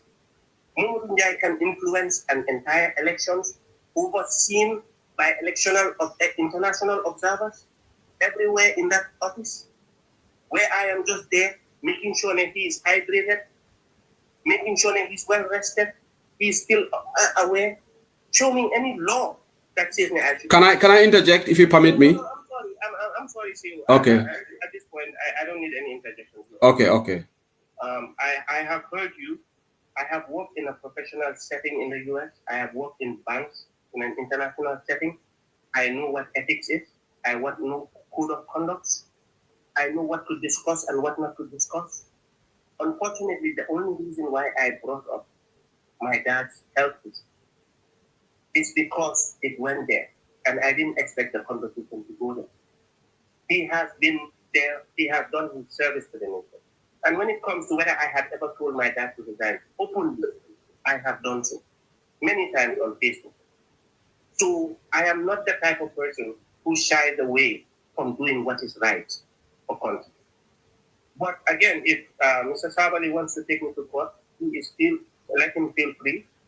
I am open to any conversation anywhere. If anybody reaches out to me, I will make myself available. I'll be going back to Gambia very soon. But it's just unfortunate. In a desperate time, it's called for desperate measures. And we are looking for any single thing to pinpoint. I think going forward in 2026, we need to do our homework right. But unfortunately, we haven't. And it's sad. Okay, thank you so much for your time. Sanjay, I want to rectify you on something. That's why I wanted to interject. Let's not mislead the public. Hold on. You see, this is a platform. And this is why I said we should be serious as people in Africa. Momodu Njai, you said there is no law. Yes, there is. And I will tell you, no, listen. The functions of the IEC is clearly spelled out. And in that function, on election duty night, only the IEC officials, the agents, and it should be in the premises of the IEC. Show me the law. It is, come on, do I have to, listen, Momodu Njai, be serious, man. Be serious. Are you telling me that me say, no, listen, no, can you, when you were, Momodu Njai, you didn't allow me to interject. Don't interject me, Mr. Njai. Don't interject me. Let's be, no, listen, Mr. Njai, please, you have to listen to me. I'm going to be very dead serious on this. On that night, Keba Sabali will not be allowed to go into the premises of that IEC because he's not an IEC staff. It is there, it's implied in the rules of the IEC. Don't tell me it is not the law. So that means on the night I can walk into the IEC. Nobody should be in that premises. You know that, you ought to know that. Please don't take us as fools. You are not an IEC staff. It's a journalist and IEC staff. No, journalists are permitted by IEC, but you are not a journalist. Let me tell you, show me what law are you quoting now? Anybody should, you have to be an IEC. Mr. Njai, who conducts the election monitoring? No, answer my question. Who conducts election monitoring? The IEC. And who are the IEC? The IEC staff. You are not a staff. You should not be in the confines of that law. And this is why, no, listen. This is why even the journalists have to be given accreditation to go there. And where are you given accreditation? No, you listen. Mr. Njai, you open the Pandora box on this. We have to finish it. Where are you given an accreditation? No, but you brought the journalist issue. Journalists get accreditation. Why do they get accreditation? No, Mr. Njai, no, you have to finish this up. The journalists, why are the journalists giving accreditation? No, don't jump this. Momodu Njai, don't jump this. Why are the journalists giving accreditation? The journalists are given accreditation to monitor. No, but why are they giving accreditation? Answer the question. They are doing it No. That's not the reason. You know why they give you accreditation? I'll tell you.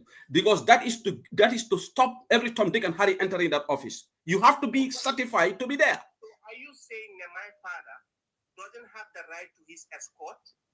Oh, you are the son is his escort officially? When did he appoint you? Momodia, you know, listen, this discussion is now going to a mundane level. I thought you need to know better than this. This is wrong. You cannot justify this. Yeah, you're wrong. You're completely wrong. It's not happened. You cannot justify this.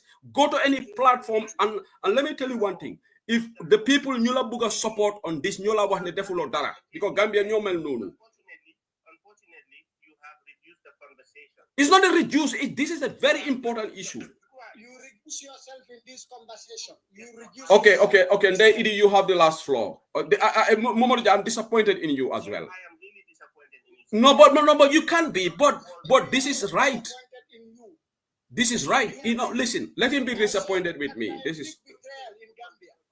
You cannot be in that office, Momodia. You shouldn't be in that office on that fateful night. Yeah. It has nothing to do with us losing the election. You know what? Look. You made us lose the election. You know, let me tell you something. Guys, let me just say something here. Let me say something. Momodu Alunjai, please don't unmute yourself if I mute you. Okay? Look, what I want to say. Everybody knows me on politics. I have never accused you of interfering with the elections. No, hold on. I have never accused the IEC of rigging the election. I was very serious. I said, I even blamed the attestations. I cannot say IEC rigged the election because I don't have evidence. Throughout this discussion, I've never said, and even today I haven't said it. But on this issue, wallahi, I challenge every Gambian to a public debate to say that this is right. And let nobody, this is not personal. This is an official election night. I want you to stay for you to hear me, at least for my last words to you.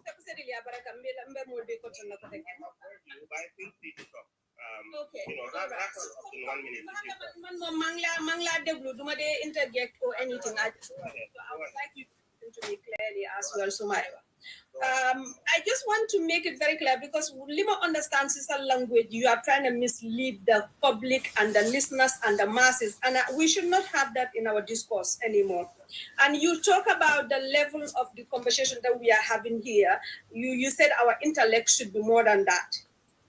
What you are trying to do, it is not going to work because you finger toge ngane. Ninyu fa neka yo lo ñu buga wax tay moy lo ñu won yo lo ñu buga won tay wayne yo sa papa institution boom lead there was no control. We should have more questions now than ever before because your arguments were neka ne yo you are allowed to be there and so many other people were there because that's what I can understand from your argument. Yo yang ñu buga wax ne yo sa papa institution bi daf ko don run anyhow. Because we don't see that in any country in the world. At the night of the election, you want to tell me anybody could enter. How is that even safe for his own security? Anybody could have come in. He was the most important individual in that country on that night. So you want to tell me nobody is vetted? They don't vet anybody. Nobody is vetted to come in that night into that place. How does that make sense? And you are asking for a law, like ban law more wahne yo waru law fa aneka or kenan. So basically, what you are trying to tell us, there is no law in that institution. There is no law in the Gambia itself to even safeguard your sapapasibo on that night. This conversation is not going to go your way. We are not like,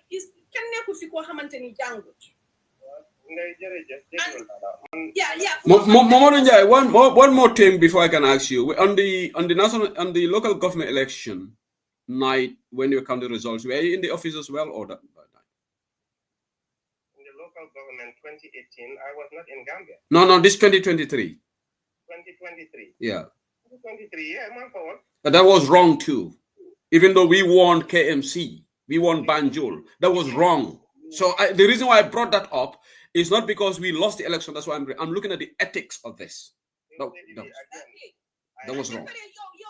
So maybe you are thinking we are doing this because we lost the election. Even when Talib won, you should not have been in that office. Even when Rohilo, you should not have been in office. We are talking of ethics. Again, this man is proving that he's the one doing the job, not his father.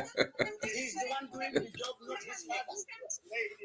Your father couldn't walk any time without you. Your father was all the time relying on you, and we never appoint you to do that job. No, I am telling you that you were the one who was doing your father's job, and we never employ you. So you were all the time there. Anything that happened, you were there. Can I say this? Yeah, say it, and we wrap up now. Sorry, I interjected. Let them finish. Sorry, they finish. Let they finish. Yeah. Man can accuse it from my understanding, man, where I am coming from.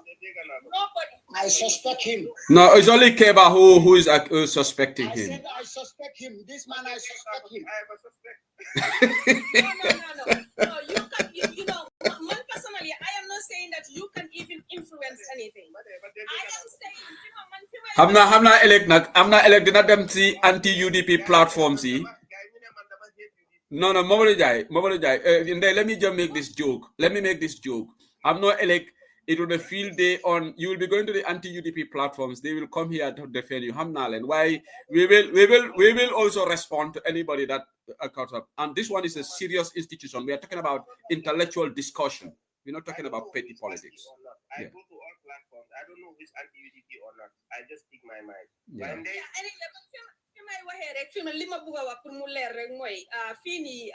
Can accuse it like you influence anything. We're not here to accuse you of that, but we all know how institutions are run, and your presence there is absolutely off the line. You are not under our payroll. I'm gonna say it again. You have.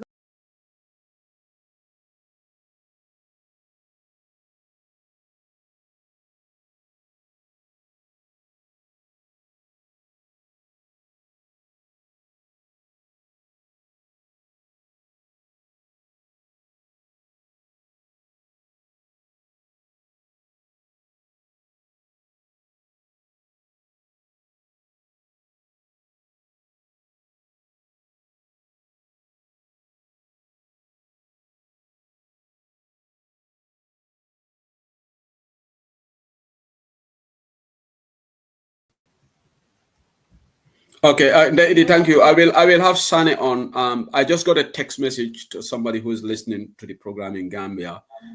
This guy is an NPP supporter, Mamadou Njai. They contribute. They read text on me. Sedile, I'm following your show. Very interesting. Even though I am never in line with UDP, I agree with your take. Mr. Njai should not have been in that office on that night. It was wrong. It's not ethical. And it was lack of poor judgment on the side of his dad. Again, that's somebody's opinion, Mr. Njai. So Sane, go ahead. I am a bit disappointed with Momodu, to be honest with you, because I do follow Momodu in most of the platforms, and I understand that he does have his own opinions, we call it today, his own ways of taking things, which sometimes I see very partisan, because I've listened to many of his complaints at several platforms, and it's always against UDP. Now, today, to now come in and tell people that his unethical act should be accepted or should be within the law, I'm disappointed. For you to say you're a banker, you're a professional, and you've got all that knowledge and experience, and yet you did something wrong, and come out and tell people, that's unacceptable. And I think you should be ashamed of that. I have to tell you that correctly. Now, give me a minute. No, hold on. Let her finish, Mr. Jai. Give me a minute. The truth is the truth. It's hard to believe, but that's what you've done, and we cannot accept that. Number one, we are all Gambians, and that day was very preference for all of us. We sat for nights and days trying to ensure the law and the act and every citizen is absolutely answered the way they want it. We want to be governed by people who are righteously supposed to be there, not some friendly businesses. We were so much disappointed, and I'm so disappointed as well, because some of you have contributed to that question, that today a lot of people are still saying that day, that night, whatever happened was not correct. And for you to say your dad was unwell, that's not an excuse. If your parent or anyone of a family, you feel that you need to be taken care of, he should call sick. He should stay at home. Yeah. He has deputies. He has staffs under him. Yeah. Who should take care of that election night. Yeah. So for you to be there as an unattended person, not in the registration of any of IEC list of staff, you were not a commissioner, you were not a counting agent, you were not a accredited observer, you were not a journalist. Sorry, I'm so sorry. That is absolutely ridiculously unethical of you to be there. Can you please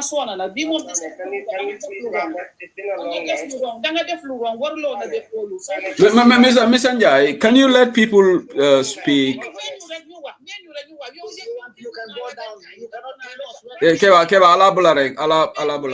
I just want to hold on.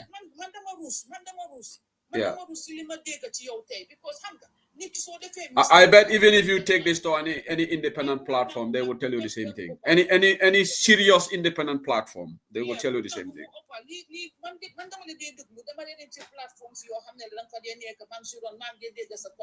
Sometimes you're judgmental, sometimes you're partisan, sometimes you're independent. It's your opinion. It is your say. But what you've done on that election night, if you say you yourself have confessed it here, it was wrong, it was unethical, it was unacceptable of you to do so. Platform you contributed to the mishap of what happened that day. Oh wow. Okay, thank you, Sane. Okay. Please. Yeah. But keep it short. Let me just respond to this and then go down.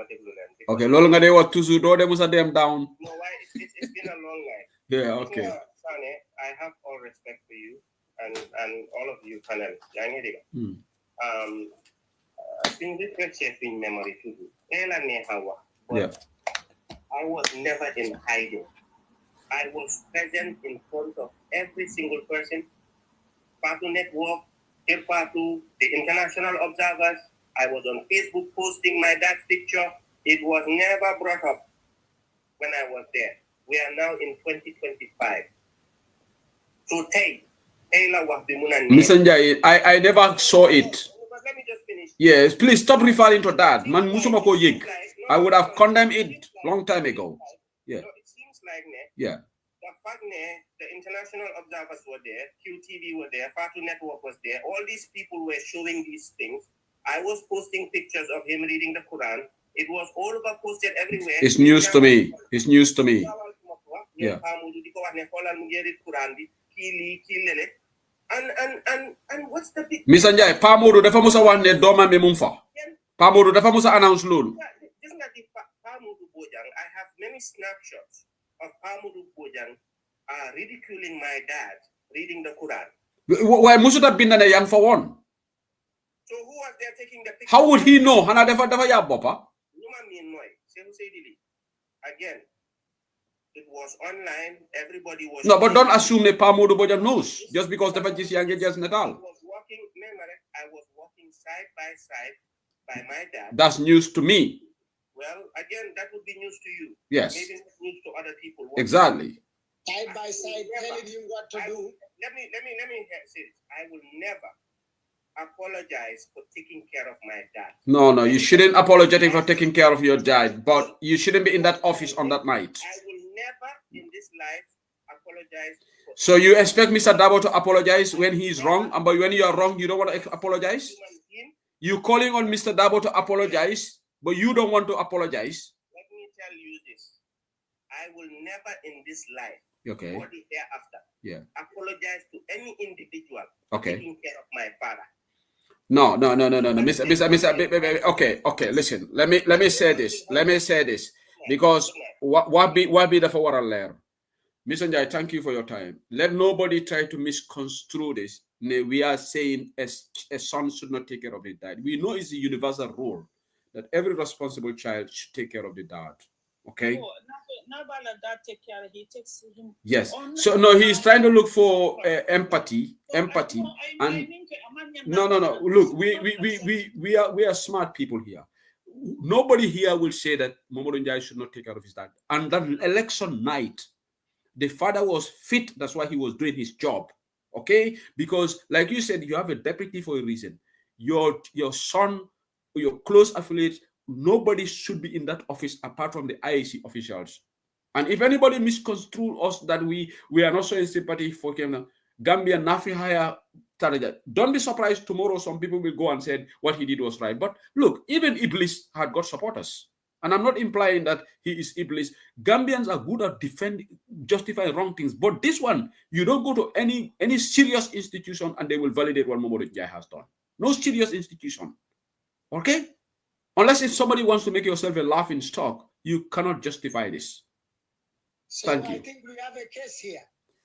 No, well, the lawyers will look at that, whether we have a case or not. Me, I'm not a lawyer. I'm looking at the ethical factor, because you have to get evidence that he actually. Complain about. Yeah. We can complain about this. Yes. This is not going to make us win any case anyway. Yeah, the case is already thrown out. It's thrown out. These are some of the mishaps Yes. that causes the issue and the dilemmas Yeah. that falls on the Gambian ears. Because if you believe that you win, and then at the end of the day, it turns out. Yes, Momodu Njai, our lawyers could not go past that technical issue. That's different. That's different. That's a different kettle of fish. But that doesn't justify your presence at the IEC office. Okay? And he was saying that his father was so weak that, I mean, he had to be there all the time because he was so weak. So Yeah. who was doing the job? Yeah. And if we listen to his father, like now, if we all think about that day, I mean, his father could hardly read a sentence. So who was driving those things? Who was writing those things for him? Anyway, quickly, 2 minutes each. We all wrap up. Yeah. Mamadou Aliou Njai is very, very manipulative. If you look at the conversation here, he has shifted the conversation so many times from the actual conversation. This conversation is supposed to be the draft constitution, right? He shifted it to the 3 years, 5 years issue because that is his favorite conversation. Because he always wants to paint His Excellency Nelson Dabo because of his hatred for that man. And when people said this, you know, he would just come up and say, no, I did not hate him. No, don't say his hate. People are not stupid. People are not stupid. We know when someone hates, you hate that man. And here you are, people are telling you that what you did was unethical and it was fishy. Now you are trying to shift the conversation as people were challenging the constitutionality of your actions. Nobody said that it was unconstitutional or it was unlawful. But people are saying it was unethical. It was unethical. Yeah, that's the part he is missing. It's unethical. Yeah. In fact, yeah. It was unethical and it was fishy because you UDP being side by side with the chairman at the time. We don't care whether he was the father or not. All what we know is your hatred towards the UDP, and of course your hatred towards the leader of the UDP, who was the candidate by then. So you standing by your father that wasn't okay. He wasn't okay then because you said it here. He wasn't okay. So who knows? Whatever you might have done at that time. Because your hatred for the UDP wasn't high, it wasn't hidden. Everybody knows it. You've shown it out for over years. So this is what people are saying. And you're here defending your father. Here you are defending your father for almost 2 hours. But again, you are the same person who constantly go against someone's father. So you see how bitter it is. You see how painful it is. When people try to scrutinize your father, when people point out the wrongdoings of your father, you see how painful it is. But you are here for 7 good years. You still following someone's father just because he just mentioned his own opinion. It's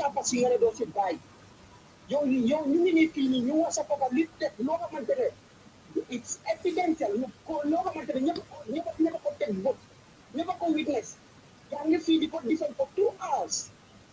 Okay. Bambas is okay now. Let's go to the orders. 2 minutes. It's really late. It's almost 1 a.m. in the UK. I got to go to bed now.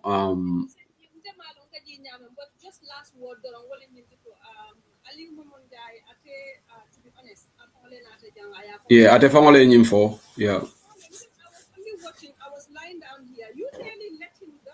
Yeah. With that statement. And I said to myself, nah, I'm gonna join and I'm gonna go. No, but I pin him down on this in telling our race because this is wrong. Yeah. He can, and all the emotions he's trying to play out here, trying to make us look like we do not have emotions or we are not having empathy for his father or he is a child who is looking after his father.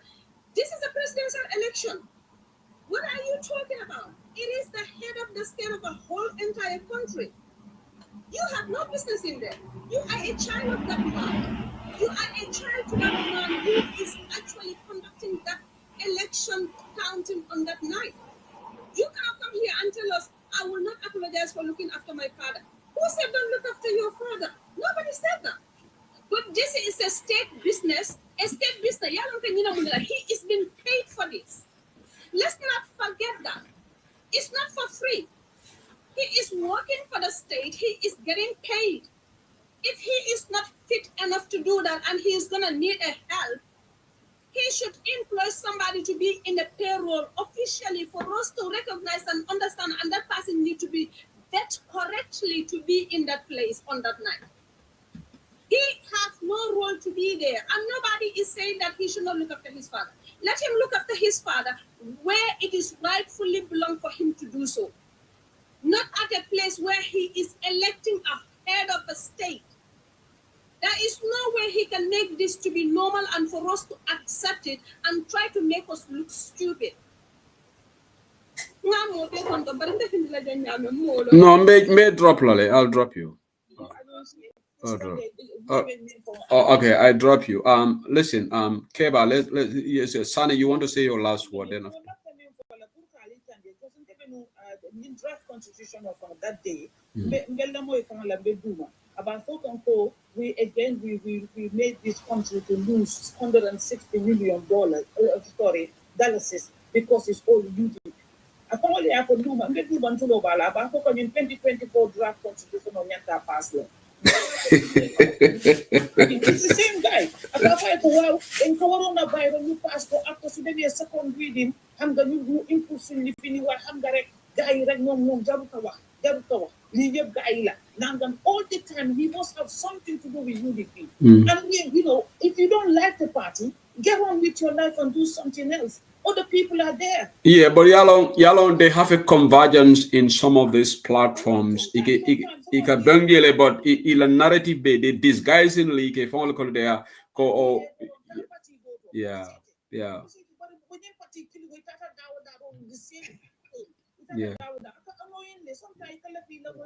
Of other matters, but because the same issue, you know definitely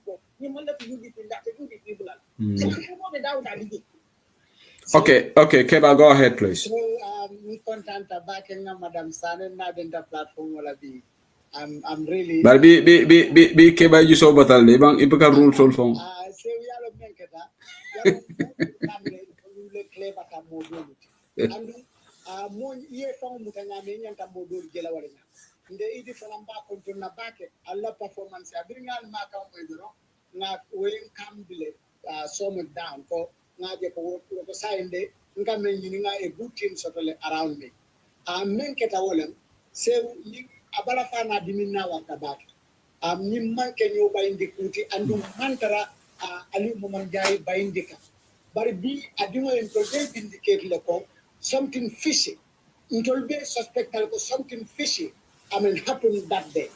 And I do can I will proof yes, it may be, or unless I want to suspect a little more, because for sale, what blue, Nintamita data IEC in call after Talale, Kalamo election resource. It is on now. It is on. For the son. No, it is on now.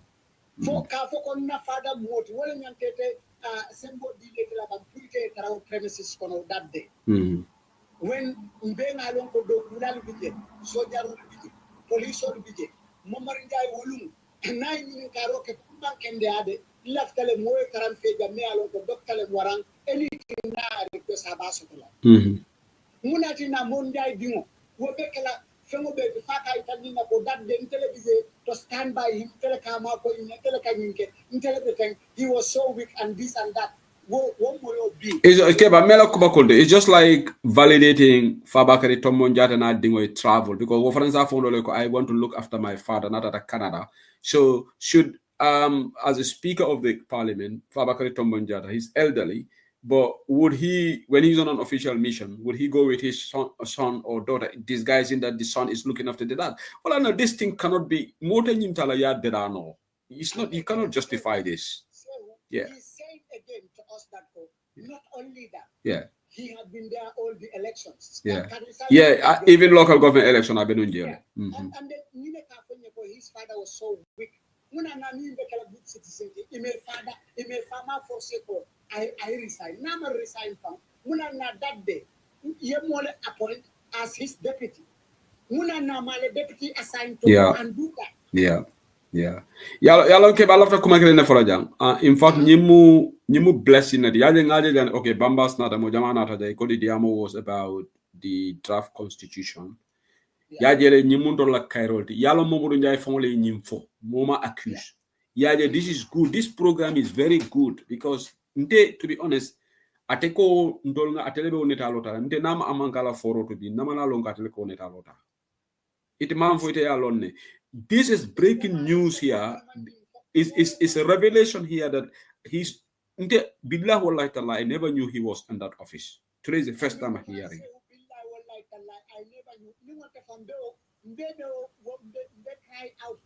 Exactly. So ya wala nanka men fojan sonda ni dia monata. Ale nga bula reka mai dia ma mari fam leka expose because ning nga control nu only barola draft constitution na abetala ni imaja fongonata I have found exposed platform. Say from the horse's mouth. So I'm asking Gambian newspapers, Soma Somanda, headline. I'm really serious. They are all listening. And then please let them bring this out. Aliu Mamanjai do that day, not Aliu Mamanjai. Because he was so weak that he couldn't do anything. He could hardly do anything without him. So I don't know who was doing the job. This man was the one doing the job. Ali was the man who be reading that day. Can you understand? So this is very sad. Yeah. And then I'm very disappointed in him. I mean, let's just try to join together to do things together. But these kind of people are very dangerous in Gambia. I suspect this man, and Mr. Njai, you suspect you could be very dangerous. And maybe you played a very, very dirty game here. Maybe. And Italy created for me. Inyanta sile la suo come ko ndeke ba sabal sita na suo come na me ngo lu respect ko manya nte lume wo result announced ninte fana ma lu respect ko manya na taraje olumbite fama ben dunna wo bunda yalon ke ba lafta kuma kele yalon this shows the lack of seriousness of some of our media because journalists all fonyanta anyinin kala on that night. Why is your son here? Your son should not be here. Right. But this is the level of Gambia. This is the country where people accept all this kind of unethical behavior. Go for. So maybe people don't know that he's his son.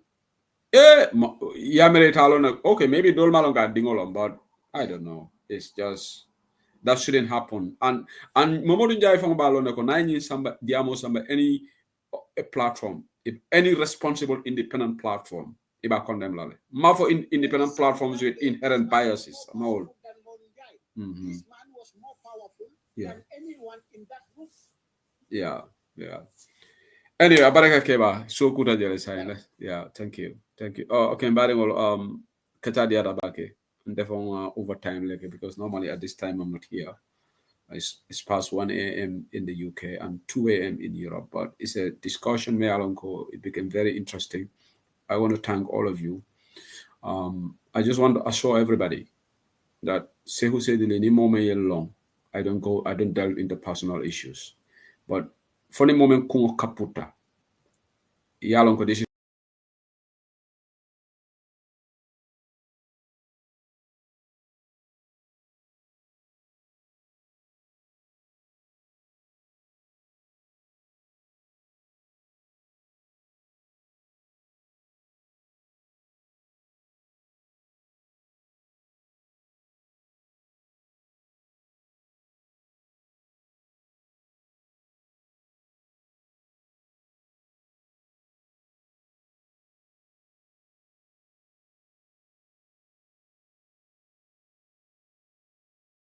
people have some people who are listening to me and they can validate this. I don't like it. Okay, so Mr. Njai said he's not going to be apologetic about it. That's fine. But these are the same people who call on Mr. Dabo to apologize to the Gambians. You see, Gambians, we don't like to apologize, but maybe when he goes and sit and reflect, he will realize that this wasn't right. And majority of the people who are commenting here, I have seen even people here who are non-UDP who said he should not have been there. I have seen some comments here. There are some people I can recognize names here who are non-UDP. There's Mosenjai, you should not have been in that office. And this is how we should judge. But don't be surprised tomorrow. Some platforms or some supporters will be going, oh, don't use UDP. They are bitter. They are these. You have every right to go and look after your dad. Don't be surprised with these comments. But if anybody says that, you must be out of your damn mind, because that's not going to happen in any serious institution. If anybody says that, you must be out of your damn mind. In serious institutions, you don't bring family when it comes to the job role. That's why I asked him, said, in a cabinet meeting, would you be there to look after your dad? And he himself said no. So why in a cabinet meeting you cannot be there, but in the line of duty of the IEC, then he said he's going to be there. Come on, we are not dummies.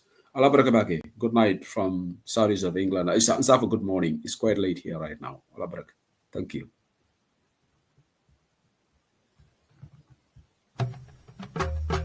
Ale fonsaje de. Ale fonsaje. Ale fonsaje. Ale fonsaje. Nada bosanka baluo. Ale fonsaje. Mbe useni dabo julalema. Ale fonsaje. Juloka manla maje. Ale fonsaje. Ni aja manla maje. Ale fonsaje. Suluo simmeneleda. Ale fonsaje. Useni masata. Ale alale amansa andi ale bonsai mbaro da bodima ale bonsai mbaro da bodima ale bonsai enu mukunda da bodima ale bonsai alale bate jola ale bonsai mansole bate jola ale bonsai aye gambia bondi bata kono ale bonsai maje modu bele sewota ale ala be nyinkela ye ale bonsai manso be nyinkela ye ale bonsai usen boda nyani dobo ale bonsai dobo gae usen ale bonsai anata kombo tumami ale bonsai londo nata kulli. Okay, I just want to explain something. Yalantal Nafuja Gambia, we are not a serious country. Somebody is asking whether on a day-to-day work, is it wrong to take your family? People take their families to workplaces. We are trying to conflict issues. Anybody can come to your workplace to pick something and go. But who takes their child or son to workplaces to sit there the whole day when you are working and for that child to sit with you? They visit. For me, I have no problem in you visiting your dad to deliver something, and I've made that clear. That's normal, but you cannot be like, and he himself said he witnessed a situation when they were declaring some results, 2 agents came and UDP agent was not there. So he crossed the boundary. So he was not there just to deliver medication. It will be very inhumane on my side or anybody's side to say, or he delivered medication he should not have done. No. If he said that night I went there to deliver medicine and I went home, this discussion would not have dragged because that's normal. That's out of humanitarian grounds. This is son. We can accept that even our various places of work, your close family member can pass by, deliver something and go. So all kind of issues all conflate Gambia and all. We are not dummies, okay? What we are saying, you should not be there sitting watching events and participating even to the extent of knowing which agents are there or not. That is unethical. So normally Ali co understand it because Alan Sama, some of them will try to twist words. While anybody who twists our words here will come and debunk it here on this platform. I'm not going to join any live, okay? Now I'm just here. I'm fixated on this platform, okay? But if anybody tries to twist Wahbi, we will come and address it here. This is democracy. You twist our words, we'll use our platforms to debunk it without going any personal or without going into the petty lines. All right? Thank you. Ale fonsaje de. Ale fonsaje. Ale fonsaje. Ale fonsaje. Nada bosanka baluo. Ale fonsaje. Me useni dabo julalema. Ale fonsaje. Juloka manla maje. Ale fonsaje. Ni aja manla maje. Ale fonsaje. Suluo simbeneleda. Ale fonsaje. Useni masata. Alale amansa andi ale ponsai mbaro da bodima ale ponsai mbaro da bodima ale ponsai enu mukunda da bodima ale ponsai alale bate jola ale ponsai mansole bate jola ale ponsai aye gambia bondi bata kono ale ponsai maje modu bele se wota ale ala be nyinkira